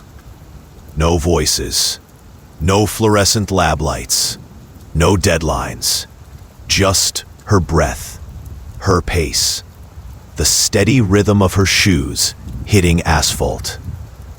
The neighborhood was quiet, houses modest, driveways empty, streets lined with bare trees, like bony fingers reaching toward a washed-out sky. Emma inhaled slowly, deeply. Always the same path, always the same sequence, left from the building, down past the bakery that never opened before 7, across the silent intersection where the streetlight flickered amber, even though no one was there to see it. She ran. Her feet moved instinctively, guided not by thought, but by habit. Her ponytail swayed with each stride. The morning fog clung close to the ground, rolling in soft sheets, like something half alive. She didn't notice the shadow that lingered near the corner of the alley, or the lens that followed her movement. Not yet. By the time she looped back toward her building, the sun was peeking faintly through the clouds, pale and cold. She slowed her run into a walk, hands resting on her hips while she caught her breath. That's when she saw it. A flyer, stapled crookedly to a telephone pole, edges lifting and swaying as though breathing. At first, she ignored it. Denver was full of flyers. Missing pets, community yoga workshops, garage sales no one wanted to attend. But there was something about the image, something familiar. She took 2 steps closer. Then her breath stopped. The photo was of her. A rear shot, mid-stride, taken from just behind her. Same leggings, same running shoes, same exact posture, same morning. Her mind clicked painfully slow, like a gear grinding against rust. Someone had been within 5 feet of her, close enough to touch her. Her heart began to thud, beating unevenly, like it was trying to break free. She looked at the words beneath the image, written in heavy, uneven ink, like someone carved them rather than wrote them. "Catch me if you can." The words curled in her stomach like ice. She scanned the street, empty. Not just quiet, empty in a way that suddenly felt wrong. She backed away, tore the flyer down, folded it once, twice, 3 times, her fingers trembling, though she tried to hide the tremor from herself. Her breath was too loud, too noticeable, like prey. She walked quickly, too quickly to be casual, too slow to be called running, toward her building. Each step felt like a countdown. Inside the entry hallway, fluorescent lights flickered overhead, buzzing faintly. The sound scraped against her nerves. She jogged up the stairs, fumbling momentarily with the keys before locking the door behind her and leaning against it, chest rising and falling too fast. Her apartment was small but clean, sterile even, a place where things were where they needed to be. Her work bled into her living space, research papers stacked beside potted plants, coffee mugs with chemical formulas printed on them, a microscope lens cloth draped over a chair. The flyer felt wrong here, out of place, like something contaminating her environment. She laid it flat on the kitchen counter, under the bright overhead light. The photograph quality wasn't grainy or distant. It wasn't taken from far away. It was crisp, focused, deliberate. Someone had followed her, closer than she ever realized. She checked the windows, the locks, the balcony door, all secure. They always were. She forced herself to breathe, in and out. Count to 4.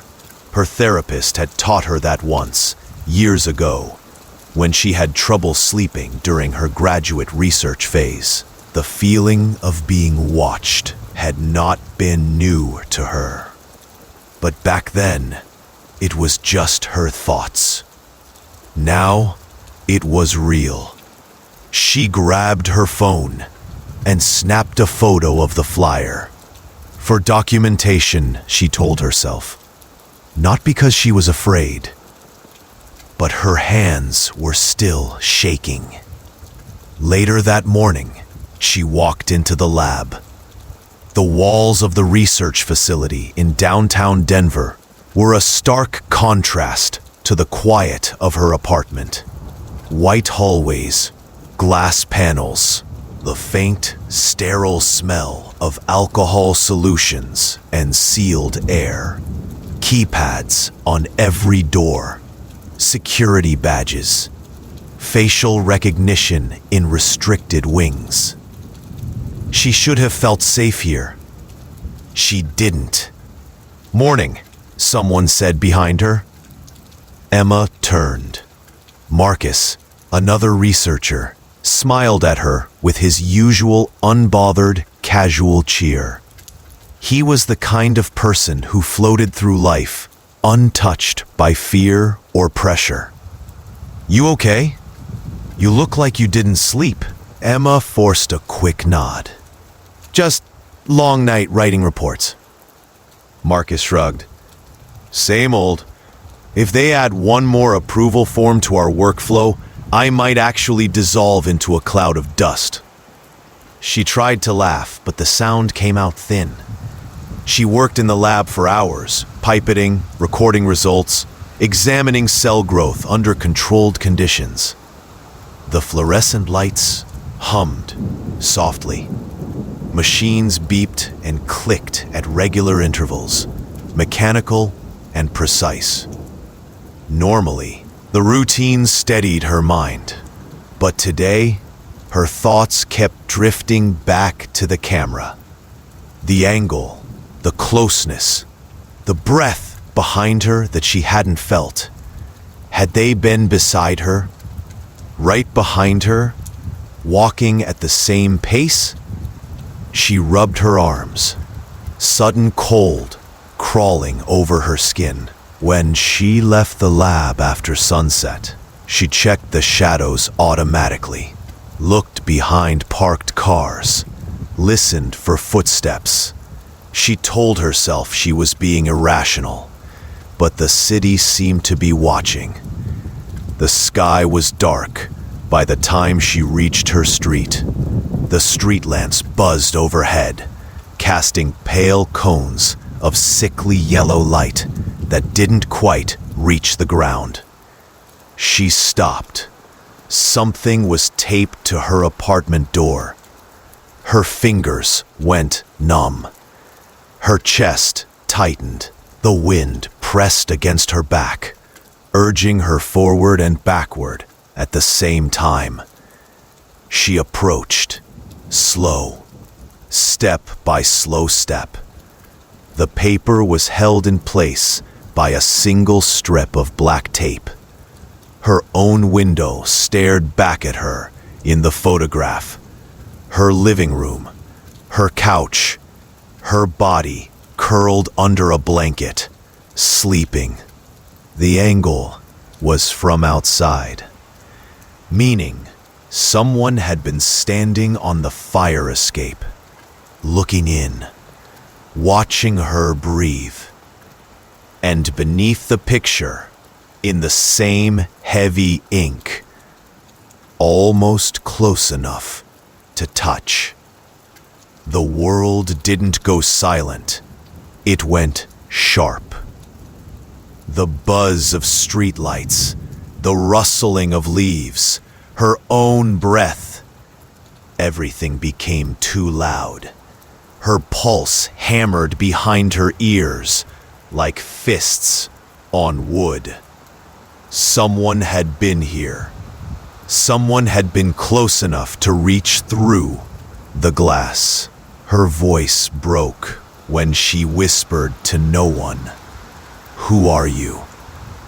There was no answer. Only the dark.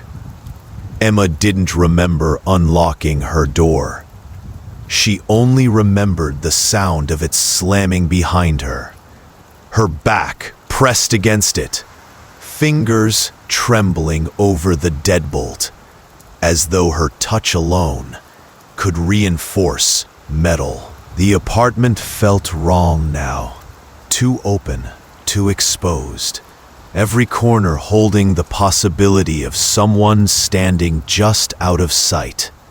She turned on all the lights, one by one, until the place glowed harsh and clinical. The photograph was still in her hand. Her sleeping self, unaware, vulnerable. She laid it on the kitchen counter beside the first flyer. Side by side, they looked like pieces in a puzzle she never wanted to solve. Her pulse wouldn't settle. It crashed in her chest, like waves breaking on concrete. She went to the window, the one from the picture, and pulled the blinds down so hard the cord snapped from its bracket. The blinds struck back against the glass, crooked and sharp. She stepped away. Her breath came in small, uneven bursts. Someone had been right there, watching her sleep, close enough to fog the glass with their breath. She ran a hand through her hair, pacing in a slow circle. The apartment suddenly felt too still, like the air was holding itself, waiting. Her phone vibrated on the counter. Unknown number. She froze. The screen pulsed once, twice, then went dark. No message. Her chest tightened so hard she thought it might crack. She didn't answer. She didn't need to. She already knew it was connected. For 2 days, Emma avoided her morning run, avoided her windows, avoided her apartment, except when she had to sleep. Even then, She slept in brief, shallow fits, if it could be called sleep at all. She bought thicker curtains. She changed her locks. She placed a chair in front of the front door at night. And yet, the sensation remained. The one that lived in the space just beside her, just behind her, just out of sight. Someone watching without being seen. Someone learning her. On the third morning, exhaustion overcame fear. She needed the run, needed the rhythm, needed her breath to sound like hers again. Dawn broke in thin lavender strands across the Denver sky as she stepped outside. She kept her hood up, her headphones out, listening. The street was quiet, normal. She took the same route, but slower. Every sound was a signal now. Her feet tapped the pavement, soft, sharp, steady. Tap, tap, tap, tap. The silence felt like someone else's breath. Halfway down the block, something shifted behind her. A rhythm that didn't match her own. She didn't turn. She didn't have to. Footsteps, not loud, gentle, measured, perfectly mirrored to hers. Tap, tap, tap, tap. Her chest tightened. Her vision narrowed. She picked up her pace. The footsteps did too. When she finally turned her head, just enough to see, there was no one. Just the street. Just the sidewalk. Just the silence. But the footsteps continued. From somewhere, just out of view. Not echoing, following. Her breath caught. Her body moved before thought. She ran. Not for exercise. For survival. Her feet hit pavement so hard, the impact rattled up her legs. Her breaths tore through her lungs. The cold burned against her face. She didn't look back. Looking back would slow her, and she could feel the space behind her being pulled close, as though something stretched through the air toward her spine. A presence, a shadow, a shape that didn't need a body to be real. Her building came into view. Just a few more feet, but her keys slipped as she tried to unlock the door. They clattered to the ground, loud, metallic, final. Her breath hitched. Her fingers fumbled. She grabbed the keys again and shoved them into the lock with shaking force. She didn't look behind her, not until she was inside. Door shut, bolted, locked twice. Only then did she turn. The street was empty, still, like nothing had happened, like the footsteps had been imagined. She pressed her forehead to the door, breath ragged. But deep inside, beneath the panic, beneath the trembling, she knew she had not been alone. That night, she fell asleep on the couch with the TV still on. Soft, flickering light, casting long, wan shadows across the living room. The rain outside tapped against the window like fingers. Tap, tap, tap. She tried to ignore it, until the tapping stopped. Silence. Stillness. Then, 3 slow, deliberate knocks at the window. Not loud, not desperate, knowing. Her breath froze in her lungs. She couldn't move, couldn't think, just listened. The knocks came again. Tap, tap, tap. She forced herself to turn her head toward the window. Very slowly, as though something might see her move too quickly and react. The blinds were closed. Nothing should be visible.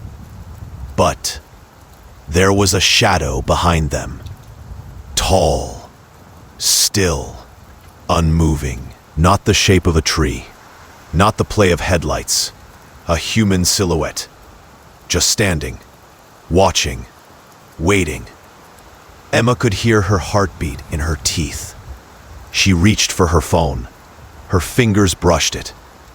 The shadow shifted, not toward her, just enough to show it knew she was looking. Then it leaned closer. The blinds trembled. Emma finally found her voice, though it came out as a broken whisper. Go away. Silence. Then, the shadow slid out of view. Not rushed, not afraid. Just gone, like it was never there. But a piece of paper fell from between the blinds and glass, fluttering onto the floor. Emma stared at it for a long time before picking it up. Her own eyes stared back. The picture was taken through the blinds, from inches away. Her face, half asleep, unaware, defenseless. Beneath it, written with a slow, steady hand. Too slow. Emma dropped the paper. Her breath stopped. Something inside her mind, something instinctive and primal, spoke for the first time. This is not a prank. This is not random. This is not someone who wants to scare you. This is someone who wants to get close. Someone who already has. The day after the shadow at the window, Emma couldn't stay home. She went to the lab before sunrise, arriving long before anyone else. The silence of the corridors always felt sterile, but now it felt watchful. Her lab apron smelled faintly of ethanol and cold metal. She tried to lose herself in data, microscopy slides, enzyme reactions, anything that needed precision. Precision meant control. Control meant safety. But even here, something felt off. A chair was slightly out of place. A drawer she always locked stood open. Her notebooks were stacked in the wrong order, very carefully, very deliberately. Someone had been here, not to steal, to learn. Her routines, her patterns, her mind. Emma's throat tightened. She looked at the glass wall that separated her lab bench from the hallway. The hallway was empty, but she had learned enough to stop trusting empty. By late evening, she was too tired to think. She packed her bag slowly, each movement mechanical. The rest of the building was dark, except for the low hum of emergency lights.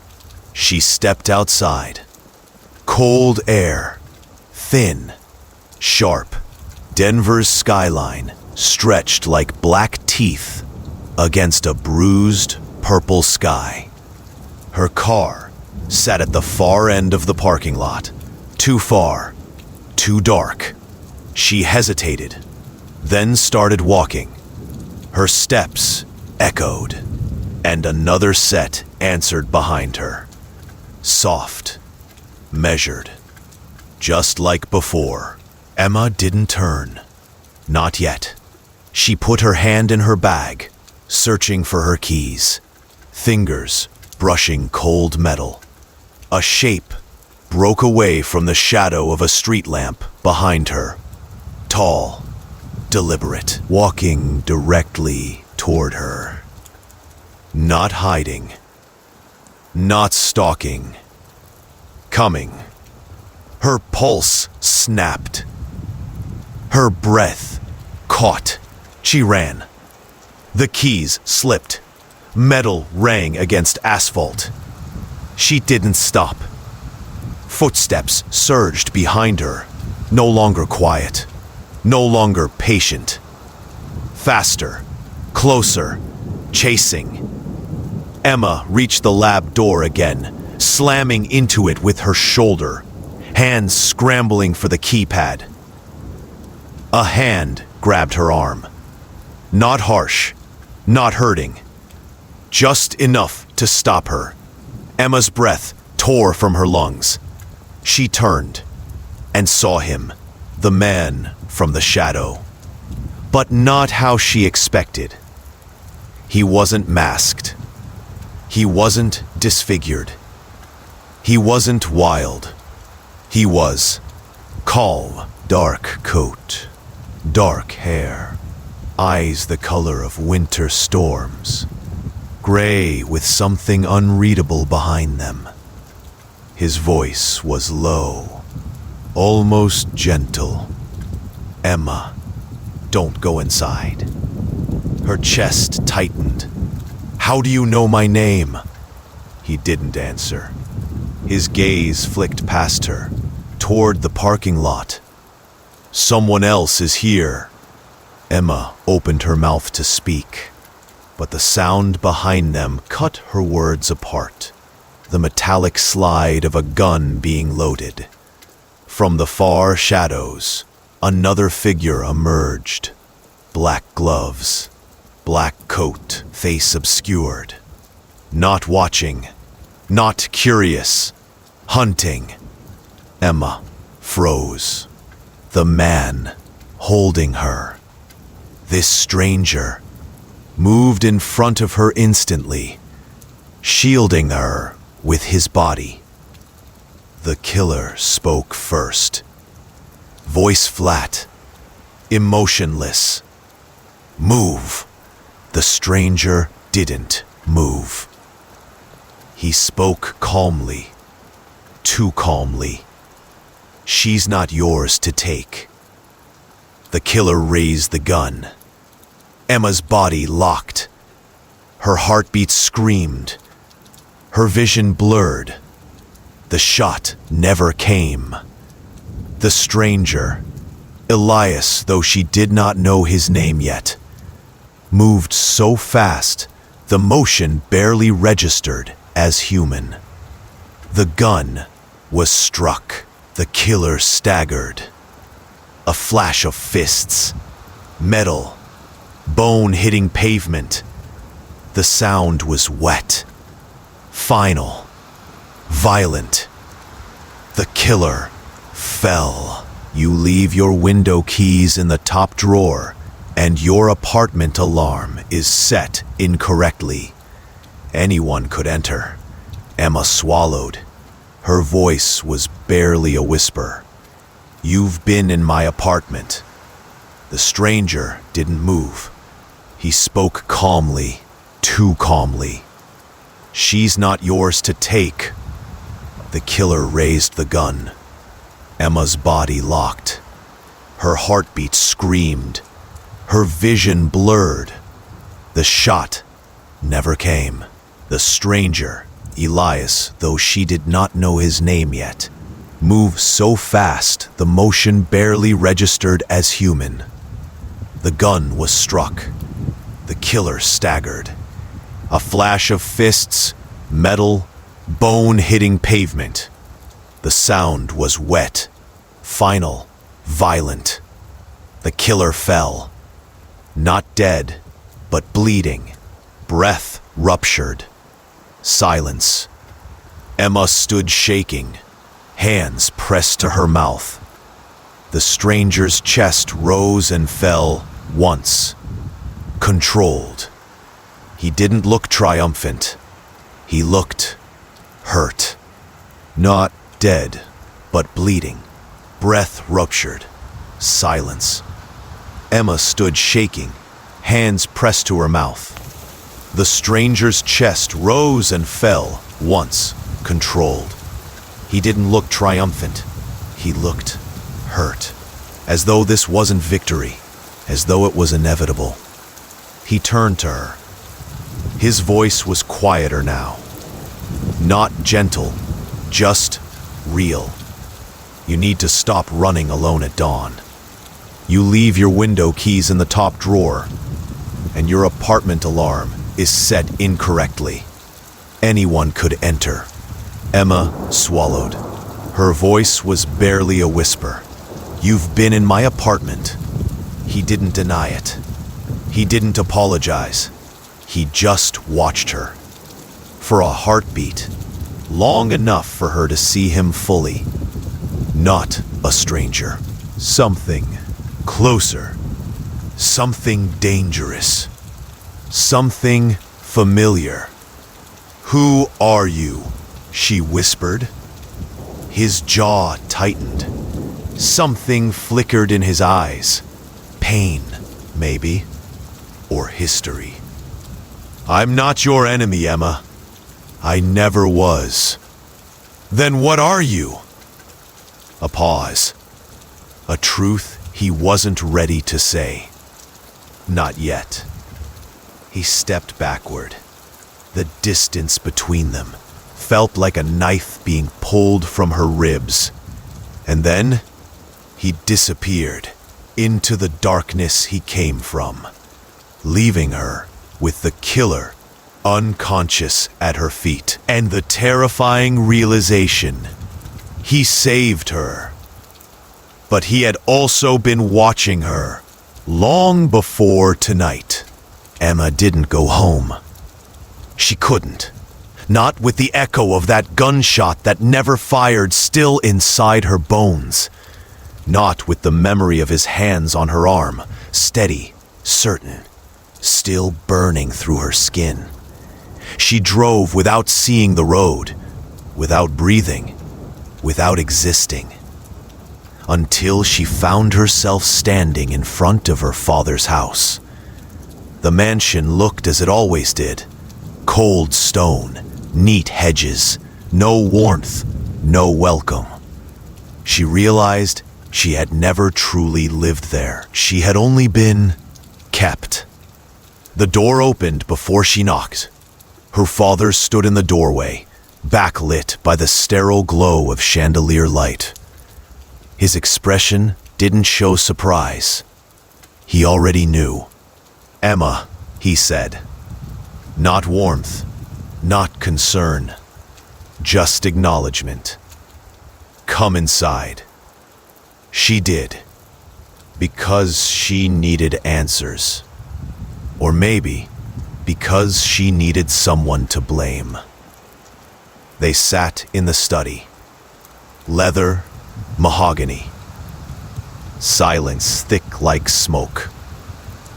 Emma didn't wait. There was someone watching me, she said. Following me. He knew my name. He knew my apartment. He? Her voice cracked. Her throat closed. The words tasted like fear. Her father didn't react. Not even a flicker. She leaned forward, voice trembling with urgency and something close to anger. Do you know him? A pause. A long one.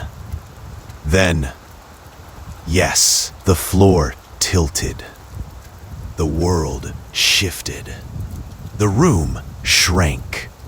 Her heart thudded once, twice, then fell.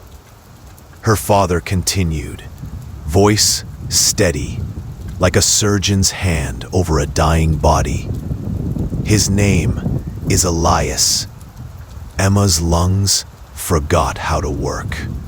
Her father didn't soften. He didn't sit closer.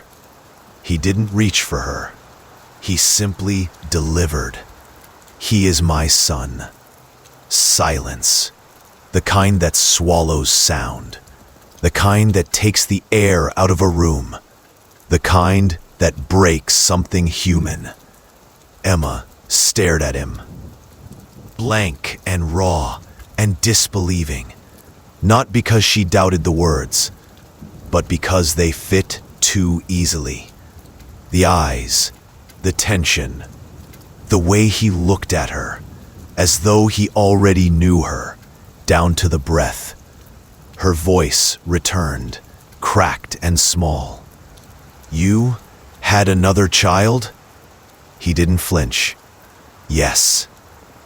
"And you left him?" Still nothing. "I did." Emma's mouth opened, but no words came. It felt like drowning in reverse, like the water had suddenly appeared inside her lungs. She whispered, "What happened to him?" Her father's expression didn't change, but something shifted behind it. Not guilt, not grief, just memory. His mother was unstable. He said it like he was describing the weather. She believed I would leave my family for her. When I did not, she took the child and disappeared. Emma felt sick. "So you just let him go?" Her father finally looked at her. His eyes were steel. "He was not part of my life, nor was I obligated to make him so." Emma's hands curled into fists, so tight, her nails broke skin. "He found me," she whispered. "He came for me." Her father didn't blink. "He came for me, Emma, not you. You were only the means." The words fell like a knife into fresh flesh. Her breath trembled. Her voice dropped to a whisper, coated in salt and blood. "He wanted to kill me." Yes. Emma's vision blurred. She tasted iron. Her heartbeat stuttered. Her father leaned back, calm in his certainty. "He blames me for his suffering." She stared at him. Her voice rose, not in volume, but in sharpness. "And he is right." Her father's jaw tightened, but he didn't respond. Emma stood. Her legs almost failed her. "I saw him," she whispered. "And I wasn't scared of him. Not at first. Her breath shattered. Horror, guilt, a sinking realization. Emma had felt safe with him, protected, seen. She pressed a hand to her mouth. "Oh God." Her father's voice followed her, low and controlled. "You will stay away from him. Do you understand?" Emma turned. Her eyes were wet but burning. "No." Her father's expression hardened. "No?" Emma shook her head. "No. You don't get to decide that anymore." Because now, she had seen the truth. The monster in her life wasn't Elias. It was the man sitting in front of her, who couldn't care that one child was hunted and the other almost murdered, as long as his reputation stayed untouched. Emma walked out, and for the first time in her life, her father didn't follow. Outside, the night air stabbed cold into her lungs.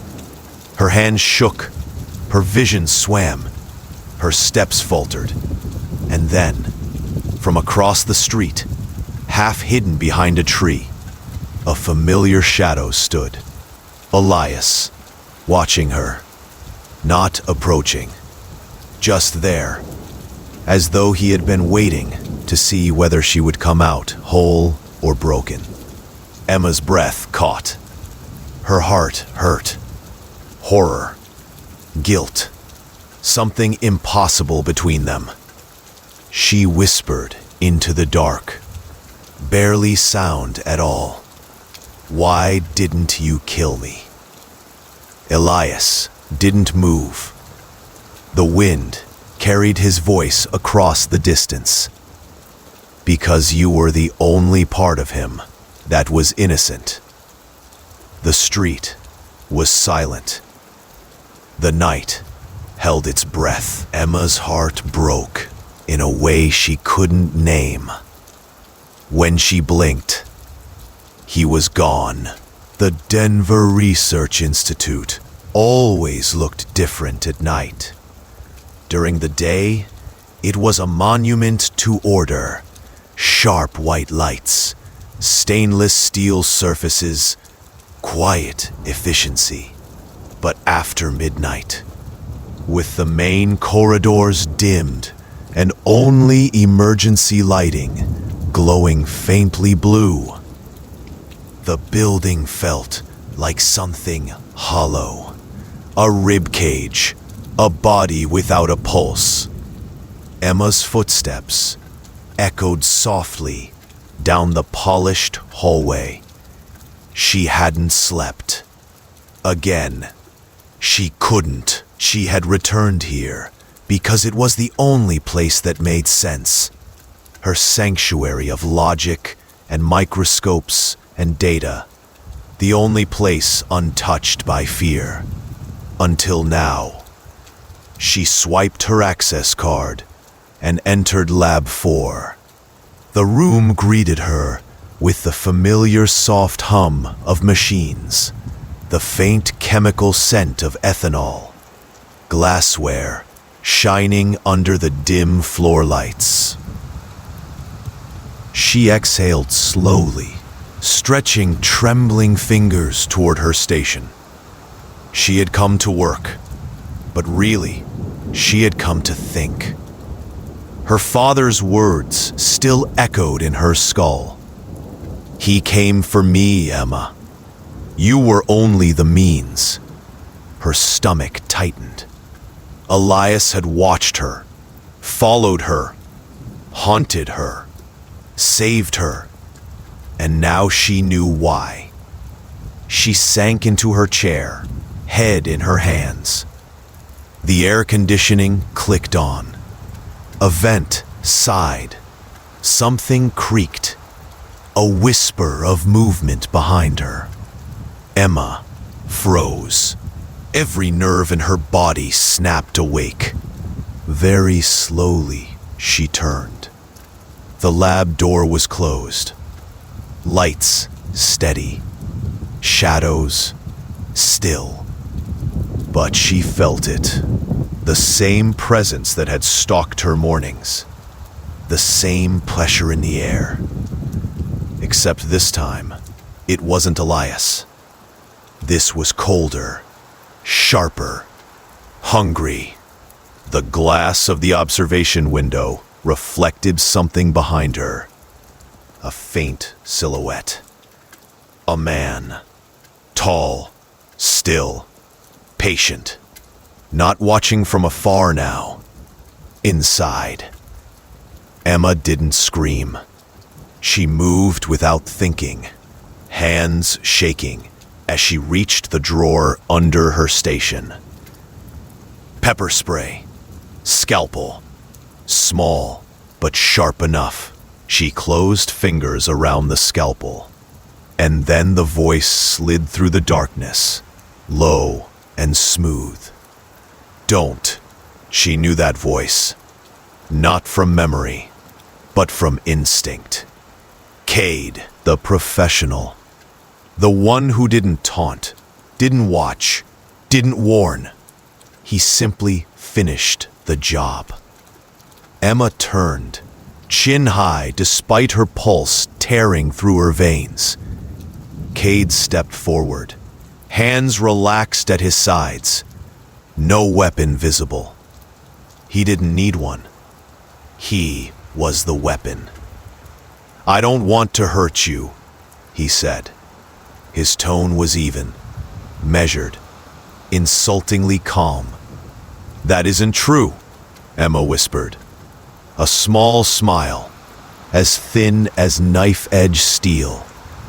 No, he agreed. It isn't. He took another step. Emma backed up, hitting a steel counter. Her breath hitched, but she didn't look away. What do you want? She asked. Cade studied her the way one studies a specimen slide. Clinical. Detached. "Your research," he said. "Your father's company has competitors. Some of them are impatient. They sent me to retrieve your work and remove you." The words were simple, delivered without emotion. Emma's grip tightened around the scalpel. "My father knows an attack was coming," she said. Cade nodded once. "Yes, that's why his other son is here." Emma's blood froze. He was already in the building. The lights flickered. The hum of the machines stuttered. A shadow crossed the hallway window. Cade's head tilted slightly, like a predator hearing another predator move closer. "Seems I'm not alone tonight," he murmured. But he didn't sound worried. He sounded interested. Emma swallowed, voice cracking. "Where is he?" Cade didn't answer, because the answer came from the dark. Footsteps. Slow. Measured. Intent. Elias stepped into the doorway, hood down, face visible this time. And the look in his eyes was not the one from the rooftop, or the street, or the shadowed window. It was something darker. Not rage, not pain, purpose. Cade didn't move. Elias didn't blink. Emma stood between them, realizing she was not the hunted anymore. She was the reason the wolves had found each other. Cade spoke first. "Well," he said quietly, "that complicates things." Elias's voice was low, controlled, like he had caged something dangerous just long enough to speak. "You touch her," he said, "and I carve you open. No hesitation, no threat." The lab was no longer silent. It was chaos. Glass shattered across the floor. Metal clanged. Breath and violence collided in the cold air.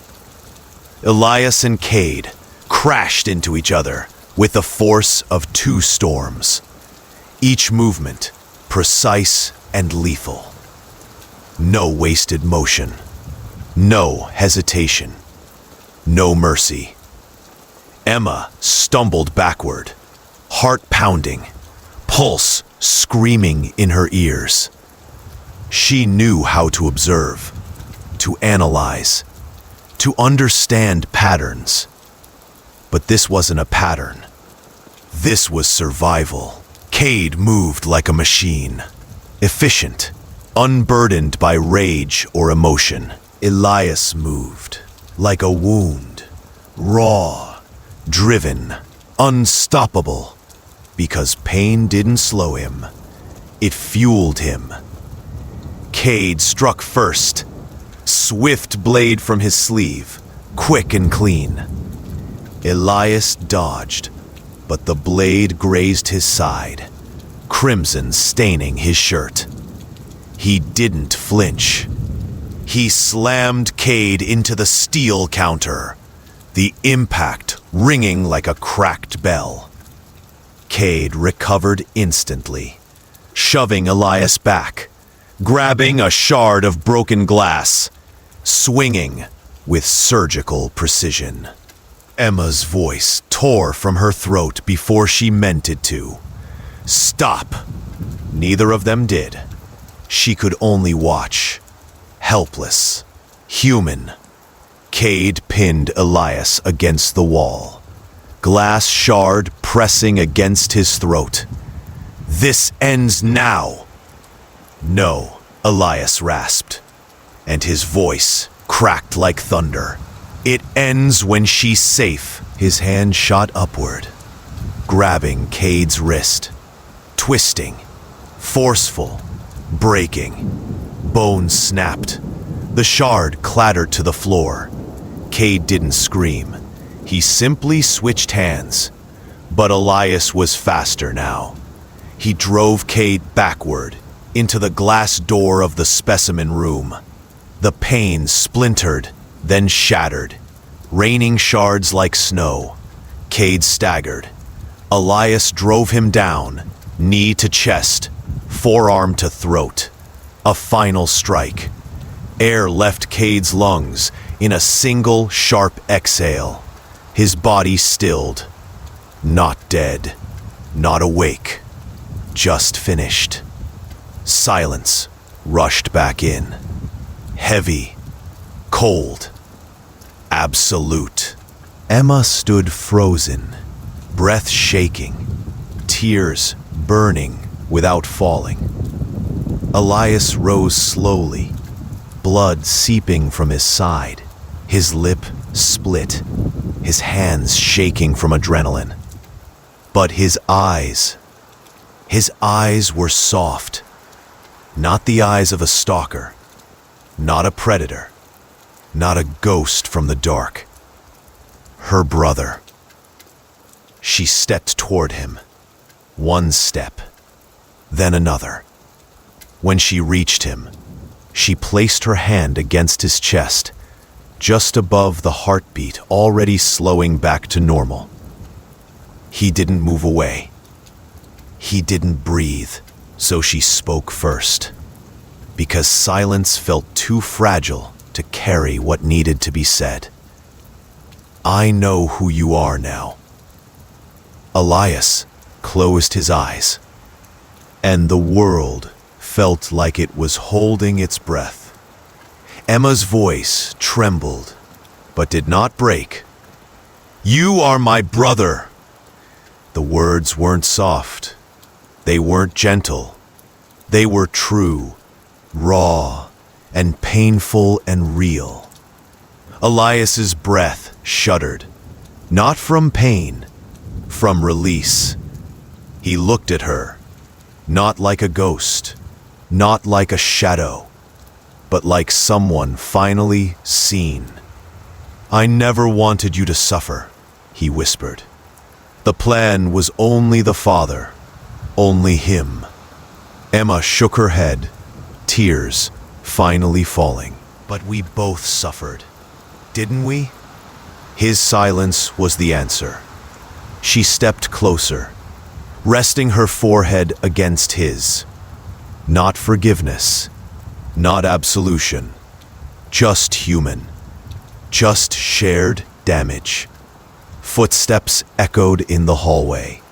Security, police, help arriving too late. Elias pulled back. Not far, just enough to look at her one last time. His voice was low. If they find me, they'll take me from you again. Emma grabbed his shirt, fingers desperate, not ready. Don't go! His hand lifted, slow, careful, and brushed a tear from her cheek. I was always going to leave, he said. But now, I'm not leaving you. Their eyes held, a heartbeat, a promise, a goodbye. Elias stepped back. One step, two. He moved toward the shattered window at the far end of the lab. Emma didn't chase him. She didn't scream. She simply watched. Because she understood now. Some bonds are not built from closeness. Some are built from distance that refuses to break. Elias disappeared into the night. Not gone, just separate. Emma exhaled. Not relief, not peace. Something in between. The lab was silent again, but she could feel it. A shadow outside. Not hunting, not haunting, just watching, protecting, waiting. She whispered into the empty room, "You're not gone." And somewhere in the darkness, Footsteps faded. Not running, just keeping pace. Story 10. At 3:14 a.m. Ravenhill, late autumn. Lena Ward pushed open the door to her apartment, one arm wrapped awkwardly around a grocery bag, the other fumbling for the light switch. It had been one of those days where the air felt heavier than it should, where every conversation dragged too long, where silence clung to you afterwards, like fog. She just wanted warmth, light, routine. She flicked the switch. Nothing. The apartment stayed swallowed in a thick, grainy darkness. She frowned, shifting the bag to her hip and trying the kitchen switch, then the hall, then the bedroom. Each click echoed too loudly in the quiet apartment. Still, nothing.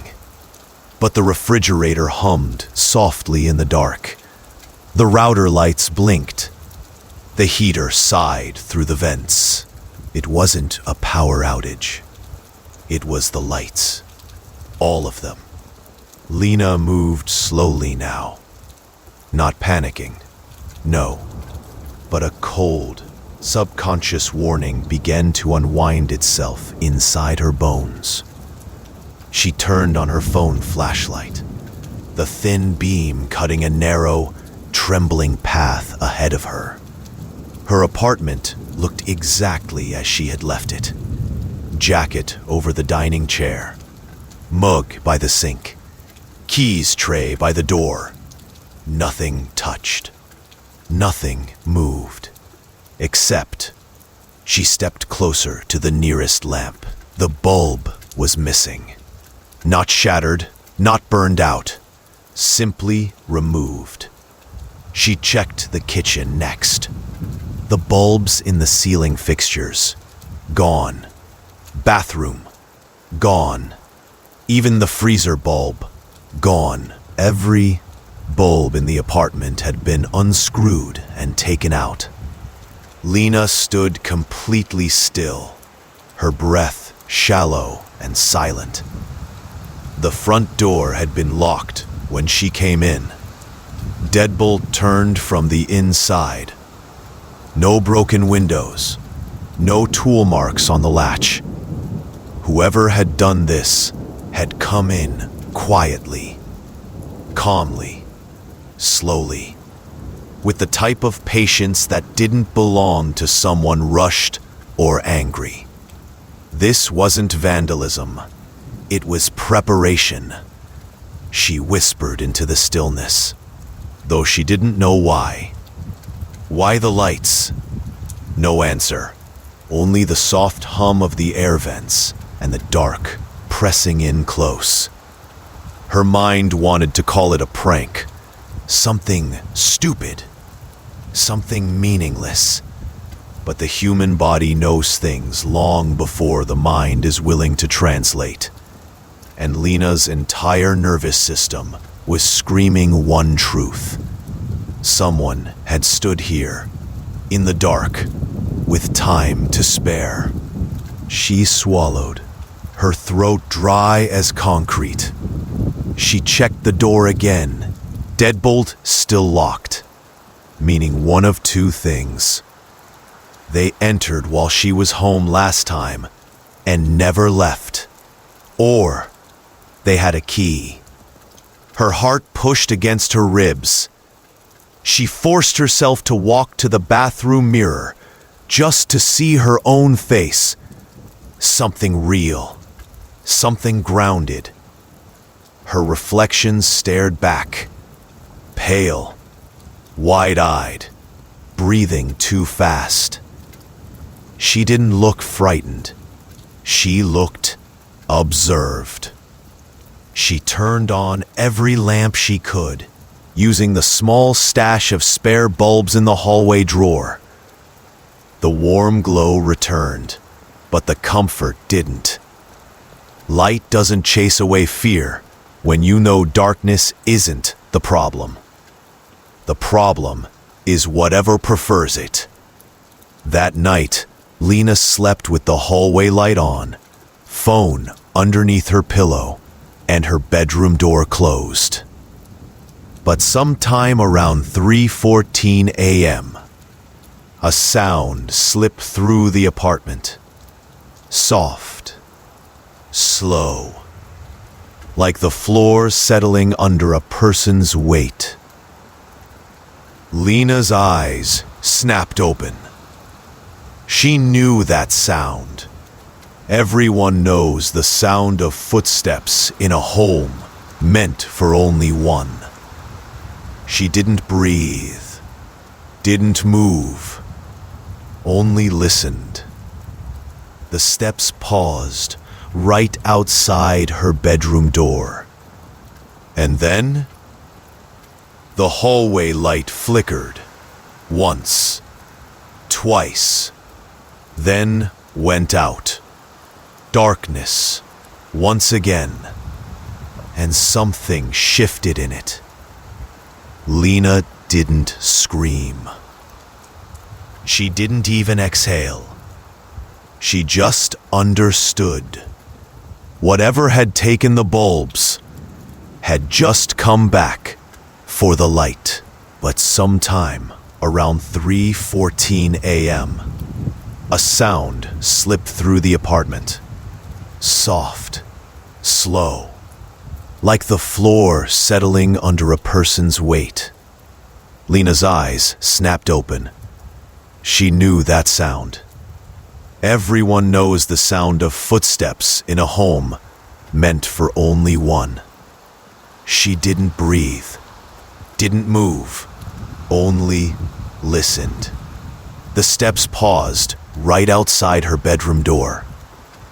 And then, the hallway light flickered once, twice, then went out. Darkness once again. And something shifted in it. Lena didn't scream. She didn't even exhale. She just understood. Whatever had taken the bulbs had just come back for the light. Lena didn't move. She lay still beneath the thin blanket, listening as the darkness breathed around her. The soft creak of the floorboards had stopped, but the silence was worse.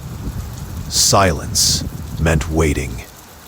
Silence meant presence. Her phone was still under her pillow. If she reached for it too fast, the sound might give her away. If she didn't reach at all, she'd be blind in the dark. Slowly, one fingertip at a time, she slid her hand beneath the pillow and wrapped her fingers around the phone. She didn't dare turn the flashlight on, not yet. The sudden burst of light would give her position away instantly. And there was someone, standing just outside her bedroom door. She listened. No breathing, no footsteps, no movement, but she could feel it. That strange animal instinct that wakes you before danger touches you. She swallowed, barely audible, and whispered into the dark, "Who's there?" The hallway answered with a low, deliberate creak. Not a step, a shift, like someone adjusting their weight. Her pulse hammered. Her mouth went dry. She forced herself to sit up slowly. The darkness felt thick, pressing against her skin. She reached toward the nightstand, fingers trembling, and closed them around a small lamp. She flicked the switch. Nothing. The bulb had been removed. Her chest tightened. He hadn't just taken the bulbs from the common areas. He had come into her bedroom. Lena rose carefully from the bed. The floor was cold. Too cold. Like the windows had been left open. But she hadn't touched them since morning. She took a slow step toward the door. The silence held her like a hand around her throat. She raised her phone finally, thumb hovering over the flashlight. But before she could tap the screen, the front door of the apartment clicked. Not opening, locking, from the inside. Her entire body locked stiff. Whoever was here was still inside, and now had sealed the exit. Lena backed away from the hallway, her mind sprinting even though her body could barely move. She needed help. She tapped her phone screen to call Mara, her closest friend. The call rang once before a soft voice finally answered. "Mara, someone is in my apartment," Lena whispered, barely controlling her trembling. But Mara's voice didn't sound groggy, didn't sound surprised. She sounded terrified. "Lena, listen to me," she whispered back. "Don't look behind you." The words punched the air out of Lena's lungs. Her legs went weak. She didn't want to turn, didn't want to know. But very, very slowly, she began to turn. The flashlight finally flicked on in her shaking hand, and the beam caught the far corner of the room. Empty. She swung it toward the hallway. Empty. Toward the window. Empty. And then she heard breathing right behind her. Lena spun around, but there was no one. Nothing. Only the faint scent of cold air, like the night had seeped directly into her home. Her phone was still pressed to her ear. "Lena?" Mara whispered. "Are you still there?" Lena's voice cracked. "I don't know what's happening." Mara's breathing shook through the speaker. "Leave. Leave now. I'm coming to get you. Don't pack anything. Just go." Lena didn't argue. She ran. She grabbed her coat, keys, her shoes half on, half off. She didn't look back, didn't check the shadows, didn't check the closets. She just ran. The hallway outside her apartment was brightly lit, warm, normal, so painfully normal it felt like mockery. She didn't lock the door behind her. She didn't dare. She didn't look back until she was in her car, engine running, headlights cutting across the building. Her apartment window was dark. Then, a shape moved past it, tall, still, watching. Her breath stopped in her throat. She tore out of the parking lot without signaling. She didn't go home, didn't go to work. She drove to the only place in Ravenhill that felt safe, Mara's house. When she pulled into the driveway, Mara was already outside waiting, arms crossed tight against the cold, her expression white and tense. Lena rushed into her, hugging her as if her bones would fall apart otherwise. Mara held her, but didn't speak. They went inside, locked the door, then locked it again and again. Only then did Mara finally whisper what she had seen on the video call. "Lena, when I told you not to turn around," she swallowed, tears in her eyes. "There was someone standing behind you, but they weren't standing on the floor." Silence swallowed the room. Lena's heart thudded once, hard enough to ache. "What do you mean?" Mara's voice trembled. They were standing on the wall. Ravenhill, 3:14 a.m. Sleep did not come easily in Mara's house. Lena sat curled on the far edge of the couch, knees drawn up to her chest, watching the soft hum of the heater push warm air through the quiet living room. Mara sat nearby, legs crossed, eyes distant. No TV, no music. Neither of them wanted any sudden sounds. The silence itself felt safer, like words might summon something in the dark. Outside, the street was empty. No cars, no footsteps, just the low whisper of wind through bare trees. "You said it was on the wall," Lena finally murmured, her voice small and raw. Mara nodded slowly, fingers gripping her own sleeves. "Not climbing," she clarified, swallowing hard.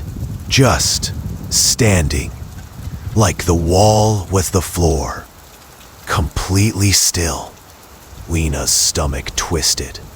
"And it was looking at me." Mara didn't answer. She didn't need to. Lena dragged her hands through her hair, trembling. "This isn't real. It can't be.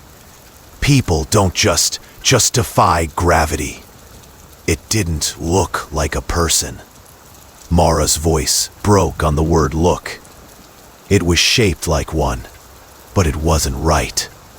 Too tall, too thin, and the head." She stopped, as if naming it might pull it back. Lena exhaled shakily. "And only I saw it. Not the camera." Mara nodded, like it didn't want to be seen yet. The word yet hung in the air like a noose. That night, 3:14 a.m., again. Lena didn't know when she drifted off, only that she woke up gasping. The house was dark. Every lamp, every nightlight, every hallway bulb off. The digital clock on the wall blinked once, then died. The power was still running. The refrigerator hummed. The heater thrummed. But the lights were gone. Again. Lena sat up, heart pounding. Not here, too. Not here. She reached out and shook Mara awake, whispering urgently, "Mara, the lights." Mara's eyes opened and immediately widened. Not again. They grabbed their phones simultaneously. Both screens lit up, then flickered and died. The room sank into thick silence. The air grew cold. Too cold. Lena whispered, "Mara." "What time is it?" Mara didn't need to check. They both knew. 3:14.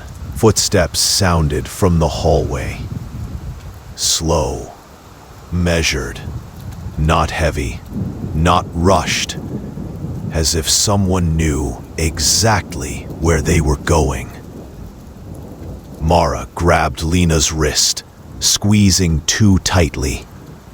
"Don't speak," she breathed. The footsteps grew closer. One step, another. Then the sound stopped just outside the living room doorway. The house was dark, but shapes existed in the dark. And one of them was standing very still. Lena felt it before she could see it, like her body recognized the presence before her mind could. Something tall was there, watching. Mara's breathing shook. "Don't look," she whispered. But Lena already had. She turned her head, slowly, carefully, trying not to make a sound, trying not to draw attention. But the moment her eyes moved toward the doorway, the figure leaned into view.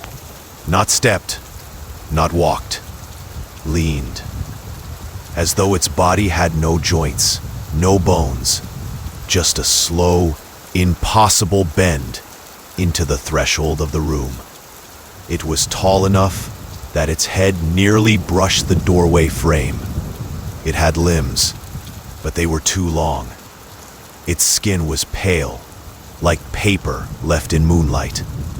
No face, no eyes, just the suggestion of a face. Like a drawing erased and redrawn too many times. It didn't move toward them. It simply observed. Silent, patient, aware. Lena couldn't breathe.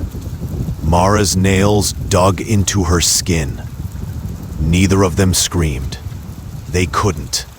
The figure slowly raised one arm. Not fast, not threatening, but deliberate. A single finger extended, pointing. Not at Mara, at Lena.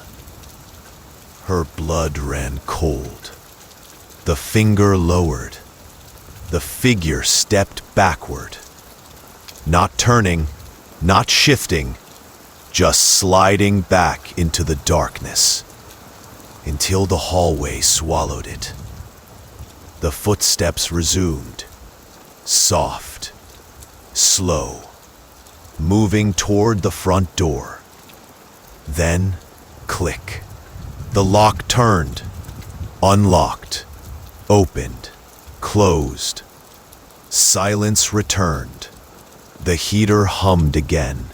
The lights flicked back on. Their phones powered up simultaneously, screens glowing like nothing had ever happened. But both phones had the same new notification. No sender, no number, just a message. Did you really think leaving your home would leave me behind? Lena's hands shook uncontrollably. Mara was already crying.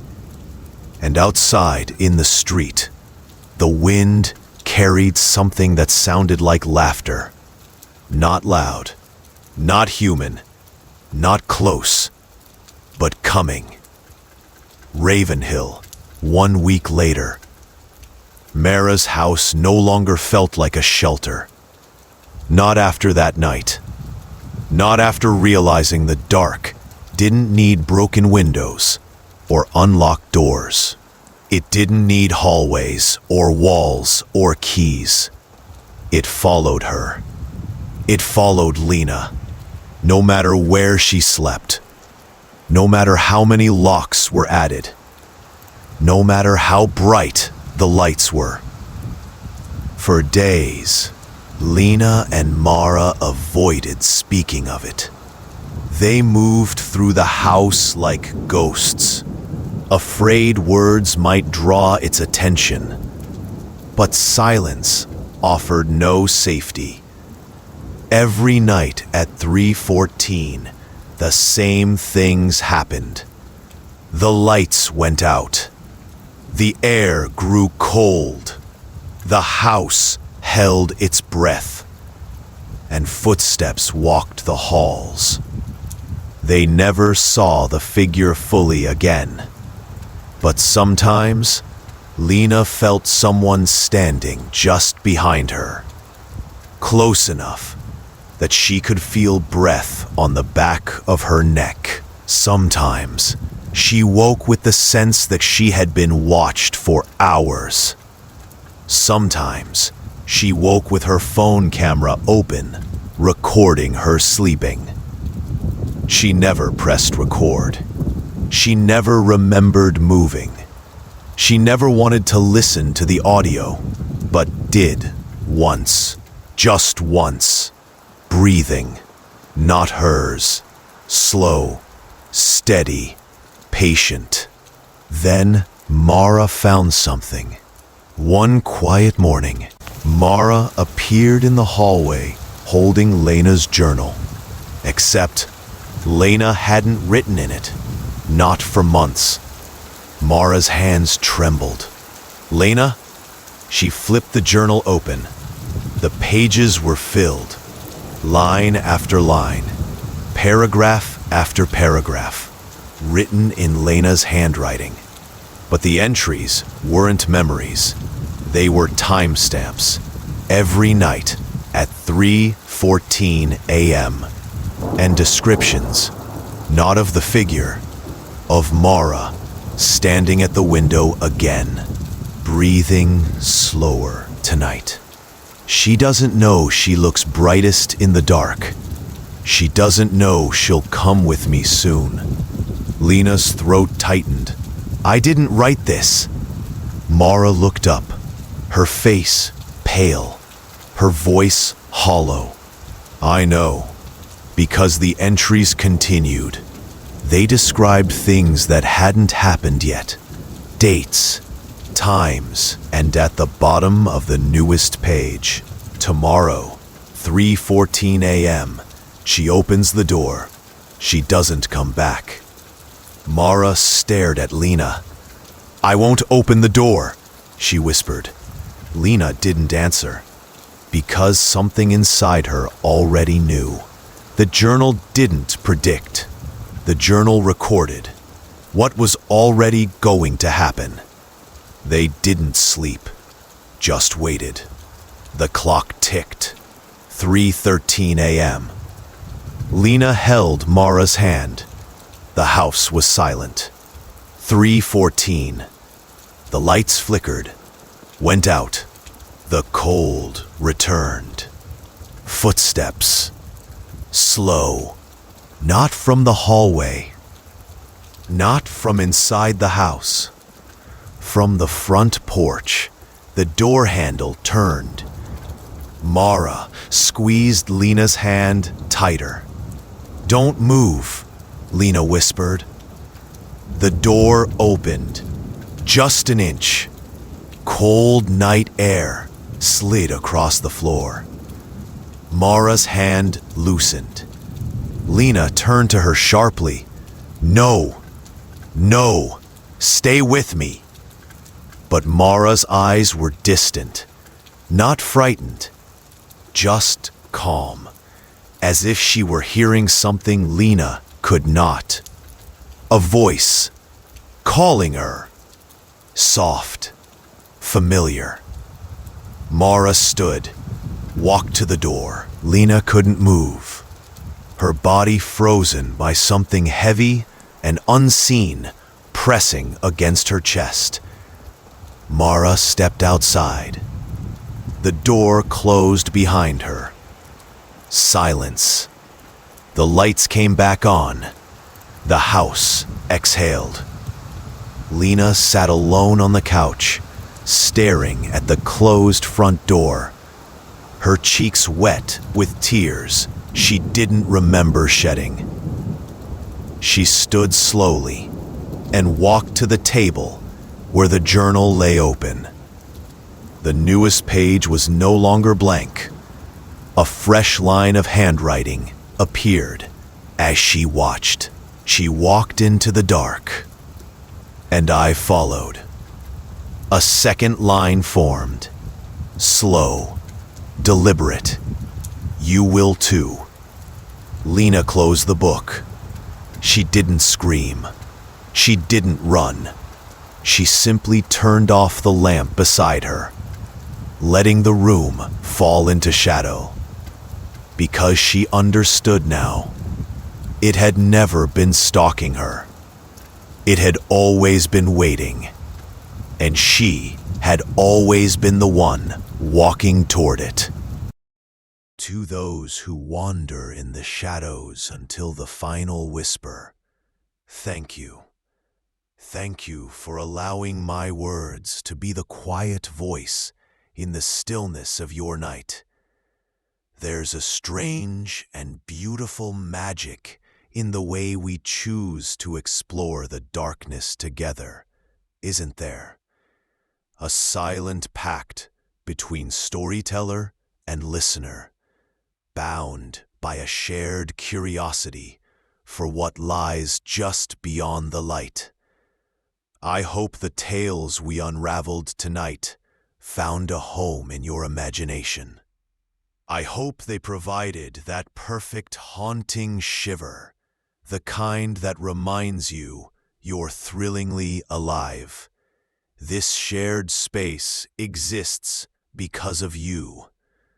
Your presence transforms these narratives from mere stories into a collective, whispered experience. I will return when the clock next chimes this late hour, carrying new secrets to share. I would be honored if you chose to meet me here again.